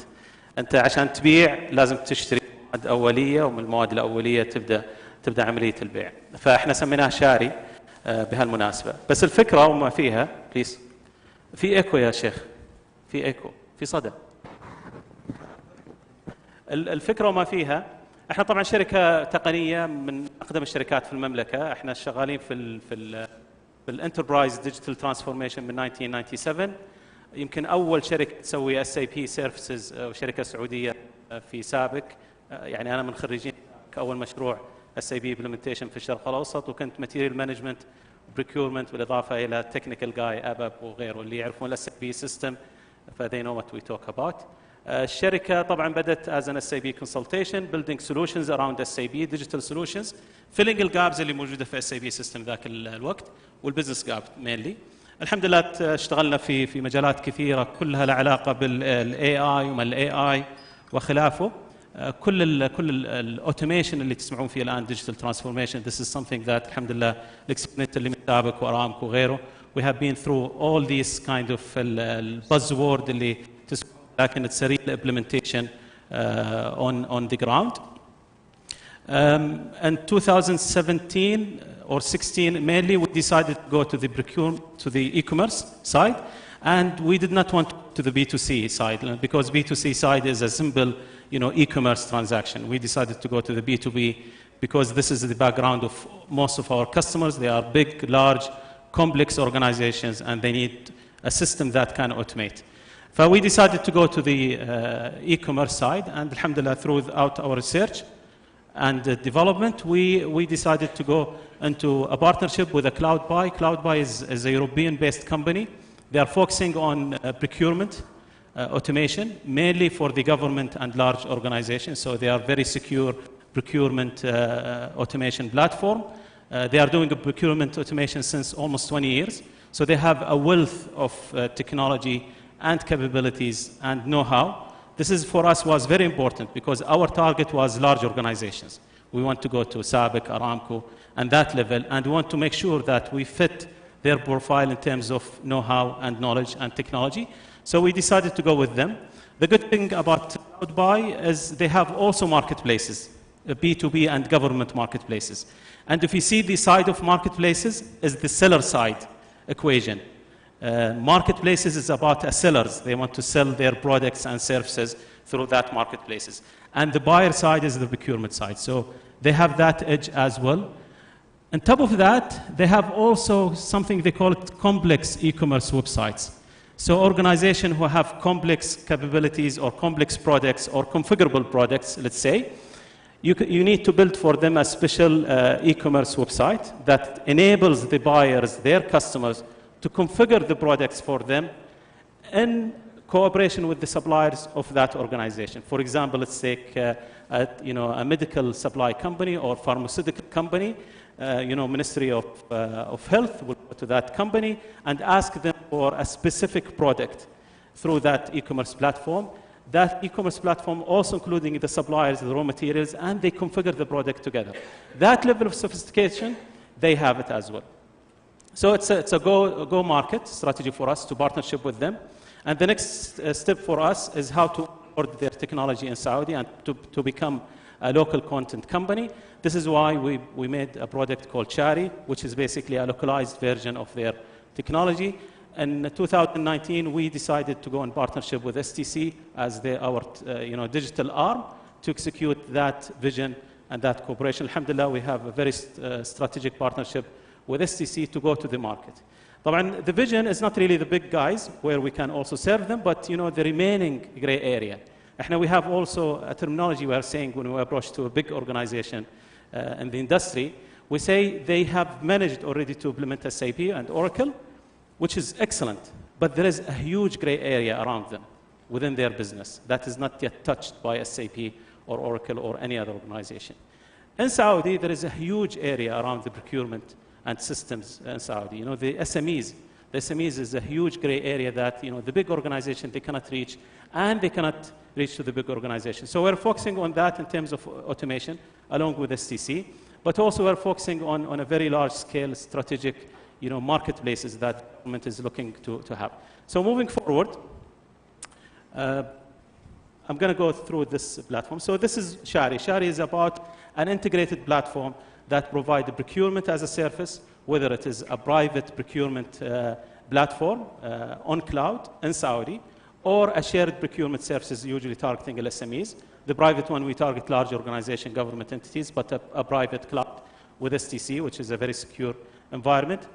Marketplace that enable, we do not provide marketplace for suppliers and buyers to come to use our marketplace. We provide a marketplace for organization to build a marketplaces for their own. So we are white-labeled marketplace platform that enables you to create a marketplace within 2 months, your own marketplace. For example, if you want to do marketplace for minerals, for example, and you want to make sure the buyers and suppliers are commercing under your infrastructure or your boundaries. So we build marketplaces from scratch, and also we have the e-commerce. That integration layer, we'll show it to you. This is what really we are providing as a value, beside also the knowledge and experience of the platform. So we have the procurement is basically making a complex procurement experience a simple, 1, 2, 3, 4 clicks as a B2C. And this is we have tested because throughout the 19 years of dealing with large organization procurements in Europe and internationally, they developed their own way of making that process very simple, as well as very controlled through the company policies and organization.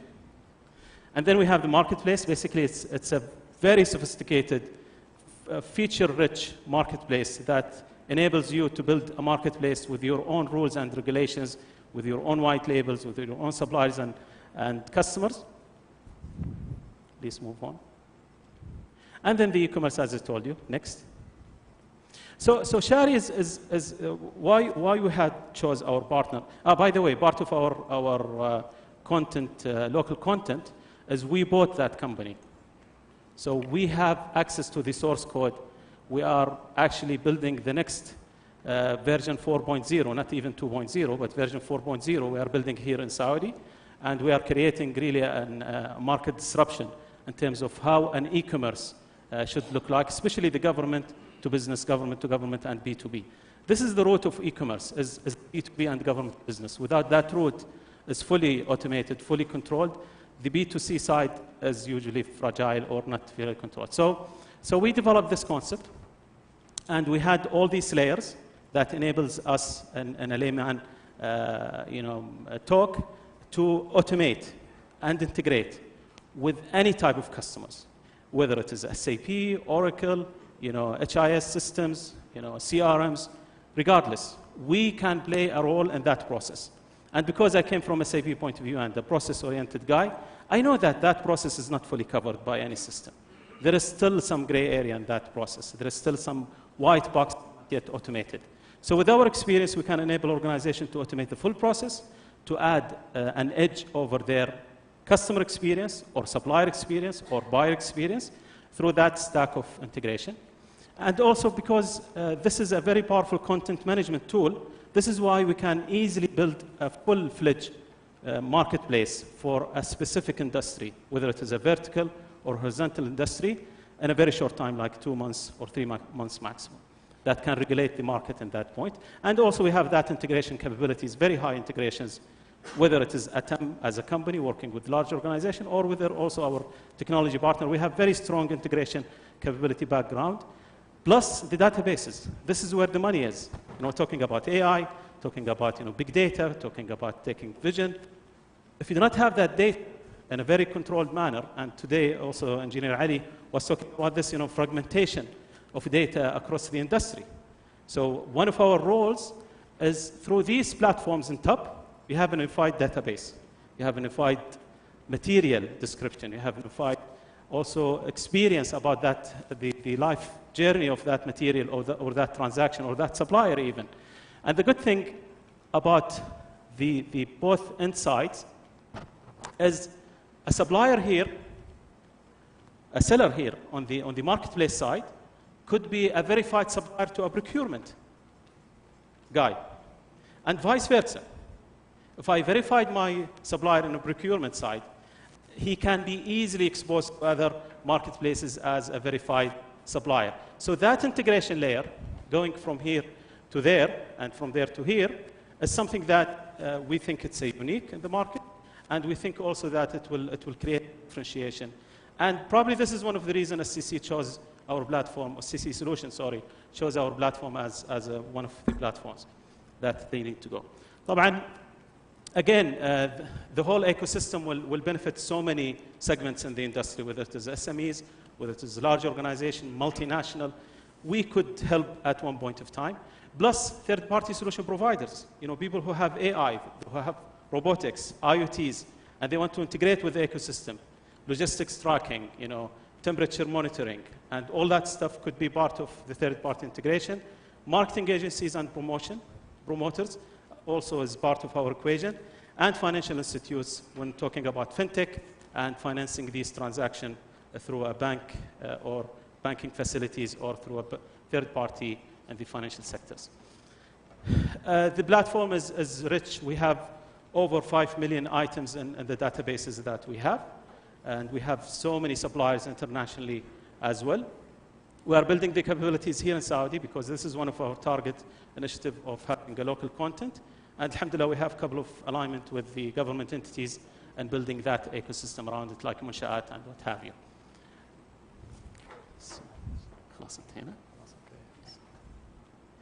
Yeah, this is basically, the two stakeholders that we want to get benefit out of it, the business owners and the government stakeholders.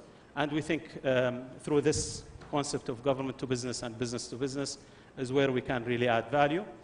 And I think that's it, right? Yes. خلاص, it's okay. You are welcome to come to us in our booth, as well as we'll be more than happy to answer any of your questions. Currently we are building one of the largest marketplaces for one of the largest exporters in Saudi, and that will be one of its kind, inshallah, in the region. Thank you very much. Appreciate it.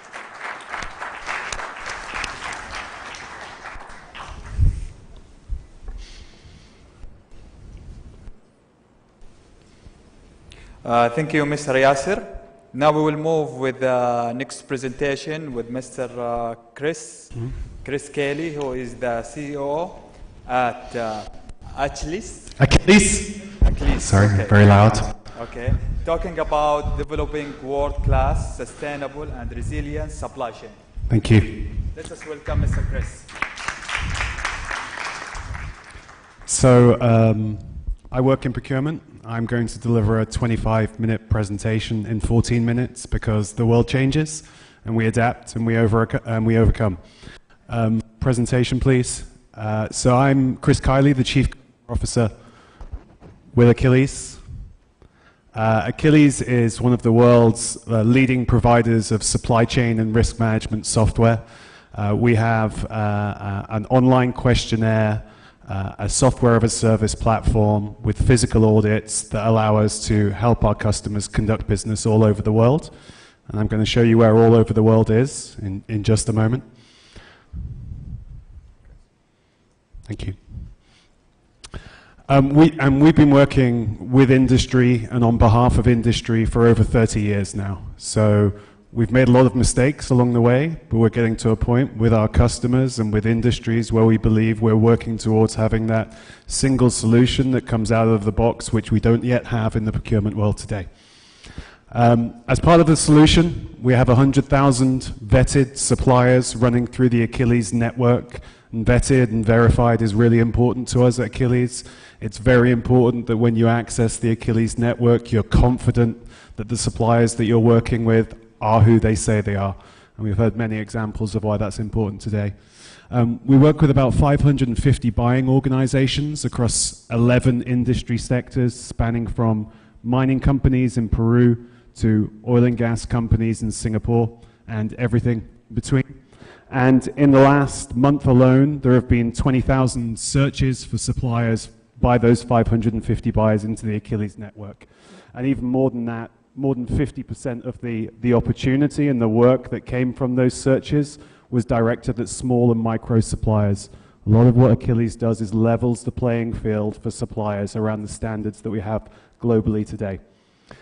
We are in 17 locations with 600 people who speak more than 20 languages. I think one of my esteemed colleagues mentioned earlier how important it is to be in the region or the country or the location in which you're trying to service. You know, not just to add to the local economy, but in terms of your understanding of what happens, in terms of your understanding of the culture, the local regulations, the business practices that are in place. You cannot do that from another location. So I'm delighted to say that in the coming months, we will also be establishing an office in the Kingdom of Saudi Arabia. Next slide, please. I'm not going to spend too much time dwelling on topics which have already been covered. So the only thing I want to say about sustainability, and let's set the standard here, and I'll skip through the other slides as we go through. I define sustainability as meeting the needs of the present without compromising the ability of future generation to meet theirs. Next slide, please. But there's a big challenge with sustainable procurement, and the first challenge when it comes to sustainable procurement is actually sourcing sustainable suppliers.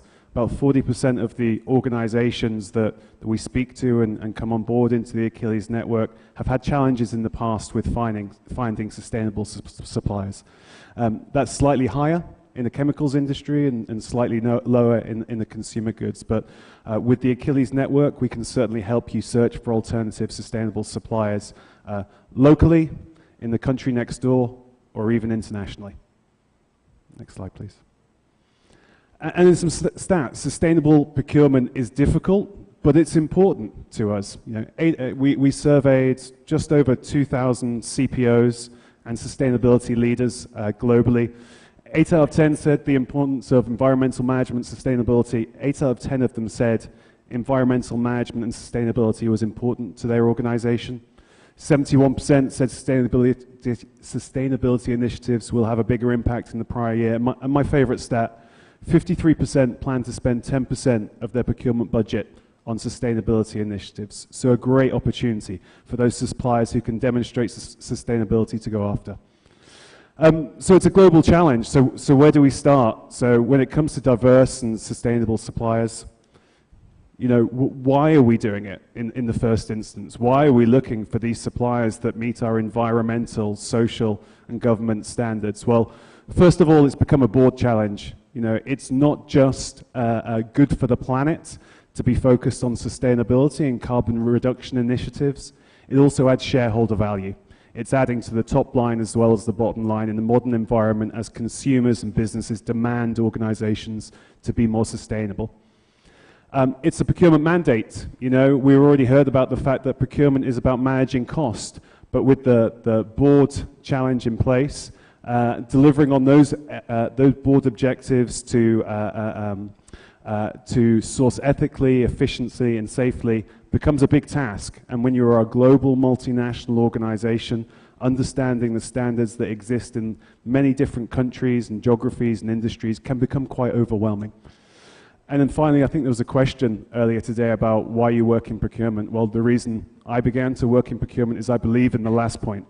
You know, I believe that through the efforts that we all apply to our supply chains, that we can feed into a sustainable future and a much greener one at that.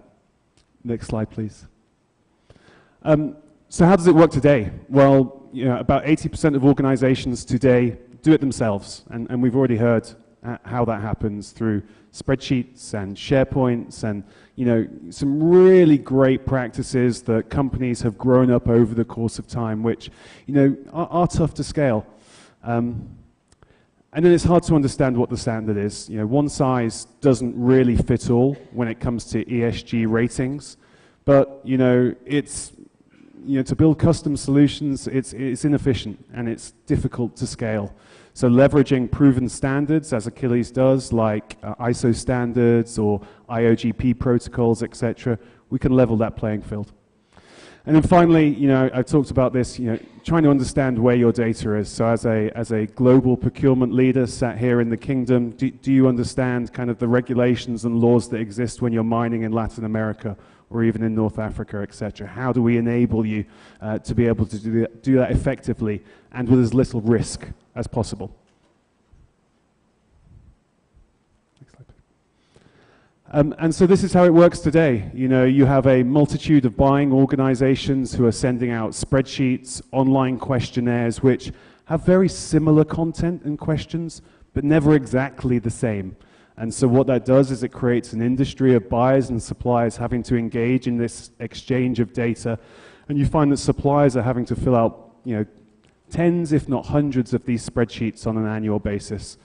And the model that Achilles tries to deploy and move towards is very similar to, I think, a chart that my colleague at Penny just showed. If you could click one, please.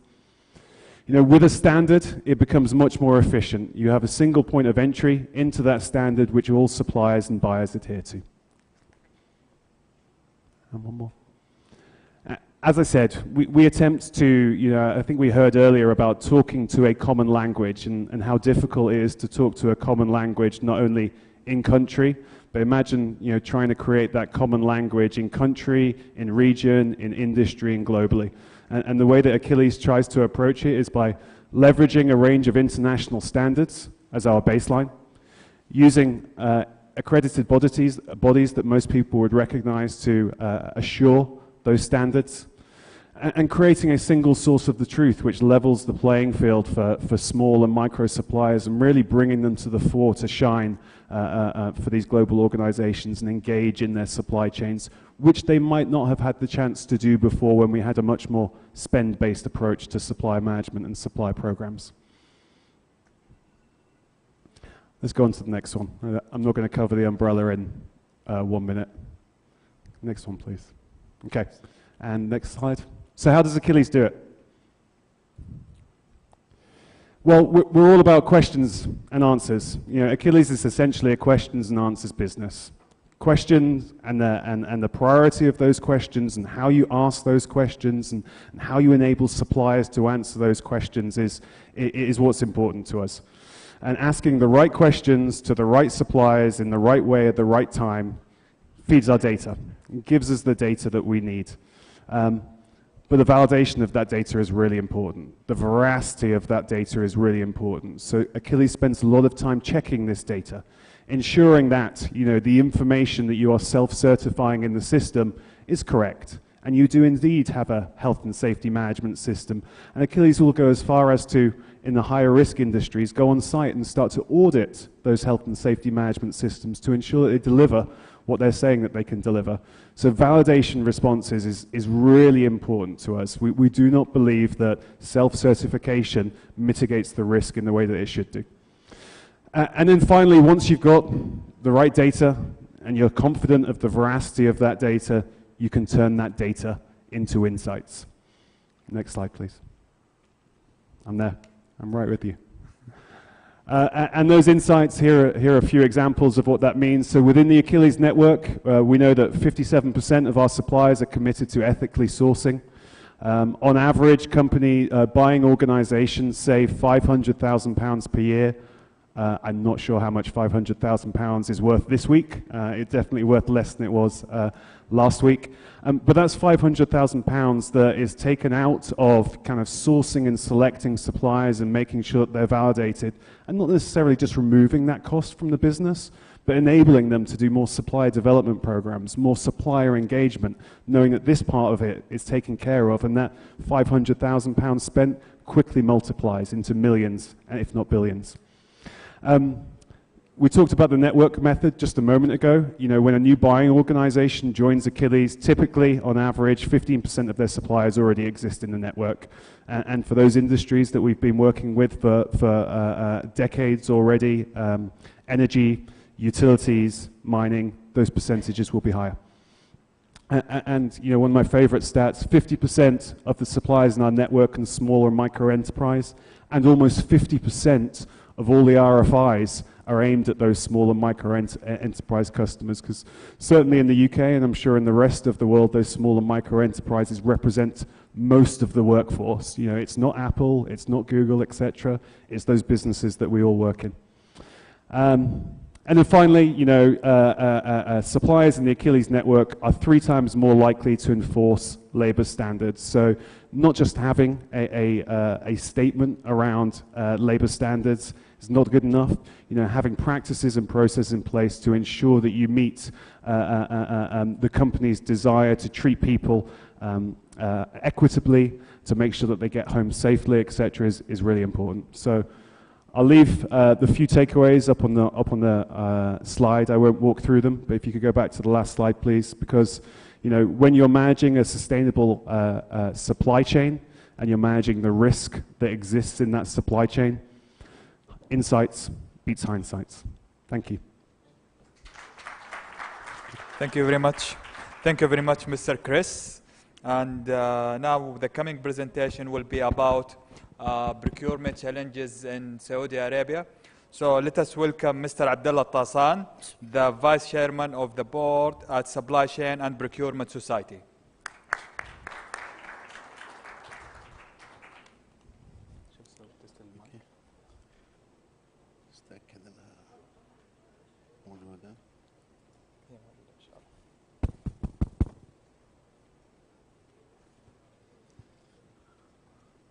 السلام عليكم ورحمة الله وبركاته. مساكم الله بالخير جميعا. My presentation, well, I was given only 15 minutes to cover my presentation today. My presentation is an extraction from a white paper published by the Supply Chain and Procurement Society. And it is all about challenges in the procurement in Saudi Arabia. I will start first with the positioning the Kingdom of Saudi Arabia today in the world, globally. Saudi Arabia, next slide. Okay.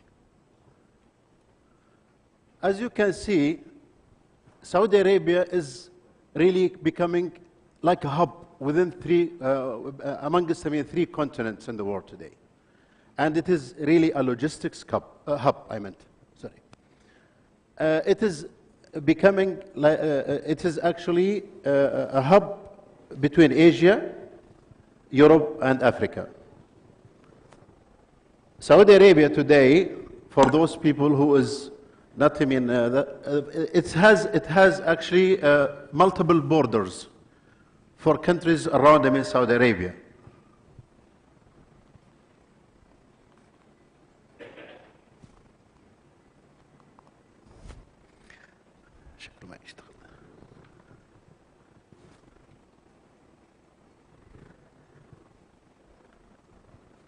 Saudi Arabia has multiple type of transportation, or actually a port of entries, I would say.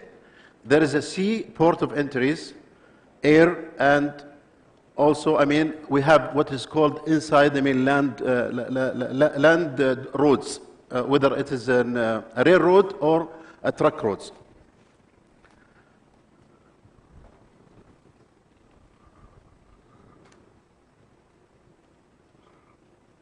اوكي ها ما يضغط اوكي انت غير بس لا ارجع خليك Saudi Arabia today is having 2.15 million square kilometer and 34.4 million population. Saudi Arabia is the vision, or actually its target, to increase the air shipment to reach 4.5 million tons per year. 13% of the international trade passes the Red Sea. As you can see, really, the trade between the East and the West is all coming, through the Red Sea. Therefore, Saudi Arabia is actually a major place, to have a good share out of that, shipment coming from the East to the West. KSA vision, or Saudi Arabia vision, is to be number 5 globally in overseas shipment. The strategy is to reach 40 million tons per year in sea shipment. Global Logistics Index today is 50. KSA rank was brought to top 10 in Global Logistics Index from 55. And all these statistics are coming from the white paper that has been published, as I said earlier. Supply chain contributes substantially in KSA gross, our KSA GDP. For the last mile delivery, we didn't know, really last mile delivery until Corona comes in. And then we start, knowing actually what does it mean really last mile delivery. The shipment can come up to really your door of, as the last destination, I would say. Huge expansion was observed in the electronic, in the e-commerce, or the e-commerce or electronic, I would say, purchases. It's observed in the last only 4 or 5 years. Earlier, we didn't know, really, how to go and buy from or using, the e-commerce in our purchasing.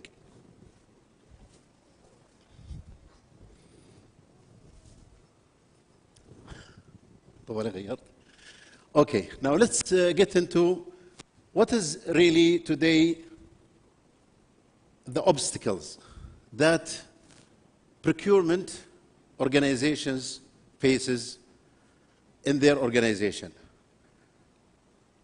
Today, there is actually lack of procurement policies and procedures. If you go to, okay, for large organizations, they have their, I would say, divisions. They have their own, I would say, experts to develop the policies and the procedures. But once you come to the SMEs, the small and medium enterprises, the issue here is that they do not have a clear policies and the procedure. The decisions making is made individually or actually centralized. Lack of integration. This is a very, very important point here. Today, we have automation systems. I really have faced it myself.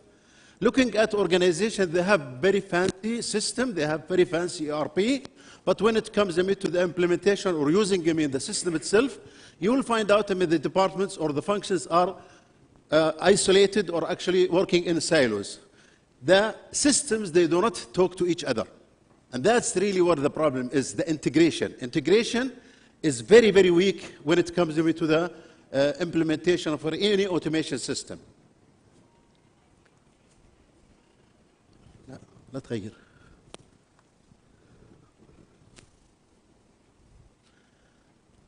We have also another challenge that when it comes to purchasing, how many Saudis or local people working in the purchasing department? Very little.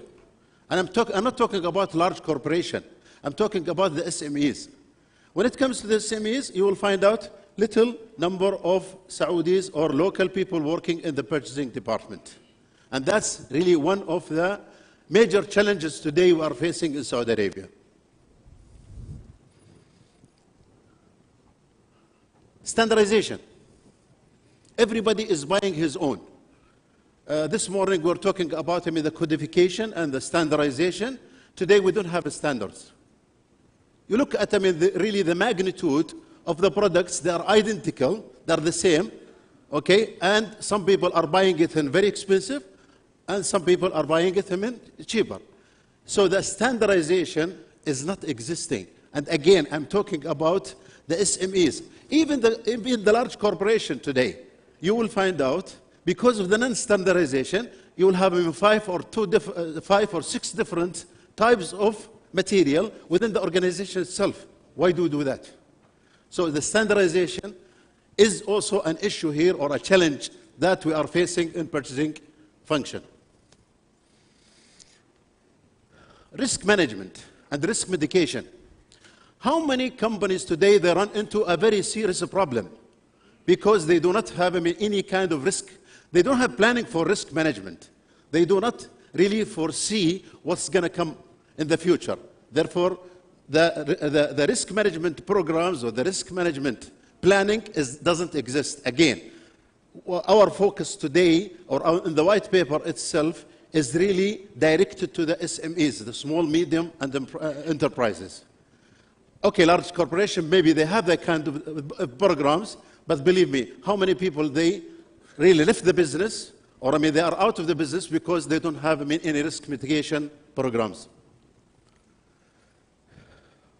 Supplier relationship management, SRM. Our purchases today in Saudi Arabia is based on hit and run. They do not really think in the future. The strategic procurement or the strategic purchasing is existing very little. Only in very few organizations in Saudi Arabia, they are utilizing the strategic relationship with the supplier. As a matter of fact, some of the organization procurement department, they are working actually with the supplier as like they are enemies. They are fighting them. No, you have to be actually aligned with the supplier. The relationship with the supplier should be based always in a very strategic base rather than it's a standalone basis. So again, I'm just this is actually in complement to what I said about it. Today, 80% of our purchases in the SMEs, more than that even, it is based on tactical purchasing. What does it mean, tactical purchasing? Tactical purchasing is just only classical purchasing. Whenever there is, it is based on what you call it reactive. There is nothing called proactive. People do not really go and plan ahead of time to cover, really their requirement. Whenever they need the requirement, they just raise a PR, and then the PR goes through the process until the material is delivered or the service is provided. And this is wrong. If you want me really to sustain your business and you want me to be professional purchasing, you should really focus on the strategic procurement rather than going through tactical procurement. And this is actually today one of the obstacles that all the companies or the majority of the small and medium enterprises are facing. Now, do we have that in the big corporation? The answer is yes, we have. Still, there are big corporations, they do not really believe in what is called strategic purchasing. Okay, and I need them really to focus on something here. The government purchasing system in Saudi Arabia, until the new one is published, they do not have, there is nothing called strategic purchasing. Until, the latest one, then they start what is called, really, العقد الإطاري بالعربي أو a blanket supply agreement. Again, now purchasing. Everybody's thinking purchasing is a spending organization. They just go and spend money. They are only cost-based. They are actually a cost center, meaning that they are spending the company money, but they never think about, procurement can be a contributor to the company profitability. The profit of the company can come from procurement department, and there are actually ways and methods and the practices in procurement that you can have, the company making more profit if you reduce the cost.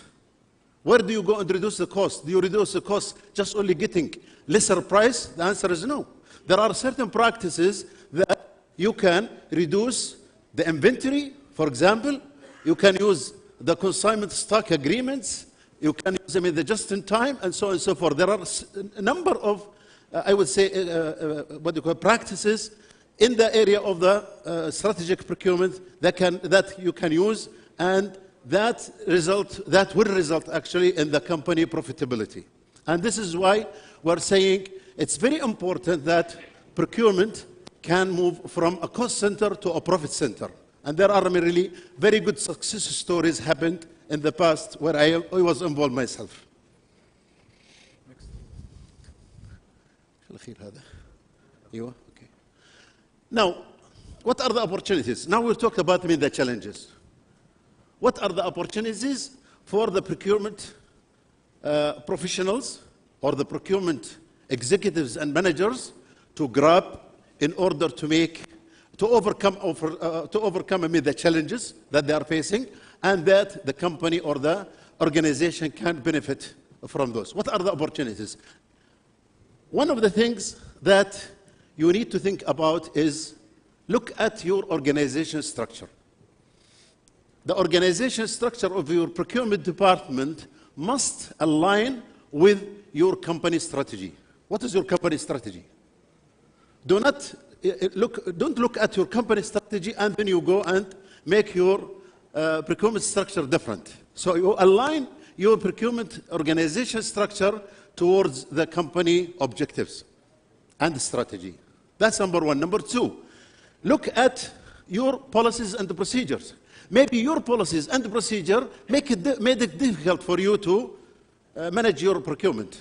And that's where you need them to have, what you call it, the periodical review of your policies and the procedures. And that's where you need them really to focus on.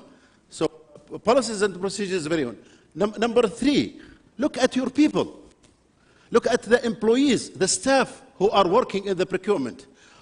Have you brought them really to the standards where they can really contribute and add value?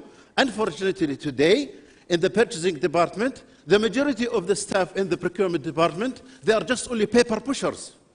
They do not add value. So how can you really move them from the paper pushing into the strategic decisions? And that's very important. This is what you call it is career development. I have to do, career development for those people in order to bring them from this stage to this stage. Experts. The department, normally, you will see, only the manager. Maybe he is the expert. But underneath, they're just only, again, paper pushers. So as a department manager or as a responsible person for procurement, make sure that you have a number of experts within your organization. Because these are actually the pillars that they are going really to make sure that your organization will sustain for a longer period of time. So do not really have them, as a matter of fact, attract some experts to be in your department. I'm saying procurement experts.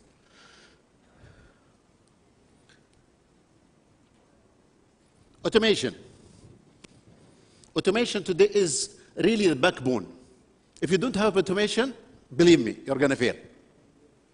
I mean, any organization today who are running their purchasing department without automation, they will be out of the market one day. So it is actually directions. For us in Saudi Arabia, it's a government direction today. Everything is automated, as you can see. So we need to make sure that automation is part of our agenda to improve our procurement department. Now, I just want Amiri to go back to what I said earlier. Automation is not really working in silos. Make sure that you have an integrated system that can really manage the whole cycle of supply chain, not only in procurement alone.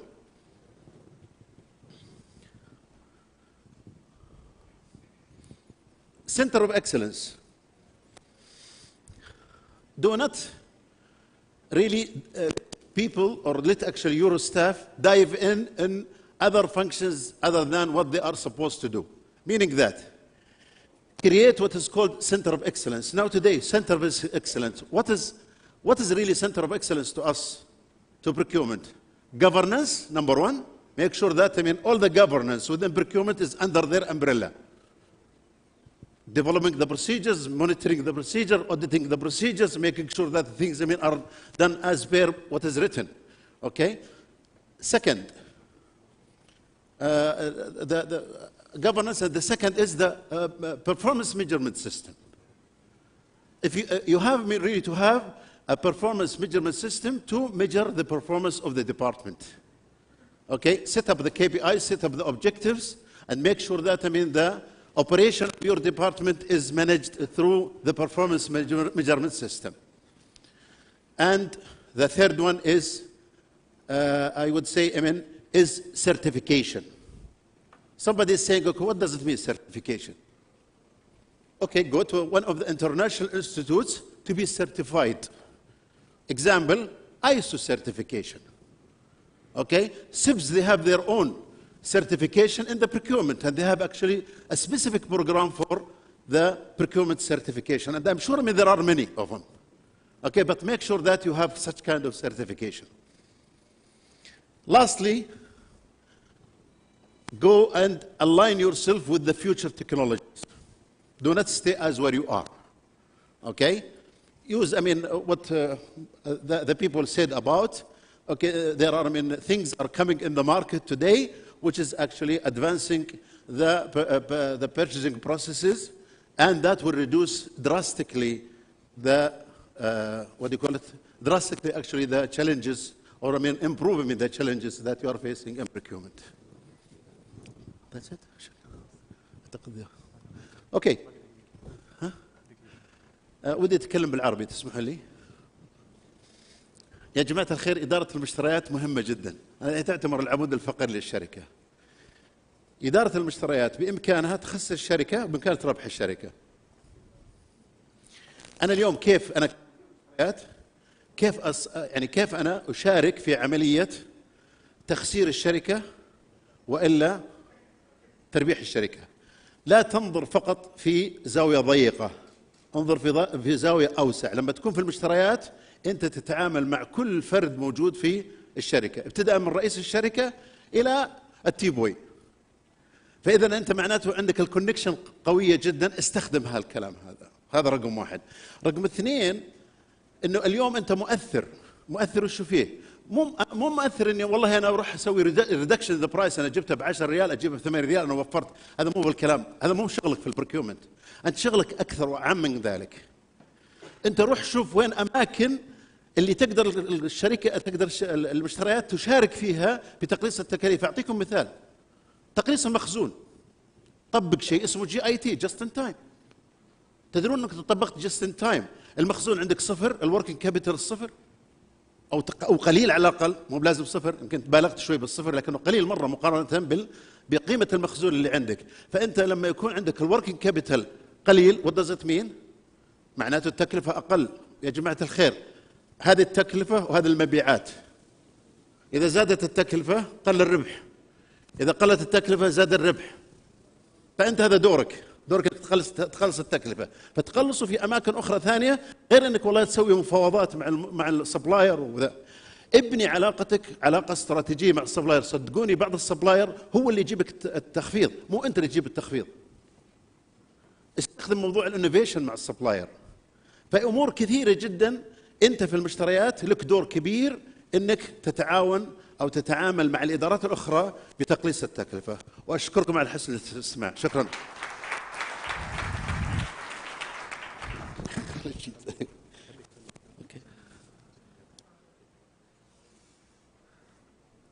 Now it is the recognition part again, so let us welcome the President of Organizing Committee, Mr. Abdurrahman Abdalaan. Firstly, let us welcome Mr. Mus'ab Al-Mash'an.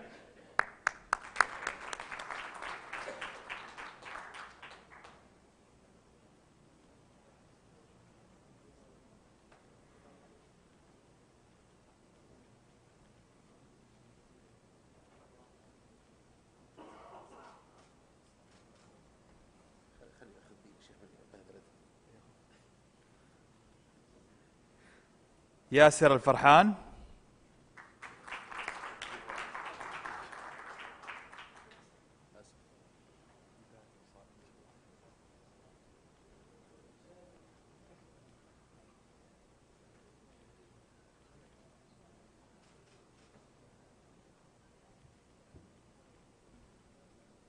Mr. Chris Kelly.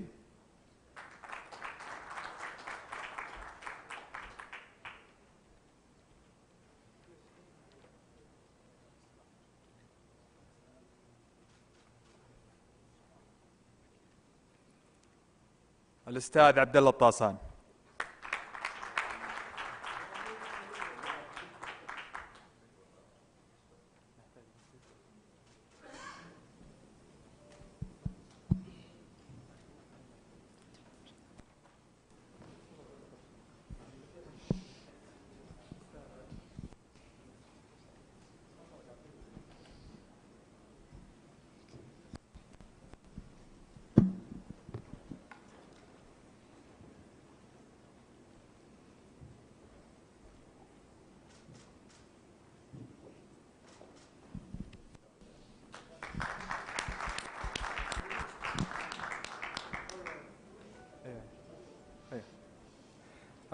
Now you are all invited to lunch.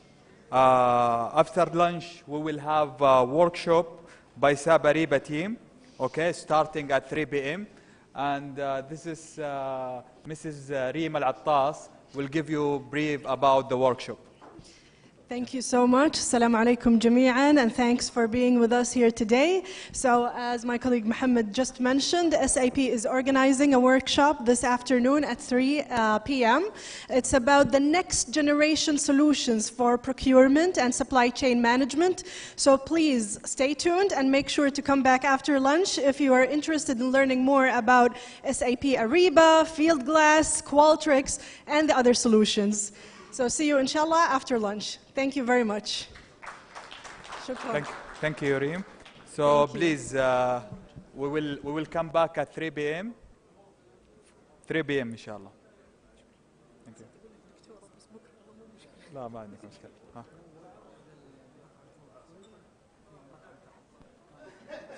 المطعم فوق.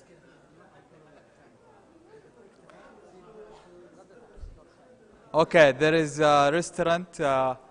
Which floor? In the second floor. If it is full, you could go to the down floor. So we will have two restaurants, okay? If the second floor is full, you could go to the down floor.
مشعل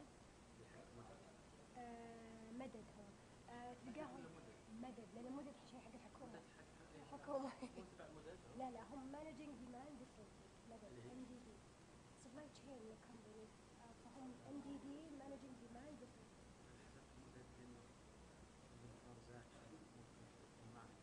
لا هم حقين supply chain system طيب موجودين هنا كان موجود التيم حقه من شركة شركة شاي ده موجود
ممكن نكلم هاني فيصل قال لك رد يجي ما ادري انت تعرف فيصل ما قد شفته ابدا لا اعرفه انا اعرف فاذا جاء قل له خلي يسوي شو اسمه تيست بعد الورك شوب فاتك في واحده من البرزنتيشن فتحناها طلعت طلاسم الاولى حقت ياس صقر لا مو اللي كانت موجوده هنا اضفناها على حسب اتفاق لا حقت هاني الصايغ برضه سوينا برزنتيشن 3 سلايد اليوم بكره راح يكرروها. لحظه هذه حقت هاني الصايغ لا في واحده ثانيه الان ارسل لي فيصل هذا البرنامج الفوتنج وهذا البرزنتيشن حقه فانا بسوي ابديت وبحفظهم هنا ازين. وين البرزنتيشن الثاني بوريك بس هي واحده اللي موجوده دي 1 دي 2 ايوه الثيرد سيكشن دي 1 اي شوف ايوه الثيرد سيكشن ايوه هذه موجوده اليوم ايوه لا هذه اضافوها اليوم في الاجنده. شوف الان هنا تمام صح؟ اوكي شوف حط برزنتيشن ايوه تمام قدمنا ايوه تخيل هاني قال لي انت قدمها طلعت انا اقدمها شويه طول البرزنتيشن اهداف الجمعيه ومدري كلها زي كذا. ايش صار؟ طيب سويت رحت تكلمت بس من كذا وقفلت ومشيت. بس ما ادري ترى غريب صار لي كذا مع حقين شو اسمه هذول الفوتوغرافر، رحت ارسلتها طلع في ريستركشن على الخط. ارسلت لي بدون مفتوح. الان ارسلت البي دي اف لعبد الله فراح نضيفه. اي خلاص تقدرون اليوم او بكره. ارسلته لعبد الله. عبد الله مين؟ يعني زين. ايه ارسلت له اياه. اوكي خلاص. ما ارسل لك اياه ارسل لك اياه. لا ارسل عبد الله. طيب الان البانل ديسكشن. اي خلاص. اي في لابتوبات حقكم؟ لا مش هذا حق مين اجل؟ حقي. اوكي طيب خلاص اوكي تبون تحتاجون كراسي هنا؟ هو انتم ما راح تكون بانل ديسكشن. لا ما راح تكون بانل ديسكشن بكره. ايوه خلاص. تمام. بس نرتب معاهم اوكي خلاص فما تحتاجون شيء، هو بيكون يساعدكم اذا تبون احد يقدمكم فقره بدايه. انا باخذ دورك. اصلا قدمتها خلاص وطلعت واتكلم انت حتى 30 سكند وعرفت الناس. ما شاء الله ممتاز. بس كبريف يعني بيعلم الناس عن ايش التايتل حق الورك شوب واسامي البرزنترز حقينكم، وبعدين بيختم لما تخلصون. اذا تحتاجون شيء ثاني منه علموه عشان تصفون بينكم. يعطيكم العافيه. خلاص اوكي. سام نسق مع فتحي. في عندهم صوت في الحين بالورك شوب بيكون بيشيكون الصوت. الساعة كم؟ بكره الساعة كم نبدأ؟ بكره استاذ ريم؟ لا نحن نبدأ بكره الساعة كم؟ نفس اليوم. الساعة 8 وربع. من الساعة 8 وربع ان شاء الله اول فيزت. انت بكره صح؟ ايوه بكره ان شاء الله انا سيشن 2. سيشن 2 ممتاز. يعطيكم العافيه والله صراحه ممكن اشوف الله هم الاساس ترى انا هم الاساس. اقدر اشوف الباوربوينت هنا؟ ايوه النت يعني النت موجود هو وصل بالنت اصلا. لا بس الموقع اللي انا بعرض منه الفيديو ماله موقع خاص يمكن ما يفتح على الموقع اللابتوب هذا، لازم يفتح على اللابتوب هذا عليه الكريدنشال الخاصه يوزر نيم الخاص. طب عندك الوصله بتاعت اتش دي ام اي؟ في موجود.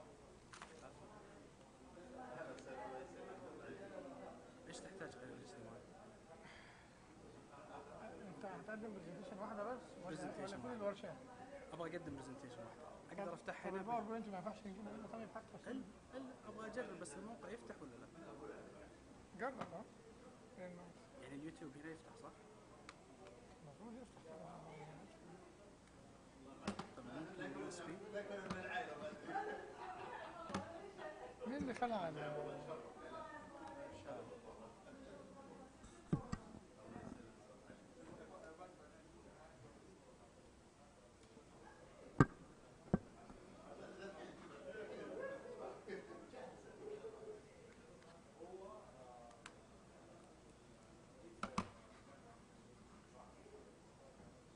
معك فلاش عشان ما انقل الماتيريال؟ انت بس تفتح الموقع.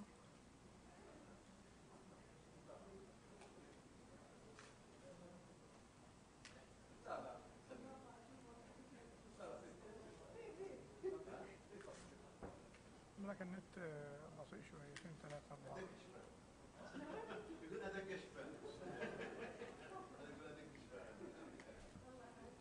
هو يوتيوب هو؟ يوتيوب وفي موقع ثاني. هذا الموقع الثاني. طب انت ليه ما نزلتهمش من الحاجات؟ ليه ما نزلتش؟ شلون ينزل من اليوتيوب؟ بينزل عادي.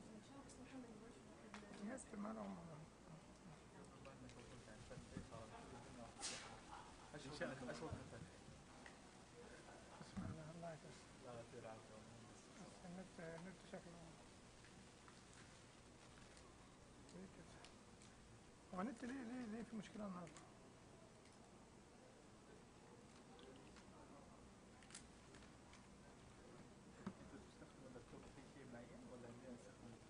ابغى اجرب اذا يفتح الموقع هنا خلاص نستخدم اللابتوب هذا. ما فتح اوكي حنحتاج اللابتوب. طيب ممتاز.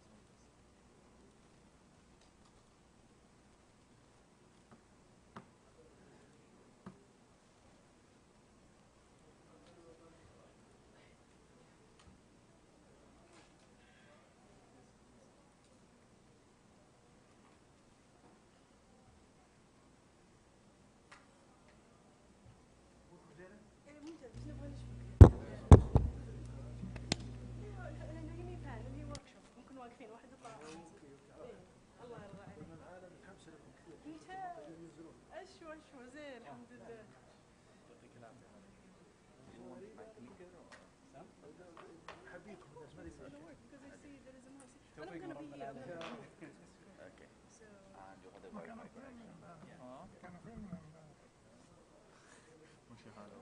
حالك ماشي حالك خلاص كونفرميشن نسوي بس حط الباسورد حط الباسورد مرة ثانية حط الباسورد مرة ثانية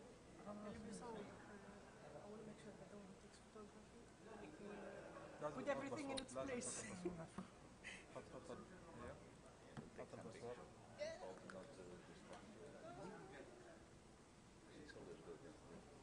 طيب نجرب نشبك اللابتوب يشتغل لكن اسرع. ما هو هيشتغل بس مش هيطلع في البث، يعني هيطلع على الشاشه بس مش هيطلع.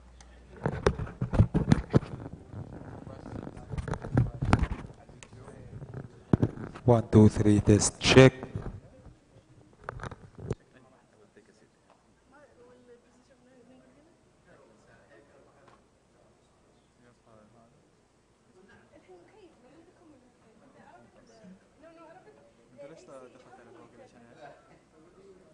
والله ما انا فاهم، انا عاوز اخلص وخلاص، عايز انجز. النت فيه مشكله اصلا. فين اليوتيوب؟ بشوف كده اليوتيوب الاول. كل بسم الله انا سعد. انت عارف انت لو تديني اليوتيوب انا انزل لك الفيلم عندي. اسمه ايه الفيلم؟ موجود هنا في حط اللينك هنا. طب ابحث عنه. قول لي ايش اسمه؟ انا سعد.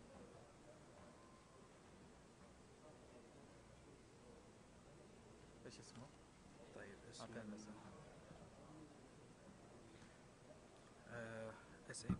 SAB أريبا guided by أريبا guided. ايوه اول واحد افتحه ولا الكاميرا.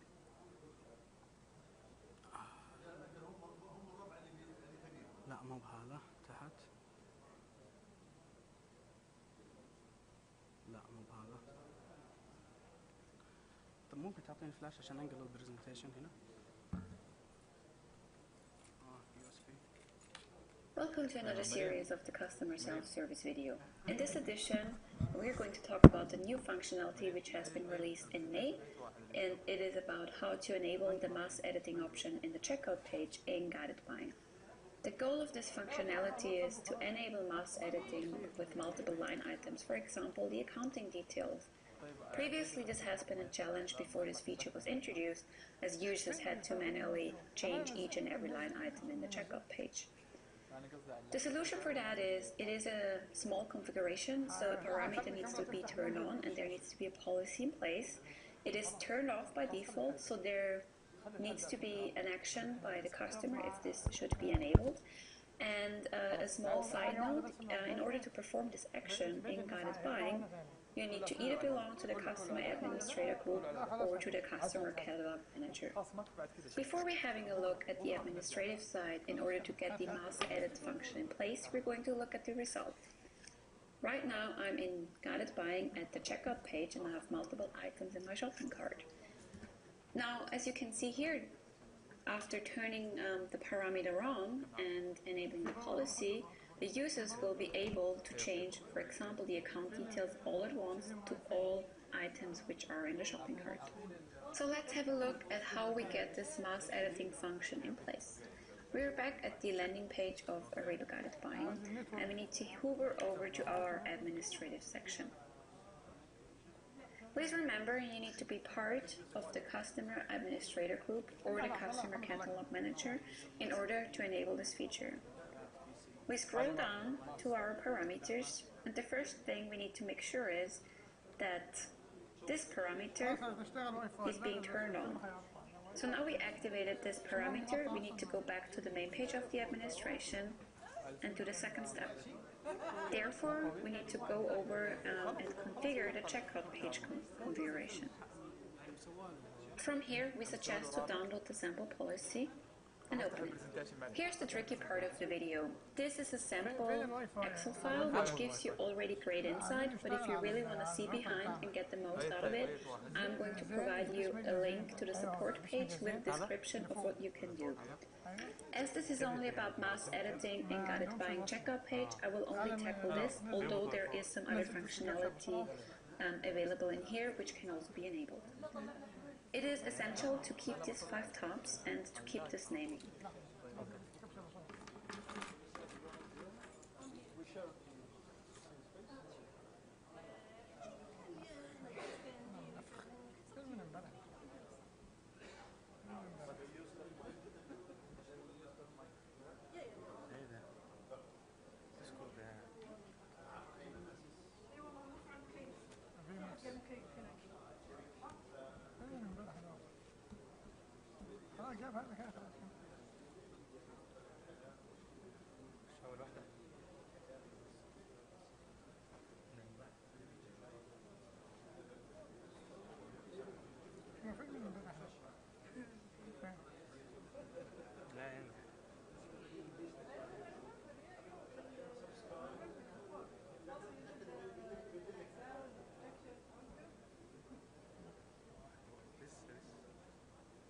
هتثبت برنامج؟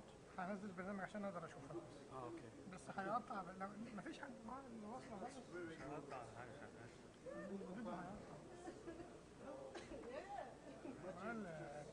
انت ليه تقفل الشغل على الله؟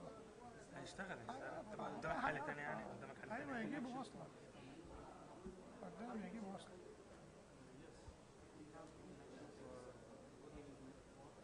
ايش اللي حصل؟ نزلنا برنامج.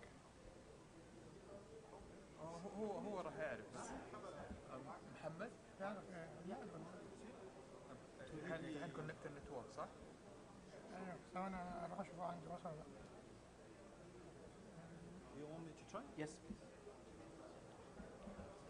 حملت البرنامج؟ حملت بس المفروض يبدا يعد ارقام. دقيقة. تقول ايش تبغى هو حيساعدك. طيب. حملت هو اللي هيعمل. مفيش ماوس معاك؟ في ماوس. خليني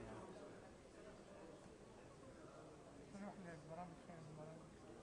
هو تحمل بس ما هذا. ايوه هذا.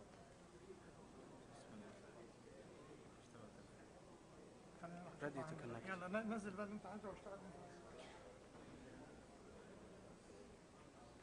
برزنتيشن جاهز. هذه الفيديوهات موجودة كلها. كم يوتيوب؟ كلها موجودة ورا بعض. ممتاز. طب بس خليها تتحمل. ممتاز. جالس تتحمل.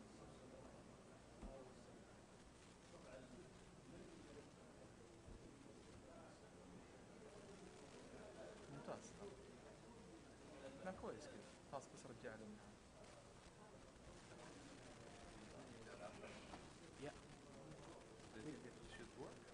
لقينا الوصلة يا غالي.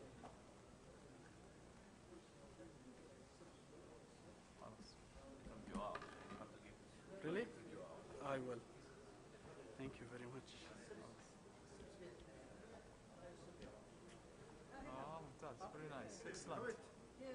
Excellent. Thank you. Lenovo. You have the clicker, right? خلي النت يشبك هنا. ها؟ خلي النت يشبك من اللاين. خلاص شابك. وقف الواي فاي. وقف الواي فاي ابشر. واقف. اليو اس بي عندك؟ متأكد انه ما شغال؟ لا فين اليو اس بي عندك؟ انا مو عندي. يو اس بي. الكليكر فين؟ تبغى. انت تبغاها عشان عشان الكليكر. شغال النت. عندك ولا اجيب لك لا مو عندنا.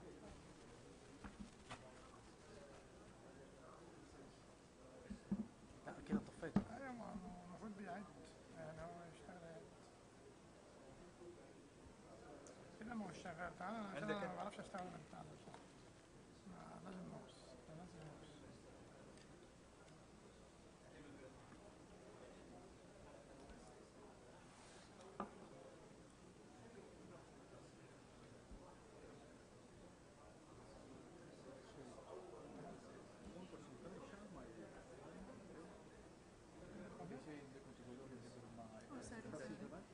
لا لازم عشان البرزنتيشن عشان السلايدات تسوي يعني واو افكت.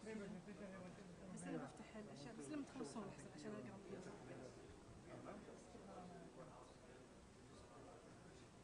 Ready to connect. 6 connection. 6 connection موجود. It It shows 6 connections. عايزين نخلي الصورة تظهر هنا. اوكي. خلي سبريت ومش عارف.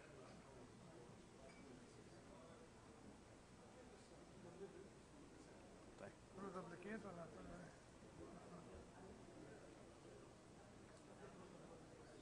هذه الثانية. خلاص. ايوه. ديسبلاي. ايوه ممتاز. هتشوف ازاي؟ انا كنت عملت دبليكيت. ارجع ما مشكلة نرجع نروح. ايوه تمام. شغل بقى اليوتيوب كده. ايوه.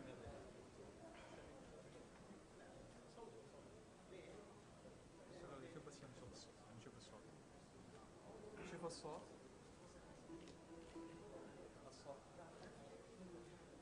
باقي هادي. ايش حقت الصوت؟ في هنا. يس شو الحمد لله. good work. يلا. ان شاء الله. شكرا. شغل. ايوه شغل.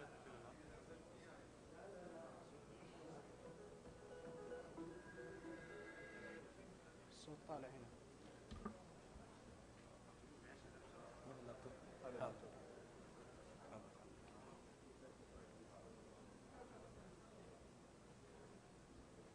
نطلع برا بس. تبغى تروح للساوند؟ شوف هنا عندك الساوند. إذا تبغى تختار أي صوت. هذا الأوتبوت تبغى سبيكر. هذه المين سبيكر حقت الشاشة. هنا يمكن هذه هي. ثانية واحدة. هاي جرب الآن.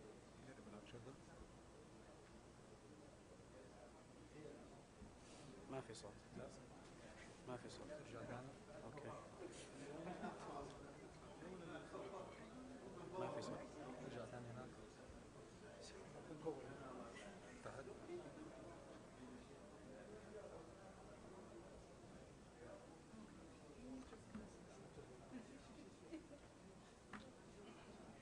بيت واحدة.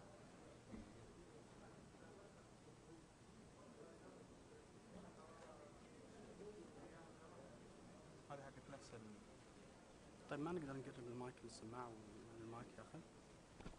لا بيشتغل هو. ها؟ ابى اخرج برا بس مرة. ايش انت تبغى لو انت ابي سطح المكتب. سطح المكتب؟ سطح.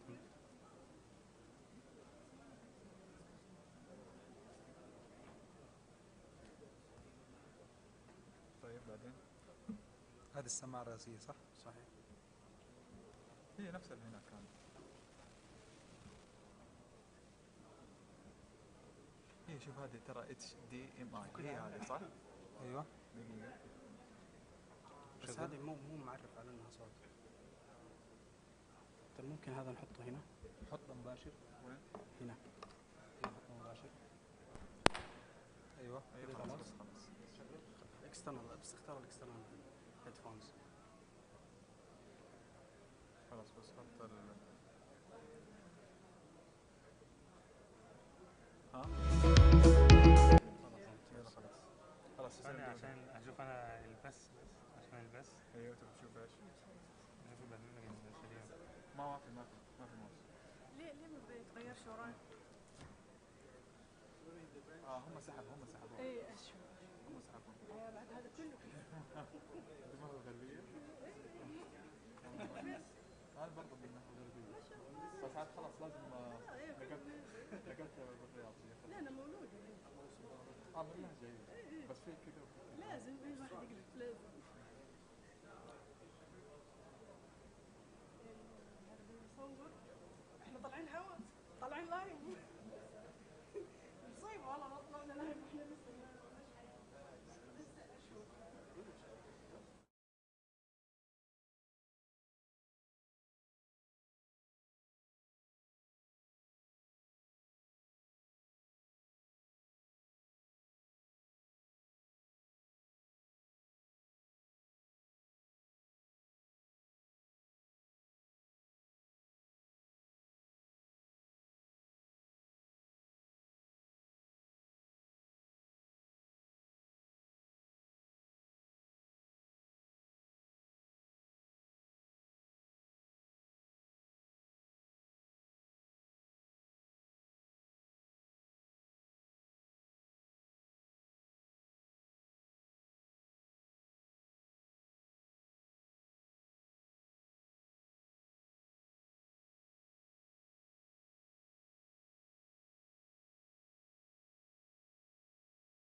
وإن شاء الله يا رب تكونون enjoyed your day since the beginning, all the sessions, the lunch, and that's why you came here actually to learn more about new technologies that can support your procurement transformation journey. My name is Reem Al-Attas. I'm a Value Advisory Director from SAP.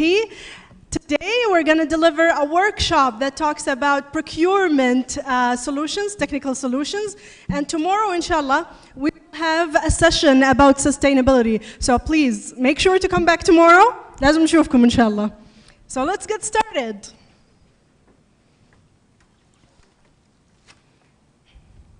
So I have a small question for you. By show of hands, how many of you is an iPhone fan? Yes, the majority. What about Android? أيوة. الدكتور الطاسان كحلة من سمع اسم Android. He doesn't like Android. All right. Usually people who like Android are developers, but I have a question for iPhone fans. Why do you guys prefer iPhone? Easy to use. من اللي قال ecosystem? Perfect, perfect answer. This is what I'm looking for. You can actually connect your iPhone to your tablet, to your AirPods, to your Apple TV. You can create an ecosystem. You can connect it to different devices because using one single device, you can do great things.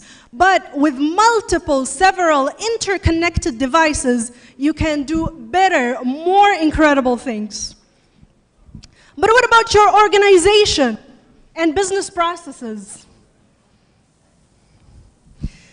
Can you imagine that SAP empowers your organization to interconnect the business processes within the four walls of your organization, and then connect your entire organization to the rest of the world using SAP Business Network? And this is why we're here today, in order to talk to you about SAP solutions for procurement, for supply chain management, and SAP Business Network as a tool to connect your organization to the rest of the world. Are you guys excited? La, la, la, la, la. La. Thank you so much. All right, so we have here for you a metro map. Actually, this is to give us a rehearsal, a dry run for Riyadh's metro that will launch inshallah next year. So the backbone of any procurement journey is procurement and supply chain management control tower. So in order for us to do planning for procurement, what do we need? In order for us to plan very well, in general and specifically for procurement, what do we need? في أحد قال data, صح? Data, we need data. We need business intelligence. We need analytics in order for us to take the right decision that can amplify our business. And please join me in welcoming Mr. Mohammed Al-Athaymin, our solution advisor, to tell us more about procurement. The floor is yours. Thank you. I have. Great. Assalamu alaikum. Good afternoon.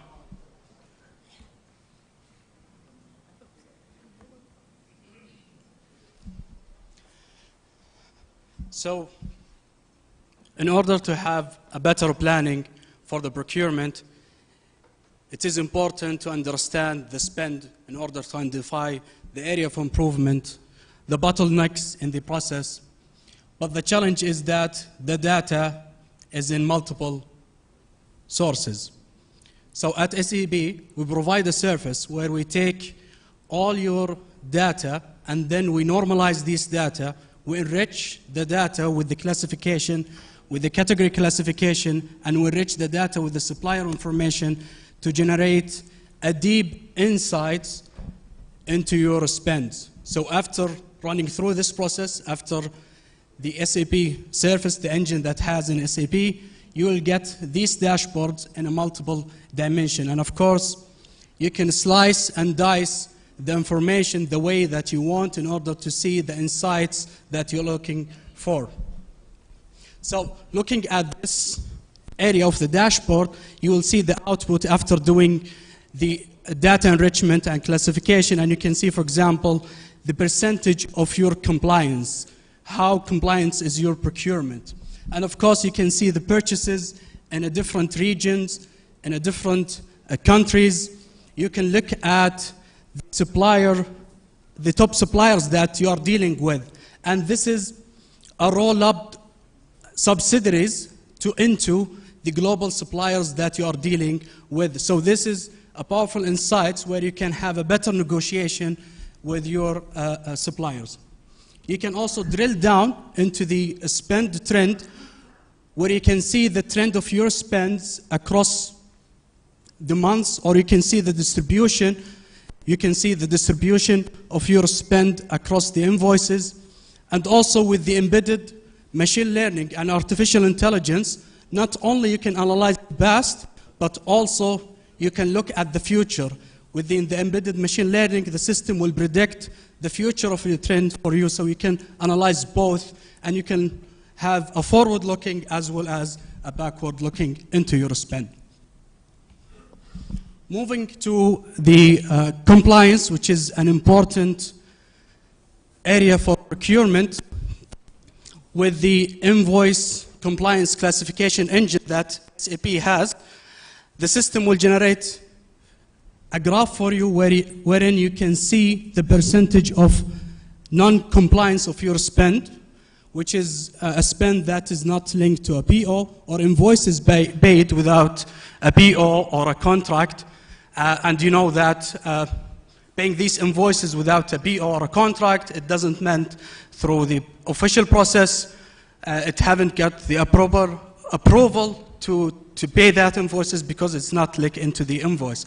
And of course, you can see the main contributor for the non-compliance spend. So an analyst can even drill down and do a root cause analysis to see what is behind this non-spend or non-compliance spend. Thank you very much. Back to you, Reem.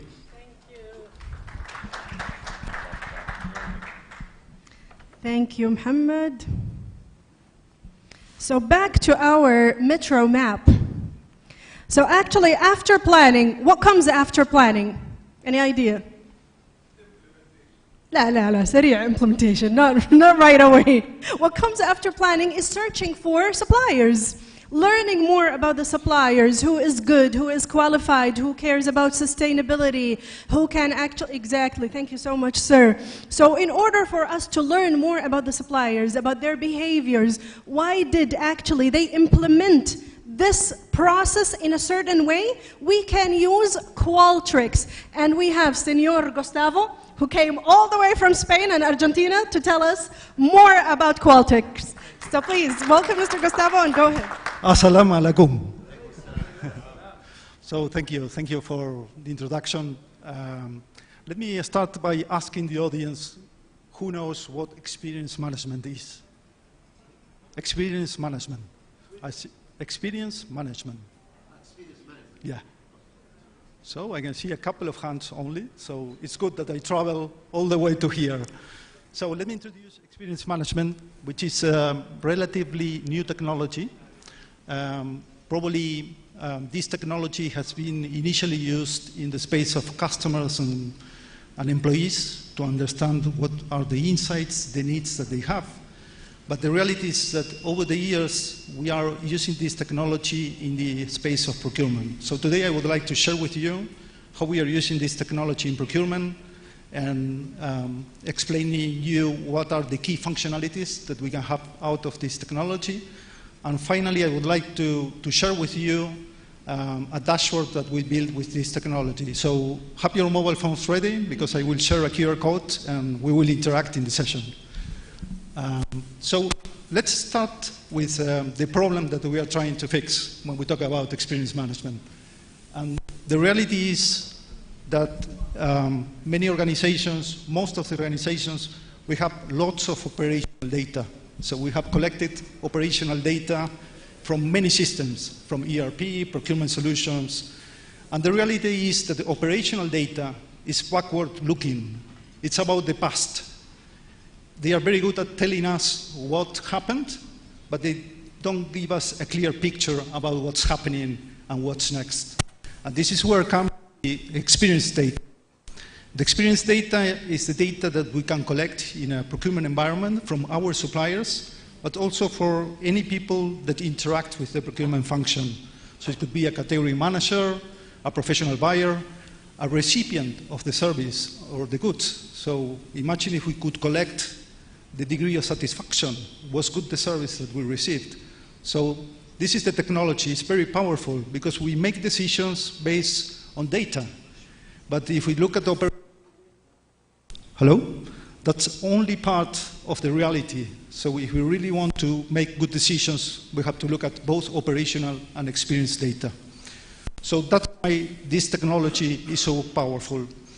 We have a product within the SAP ecosystems, which is Qualtrics, leader company in the space of experience management. Actually, they created the whole category with this product. We are working together with Qualtrics. Today I would like to share you about this technology. What are the main functionalities? And basically it does three things. So first of all, it listens. So it's a platform that allows us to capture both the operational, that is coming from ERP, procurement solutions, but also the experience. So it has very different ways of doing that. We can do it through chatbot technology, smart surveys. There are many ways of collecting this data at the right moment. So we can continually ask for this X data. So in one platform, we can gather all this operational and experience data. Secondly, it allows us to understand. So as you will see, we have great dashboard capabilities. So we are going to be able to process all this operational and experience data and to have it in one single dashboard. There are some machine learning, artificial intelligence technologies that will help us to make sense of all of this data. Okay? So it's a very easy way to understand what's happening with our suppliers.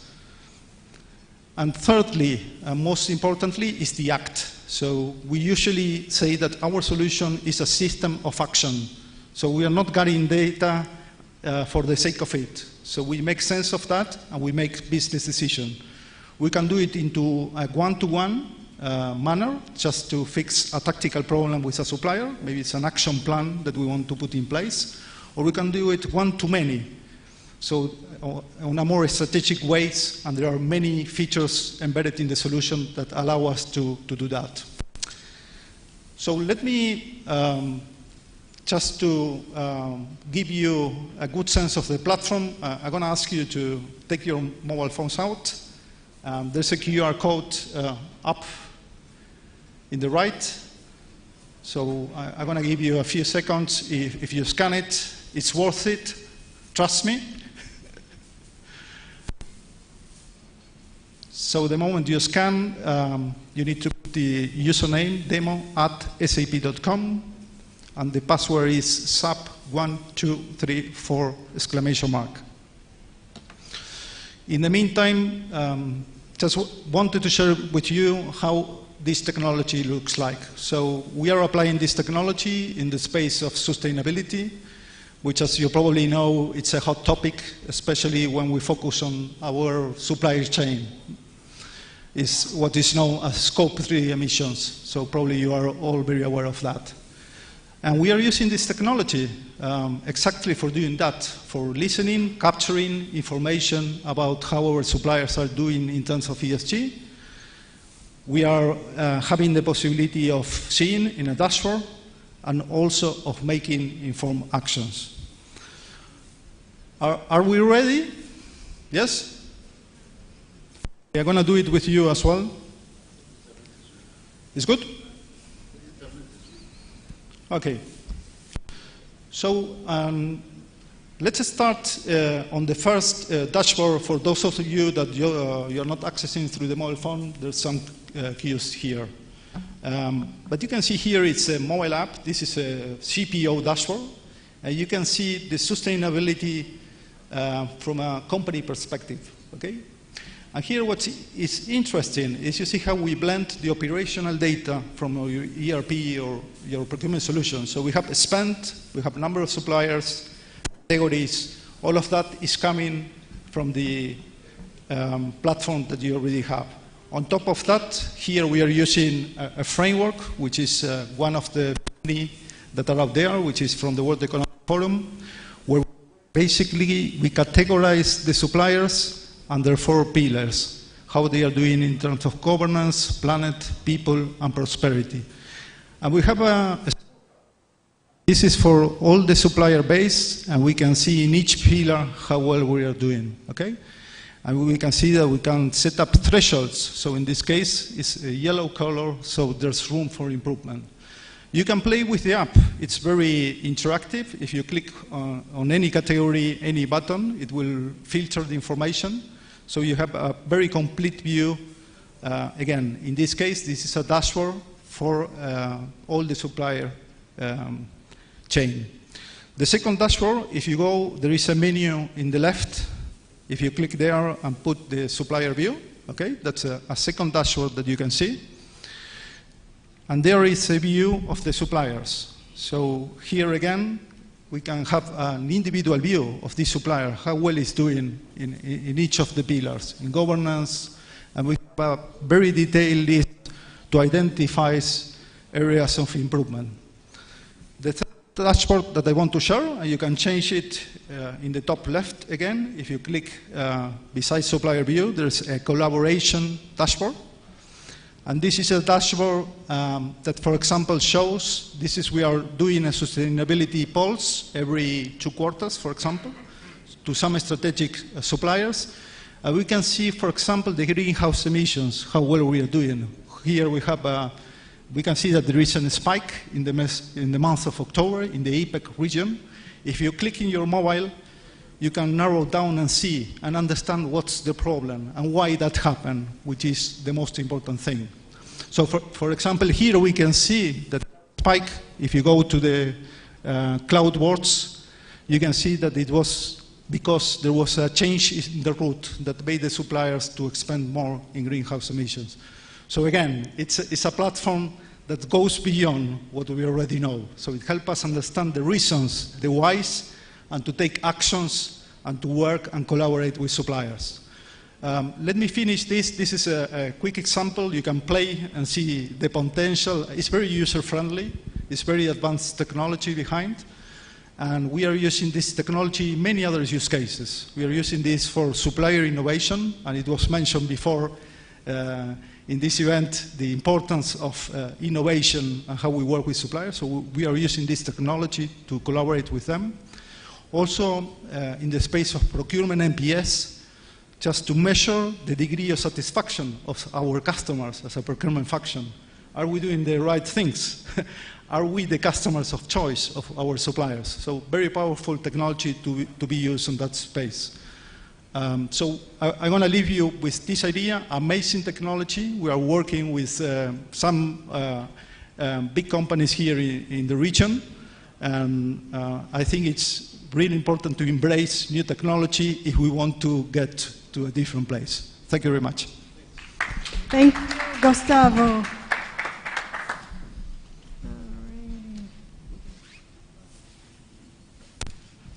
So actually, what comes after planning and learning more about suppliers is sourcing. And what do we mean by sourcing is carrying out a tendering process in order, exactly, in order to find out the best products with the lowest cost. So please, welcome back, Mr. Mohammed. Can you tell us more about guided sourcing? Sure. Thank you.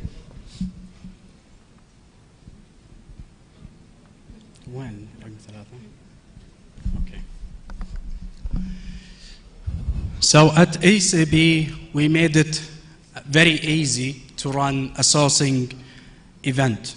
We made it easy for the sourcing manager, the procurement professional, to have the sourcing event or to do the negotiation with the new guided sourcing.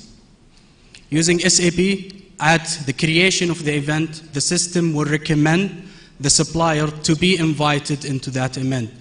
And this is based on the embedded artificial intelligence and machine learning that comes with the solution. not only suppliers, but also the system will recommend certain requirements or certificates that you need to ask the supplier based on the material or the services that you are trying to source. Once you define the process of running a sourcing from inception till award, the team member, with the help of the guided step-by-step process in the sourcing event, the team members will know what are the tasks and the requirements that they need to complete in order to move from one stage to another stage in the sourcing event.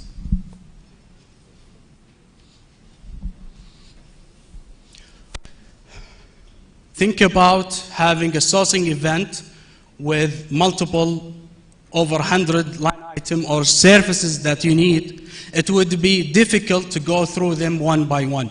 With the help of the optimizer and the award decision support that comes with the application, the sourcing manager or the procurement professional can define certain constraints and business requirements, and based on that, the system will recommend the awarded supplier considering these requirements as well as the constraints. So it would be easier and more efficient and effective for the team member to award and select the best response coming from suppliers.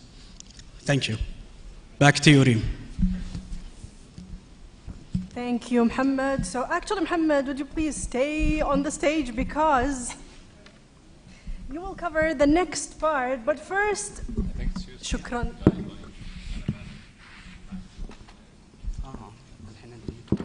Thank you. Oh, thank you so much. Now this is way better. So in order to close the loop between strategic and operational procurement, we're going to use contracts. After that, it's time to enhance the ability of buyers to collaborate with suppliers in supply chain tasks such as ordering, invoicing, and shipping. That's why we need Mr. Mohammed back on stage to tell us more about supply chain collaboration and logistics business network.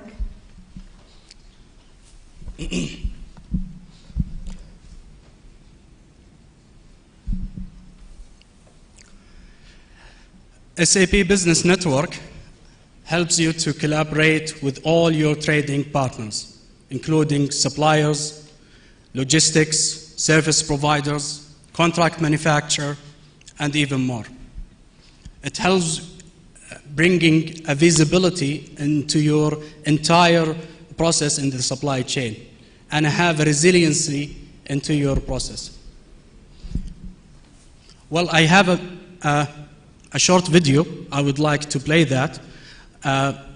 Just to grasp the capabilities of the business network, think about a manufacturing company who will need, or the manufacturing company needs to produce certain bikes or certain commodity.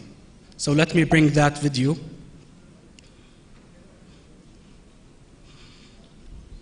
You can flip around and check on the business network if there are suppliers that could fill this gap, and make sure you've got everything.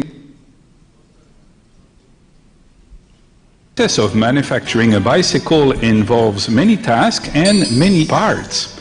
There is planning involved, there is logistics as well, and also tracking which part came from where. We're going to look here in 3 short demos that will cover the planning, the transport, and traceability of the manufacturing process. Let's start with the planning. The production has to match what is forecasted as sales. That means that you will need extra parts from suppliers to be ready to make the bicycles when you need to make them.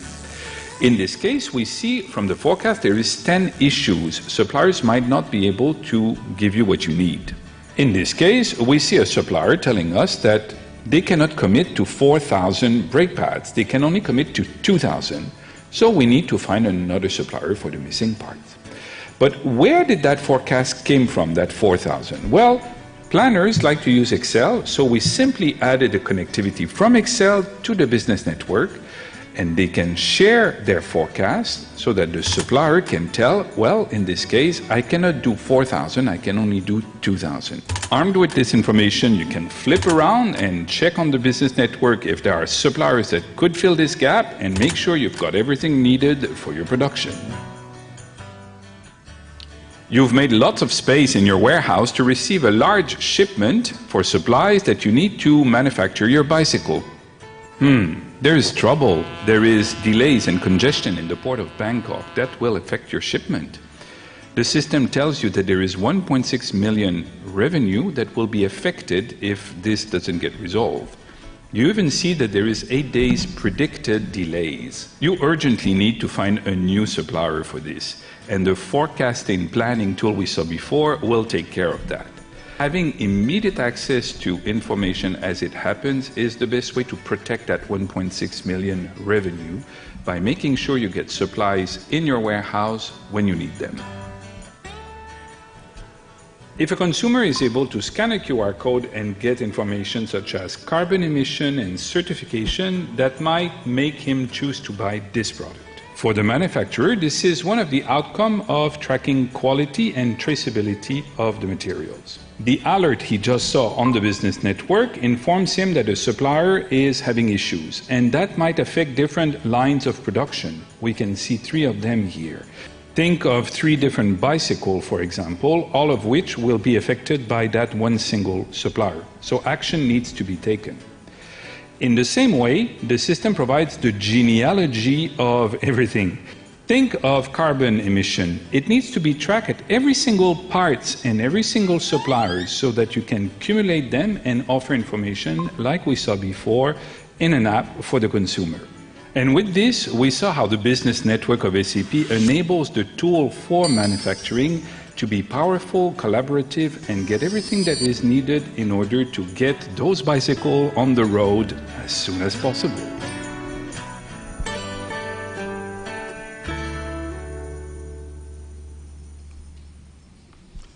So that's just a quick overview of what you can achieve and automate in the SAP Business Network. What does a reverse auction looks like? Well, we're going to do this with a simulation with 4 suppliers. Okay. Whoops. All right.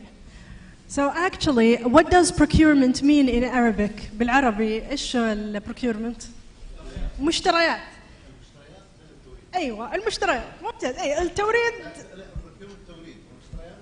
احنا نبي نركز على purchasing أو المشتريات. طيب in English for our English speakers, what is the synonym of procurement? Buying. It's time to buy. Finally, guided buying with Mohammed. Again, welcome back, Mohammed. Thank you, Reem.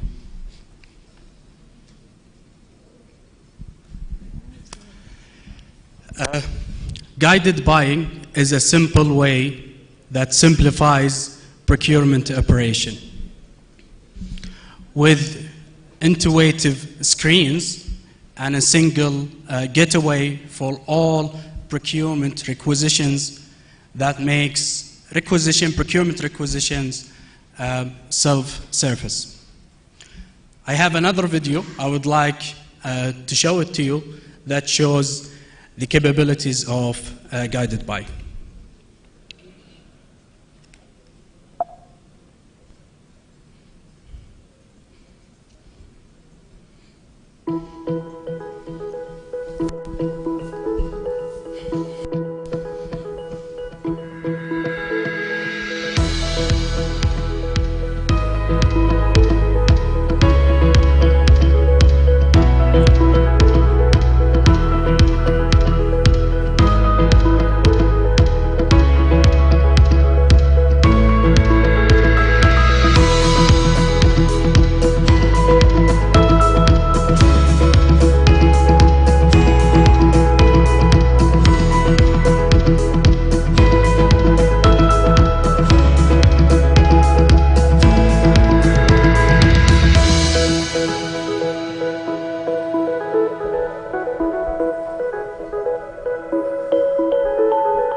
So with guided buying, you can ensure that your employees are utilizing the contracts that you have, ensure that the procurement spend are compliant, and you can make it easy for the employees to shop for the products and the services that you have a contract with.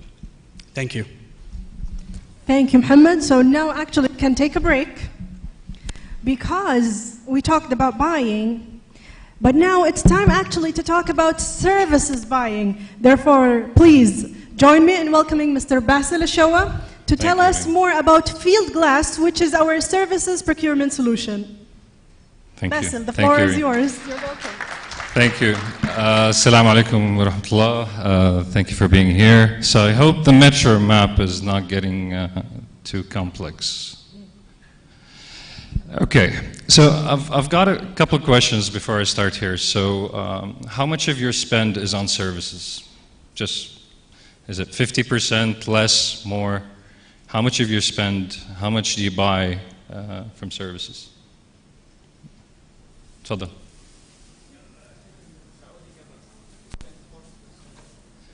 40% on service.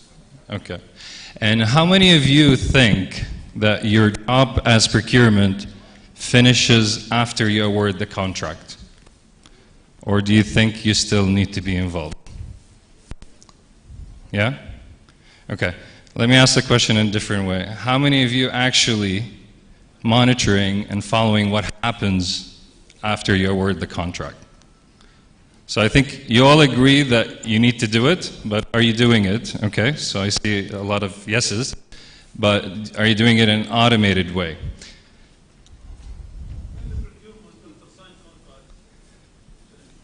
Oh, okay. Which is a view, of course, but I think also the procurement function is really important, all the good work that you guys do, right? Because it's not only about getting the best rates and getting the best conditions. Are these things being realized, those benefits that you realized on paper, is it really coming to reality? تفضل. نعم.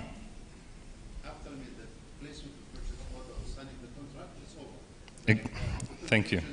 Thank you. But the private sector depends on the company policy. No. No. Companies, they have some procurement policies insisted that the procurement department is involved until actually the payment is done. Exactly. Even after the payment is done, exactly. They have to be involved in anything happens after the fact. Exactly. And that's really where procurement is going. That's where, I mean, a lot of organizations, as you said, not only in this region, by the way, private sector is a bit more successful at doing this. Public sector is a bit behind, but this is really something that's really important. So, so the reason I'm asking these questions, because that's what Fieldglass does. It's really about the execution and what happens after the award. So, as you saw just earlier in guided buying, so obviously in Ariba you can go and buy services, buy goods, it's all from the same platform. And then once the buying happens and you do the sourcing, you select your vendor, you award the contract, this is where Fieldglass takes over. Okay, one last question, I promise. How many of you know what Fieldglass is? Fieldglass, have you heard of this solution? Fieldglass? Okay, so it's SAP post-award, it's SAP tool to manage the post-award, what happens in the services execution. So what we see in the market is that, okay, we spend 6 months in sourcing and contracting, but no one knows if the rates we negotiate ever get used. The terms and conditions, all the good work that procurement has done, are we really realizing those benefits? We have early payment discounts, but okay, what's the point if we never pay our suppliers on time? How many of you are delayed in paying your supplier because of a cash problem? Is it because of cash, or is it because it takes a long time to agree on the work and that the work has been completed? Both? Okay, so there's cash problems as well. Okay, I mean, honestly, in the region, majority of our customers, we see it's because it takes a long time to agree on the work with suppliers. Okay, perfect. So this is the space that Fieldglass works in. So we really talk about the external workforce, or the external services, external workers. مثل ما تفضلت, the spend 40%, in some cases it's 80%, 60%. It really depends on the type of contracts and the type of services contracts. So we really work in this area, and the supplier managed area, so that includes maintenance contracts, IT consultancy, catering, facilities management, maintenance, you name it, IT consulting. It really depends on the industry and the type of contract. And within Fieldglass, you can really manage all of these things. Okay? I'm going to start with a bit of some analytics and dashboards that come with the solution. So part of the solution also, we provide market intelligence. So we do provide a lot of data about the rates. So we speak to a lot of customers in the kingdom and in the region, and sometimes within the same company, they pay different rates for the same roles. Why? Because each line of business is going to the market on their own, and they're making those procurement decisions. They have a budget. I need these resources. I need this service. I go to the market. They don't even have an internal data card. So Fieldglass can help you realize those benefits. We provide you also with a lot of benchmarking data. So not to only benchmark internally, but also to benchmark against your peers, whether it's in the kingdom or in different geographies.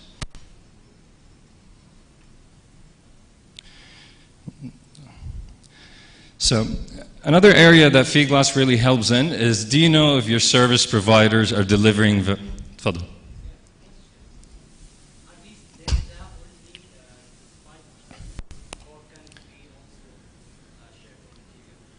This is mainly around the services, because services is a bit, we treat services different from goods, right?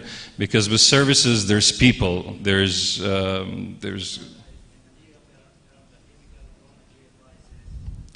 yeah, we have that, but it's another solution, right? I think in spend analysis, we can cover that. It's another solution from SAP. But this is really focused on the external services, all the outsourced services.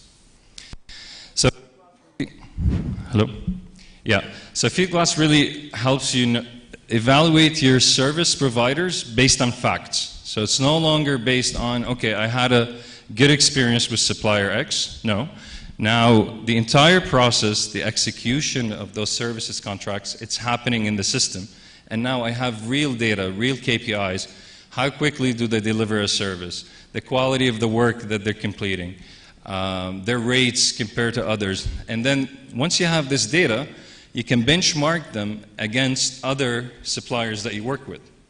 Even the suppliers themselves, they can get access to this data, and they know now you're watching. So they know that not they just won a project, but they know that you as a buyer, you're watching and you're seeing all their data. And you can benchmark side by side, and you can work more strategically with the suppliers that are doing the good work. Again, it's all tying the conversations we had this morning about working strategically with your suppliers, working friendly with your suppliers, etc. Okay, so the big question is, why does procurement buy Fieldglass? Okay, so as I mentioned, it's really to complement what happens in Ariba or any sourcing solution you have in place. And obviously that's the black box. So we talked about how it's different in private sector and public sector, but really this is where procurement is going, right? So it's a huge services, it's a huge spend category. You really need to pay attention to it. You can't just ignore it. You can't assume that because the contract is signed by you and the supplier that things will happen. All the good work that you've done, you want to make sure that is getting, all these benefits are getting realized, etc., etc. So again, as I mentioned, we start from the awarded contract, and then we make sure that throughout the life of the contract, you have an active SOW, or a scope of work document, live, that you can manage every step of the process. It's not a project management tool. All the contract details, all the terms and conditions, the rates, the BOQ line items, the service line items, All these things are actually becomes available to you in Fieldglass via integrations, and then you can manage these things in an automated way. So, for example, let's say you have a penalty.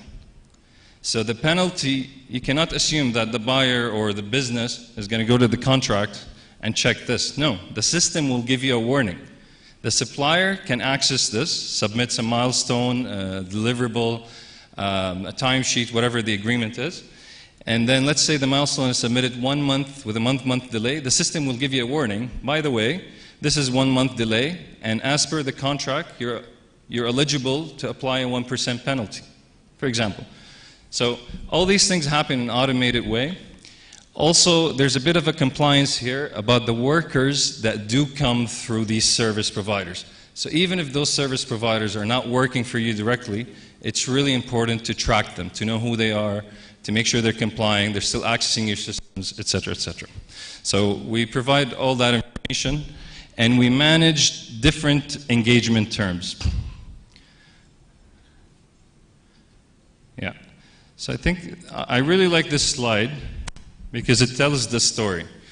It shows the complexity that your businesses have, right?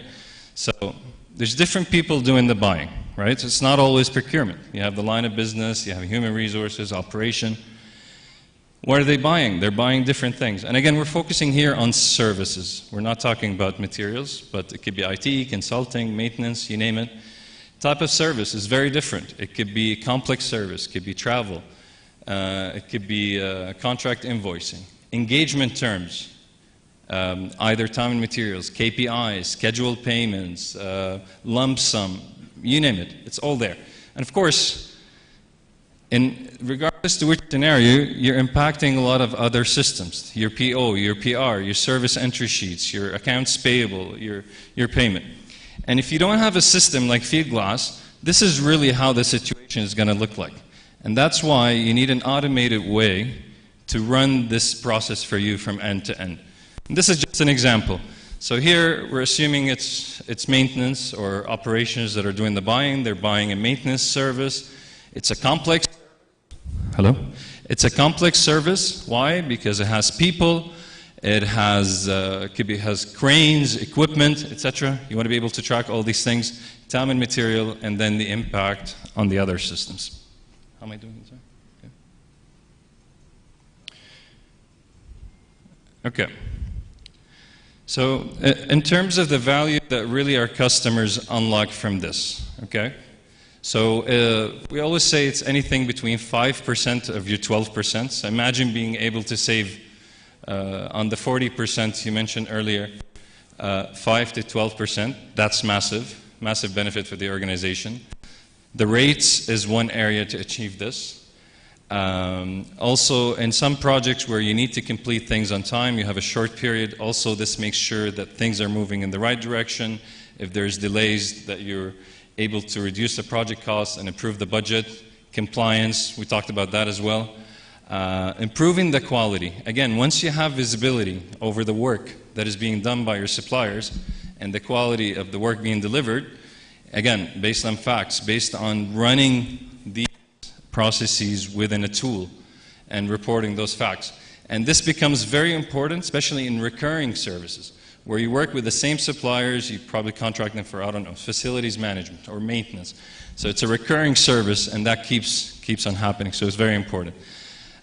Finance also is a big fan of Fieldglass because, again, having this tool, the last step of the process, you reach an agreed amount between yourselves as the buyer and the supplier.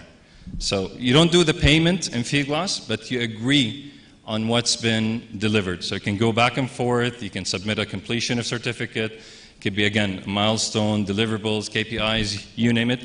Even variation orders can be managed within this tool.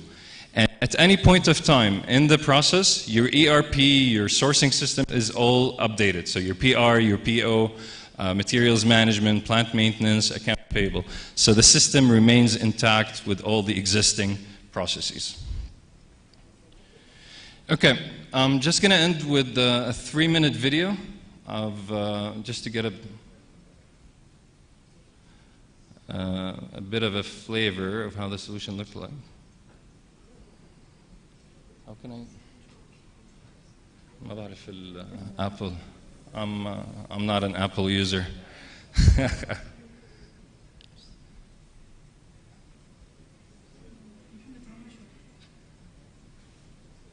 Yeah, perfect.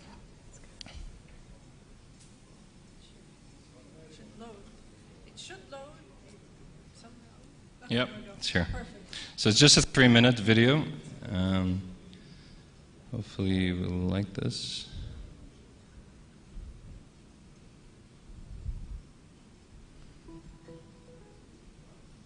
Oops.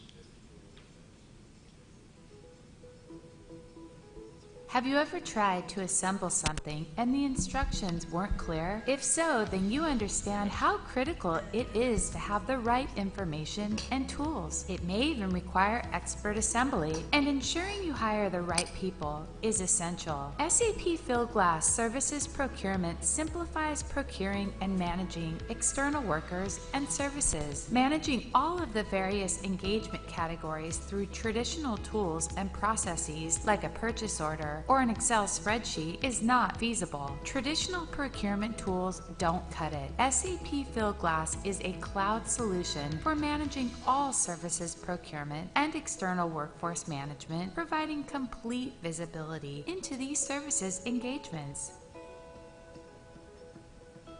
The Services Workspace is where you will interact directly with your service providers. It's collaborative with relevant summary content such as budget, burn rate, items to approve, and easy to consume alerts and metrics, which provides the total high-level picture. With complete visibility into the detailed line items, you're able to not only manage the overall budget, but the work delivery, ensuring you get what you're paying for. It's extremely powerful and flexible, all done your way. It can be fixed priced, schedule-based, rate card, and more.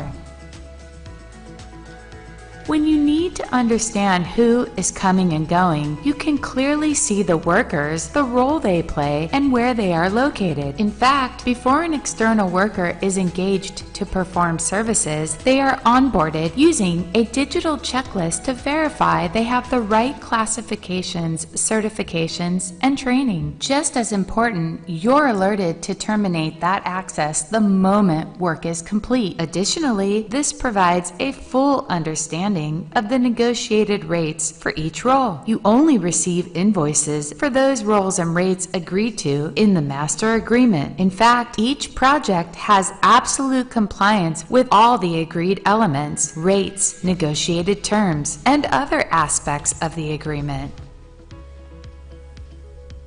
Deliverables can then be reviewed and approved by you before an invoice is generated by routing deliverables to work owners to check that it was done properly. There are many different ways to engage external services, and managers don't always know where to start. By answering a few questions, your team will be on their way. A decision wizard makes it easy. It's completely configurable guidance built on your procurement and HR policies. With the strategy defined, it presents your preferred suppliers so that your team knows exactly who can be leveraged for the engagement.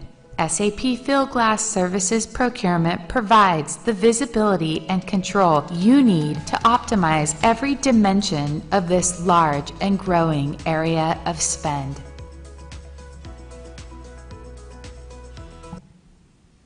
Alrighty.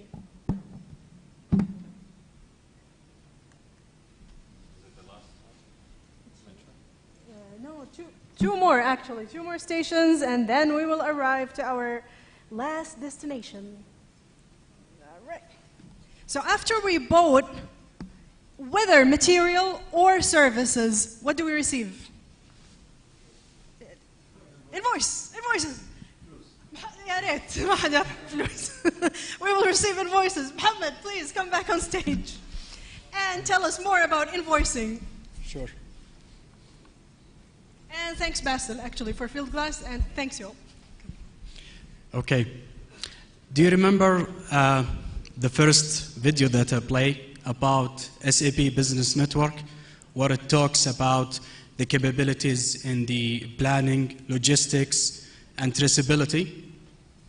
This is not only the capability that you can get with the SAP Business Network, but also I have another video to show how you can use the network to collaborate with the supplier in terms of invoice settlement. So I have another video to play, and I promise this is the last video I will play today.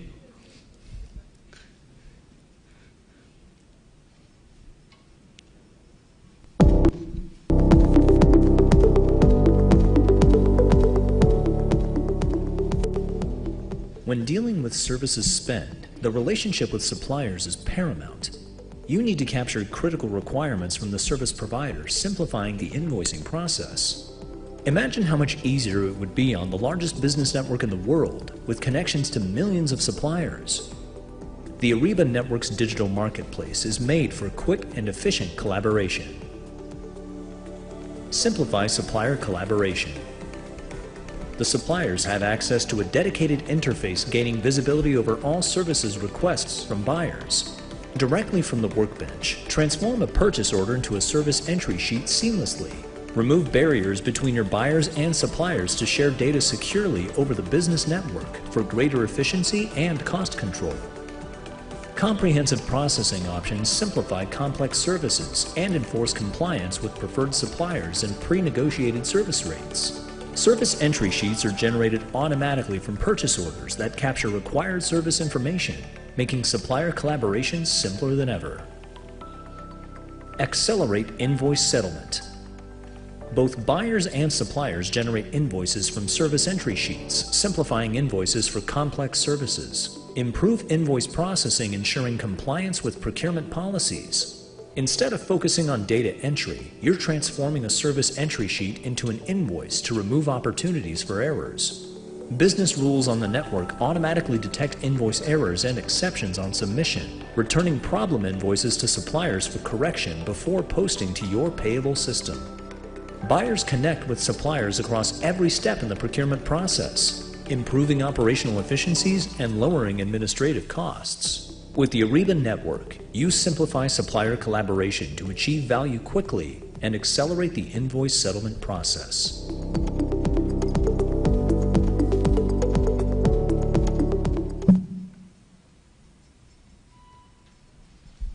So the video talks about invoice for services, but also the same concept applies for material as well.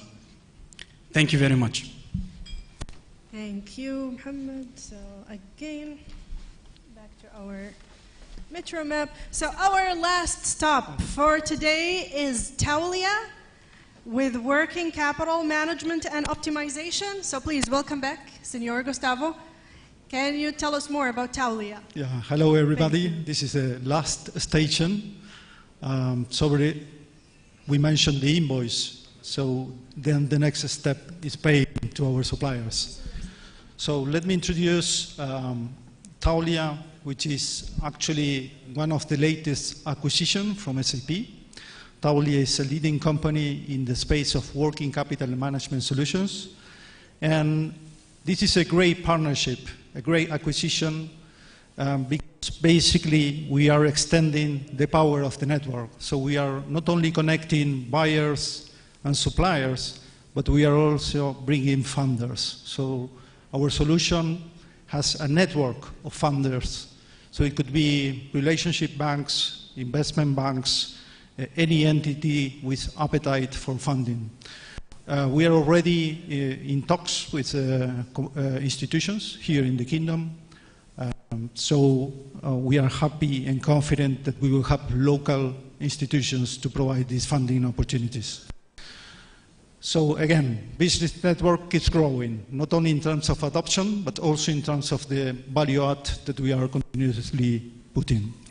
In terms of the solutions that we offer, I would summarize that the working capital management, the main purpose is to bring liquidity to our customers and to their supply chain. which is something very interesting because we really need to take care of our suppliers and ensure that they are having enough liquidity to provide the goods and services that we are getting. In terms of the solution, very briefly, 3 main groups. So there are solutions in the space of receivables. That's for getting liquidity from our own invoices. In the space of payables, there are 2 different solutions. When we do early payment to our suppliers with our own funds, that's what is called dynamic discounting. And when we do early payments through these funders, this is what we call supply chain finance. So we provide both solutions in order to ensure that we can provide these early payments.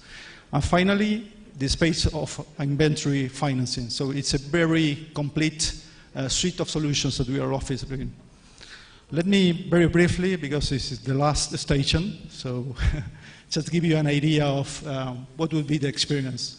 So basically, this is the main interface where our suppliers enter in Ariba network, in the business network. So they will have an area where they will access to the working capital management solutions, and they will have in a single view all the different invoices to different customers, and they will see the amount of money that they could apply for early payment. So it's as easy as this. So in one screen, they can see all the invoices, different customers, and see which one applies for early payments.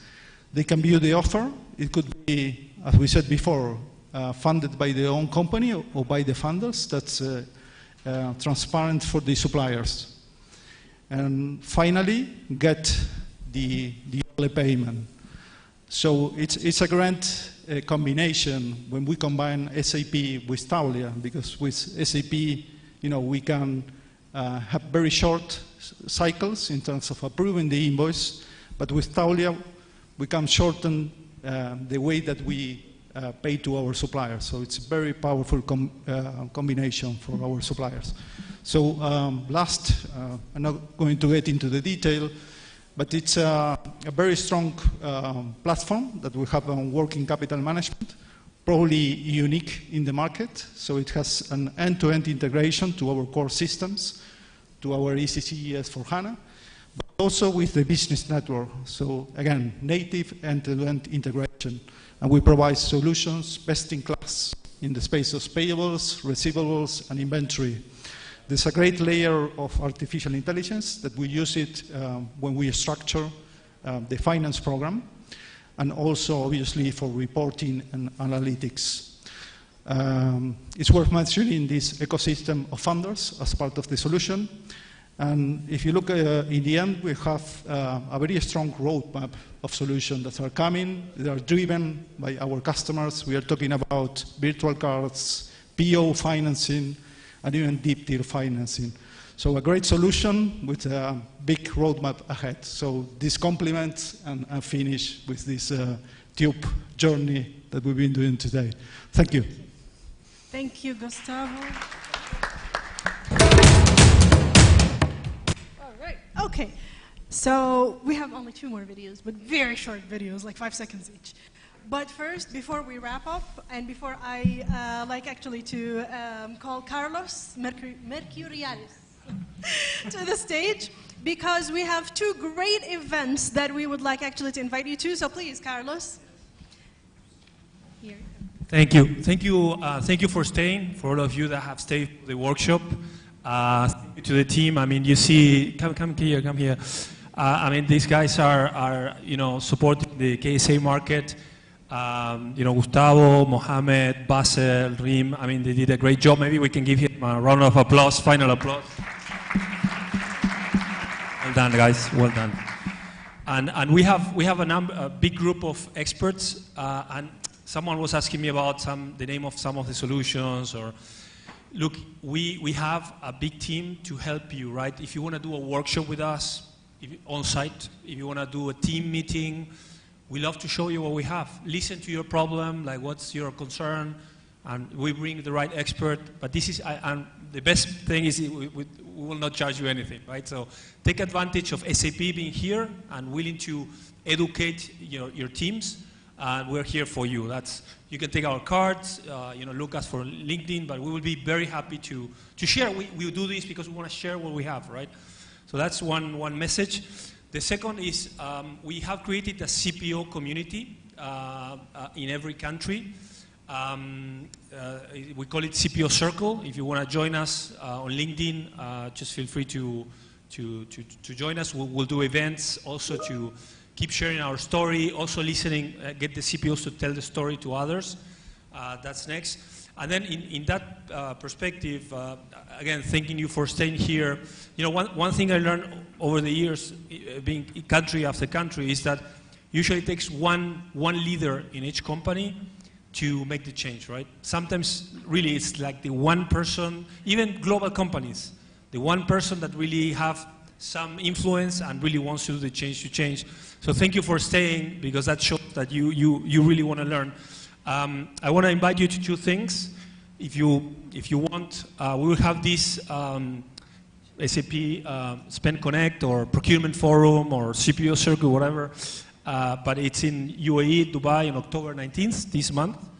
And it's in the Museum of the Future. If you want to be there, you are invited. You just tell us that you want to go, and we'll make sure you get the invite. There's no cost. And then that's number one. And on also this month, we have an event, the major event, the annual event for you that you may remember, Ariba Live's events in the old days. We're launching again the annual big event, global event in Dallas. It's on the October 24 and 26, again in Dallas, and it's going to be global CPOs, global stories, global procurement. We can help you connect with, let's say you are in the oil and gas, we can help you connect to the other oil and gas in the US or every industry. If you tell us you're coming, we'll help you connecting with your peers. That's part of the story. And with that, thank you for staying the whole day. We'll see you tomorrow. Thank you guys. Appreciate it.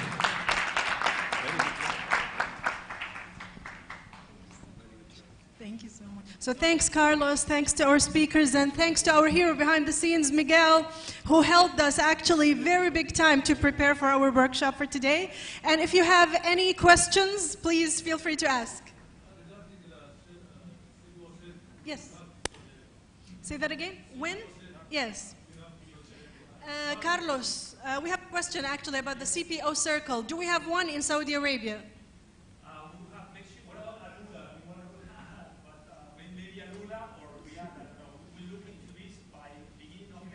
Awesome.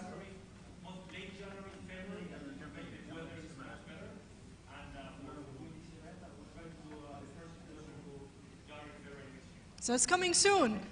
Thank you, Carlos, and thanks, Hani, for the question. Yeah, we have another question. Yes. It is. Yes, yes. So the CPO Circle, another question about CPO Circle. Is it organized by SAP? Okay, first of all, is the CPO meant, Chief Procurement Officers? Procurement Officers? Yes. Okay. Yes. Is it managed by and organized by SAP? It is managed and organized by SAP, yes. Supply Chain and the Procurement Society is willing to work with you on that. Perfect, perfect. Thank you so much. We really actually appreciate that. We were talking with Mr. Hani Sayegh about having, collaboration with Strategic and Supply Chain Procurement Society. I'm sorry, Procurement and Supply Chain Procurement Society here in Saudi Arabia. So we would love actually to carry this conversation after the conference, inshallah. And we'll see you all tomorrow. Thank you so much. يعطيكم العافية.